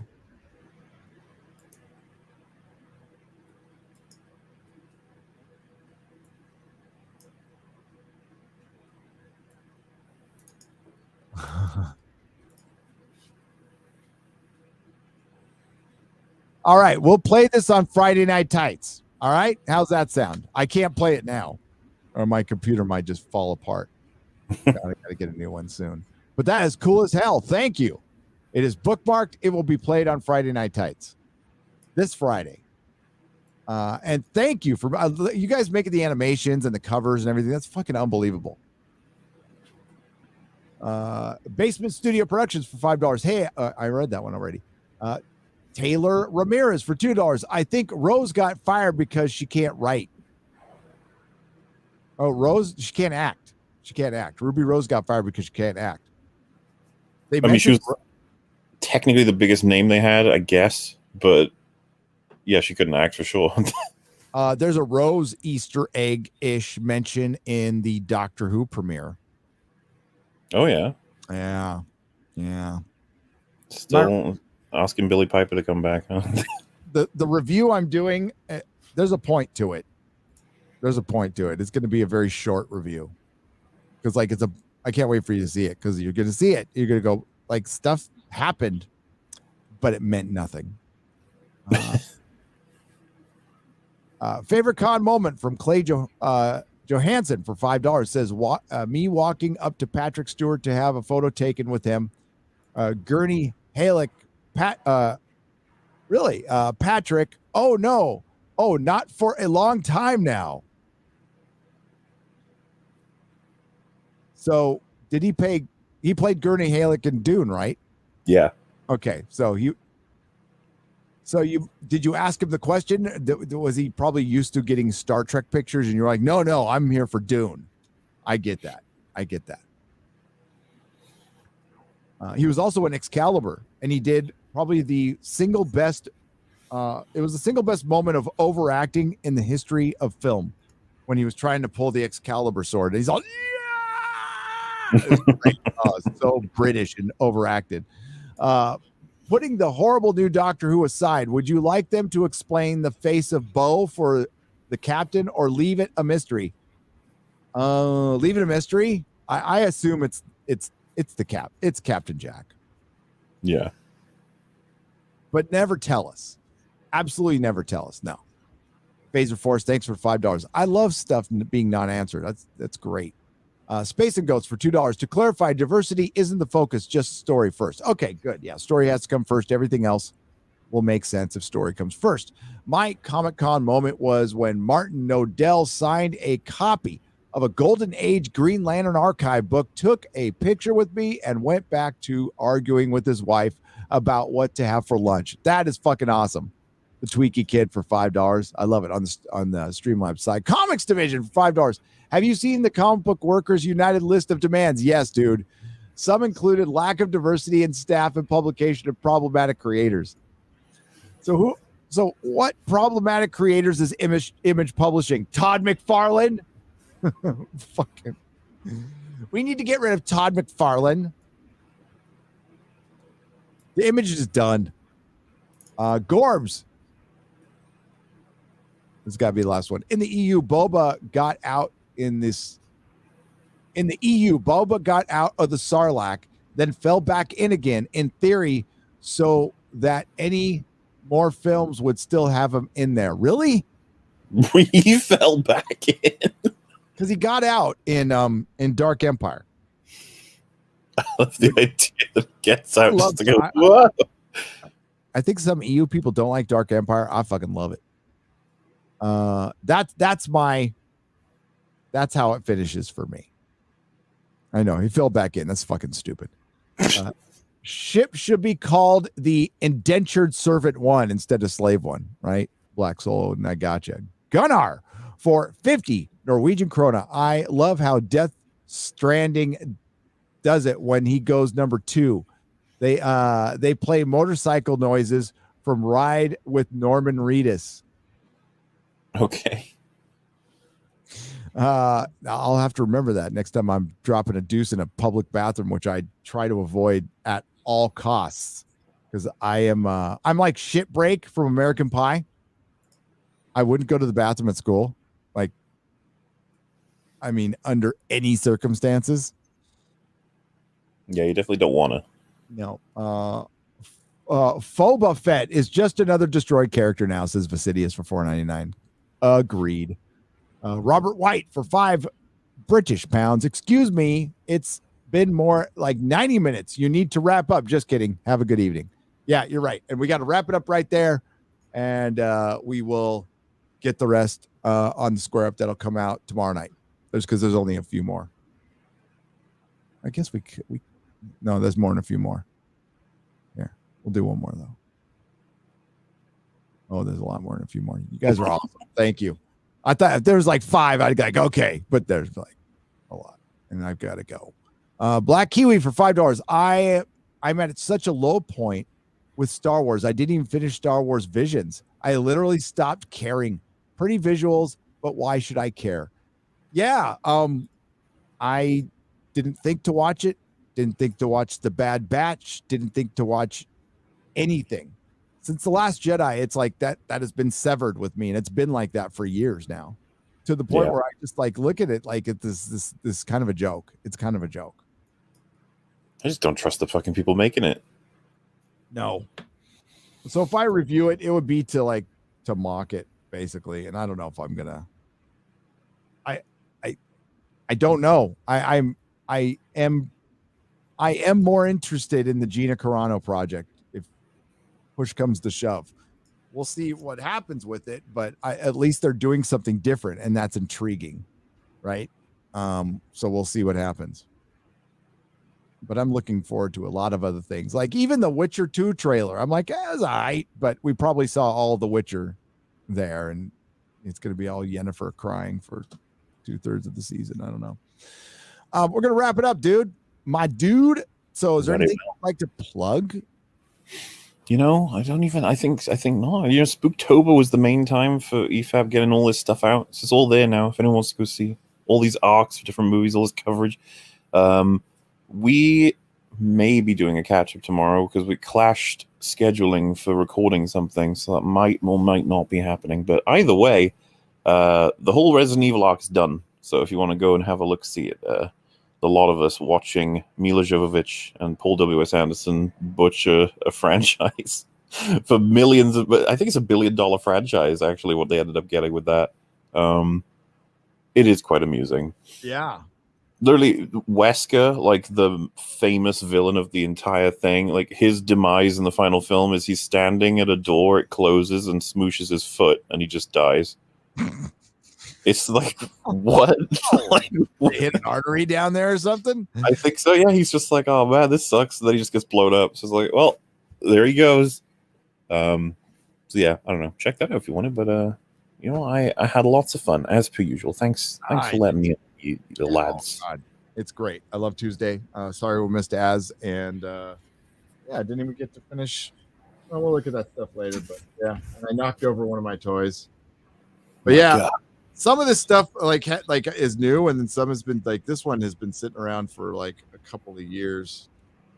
I used to be the biggest Spider-Man fan. I still don't like the black things there, the little stripes. I'm not a fan of these things. Mm-hmm. But I think I love this Romita type costume, and I do love the mask. So that was good. But it's still Spider Boy. Still Spider Boy. So Real BBC will be on Az's channel next week. There'll be a nooner sometime tomorrow, but I got to finish up my doctor review and a couple of other videos and the square up before I really do anything. And then Thursday, I'll be out in Arizona. We'll do a live stream on Nerdrotic Live, my alternate channel, by the way. That's where this live stream will be going when it's done, is Nerdrotic Live. It'll get archived over there. 4:30 p.m. Pacific time at the Endgame Bar in Arizona. Yes. Mesa, Arizona. That's where we're going to be. So that's it for now. Oh, and follow me on Instagram because we're doing a giveaway. And it's going to be a big giveaway. And then we've got some other great stuff to announce. Oh, and I am bringing some hats and stuff to the bar to give away. So Instagram.com/Nerdrotic. Give us a follow there. Help us get to 10,000 followers and make Mrs. Nerdrotic happy. Do it. Do it. So we're just gonna go out to say bye. Bye-bye. Tangerine. Tangerine.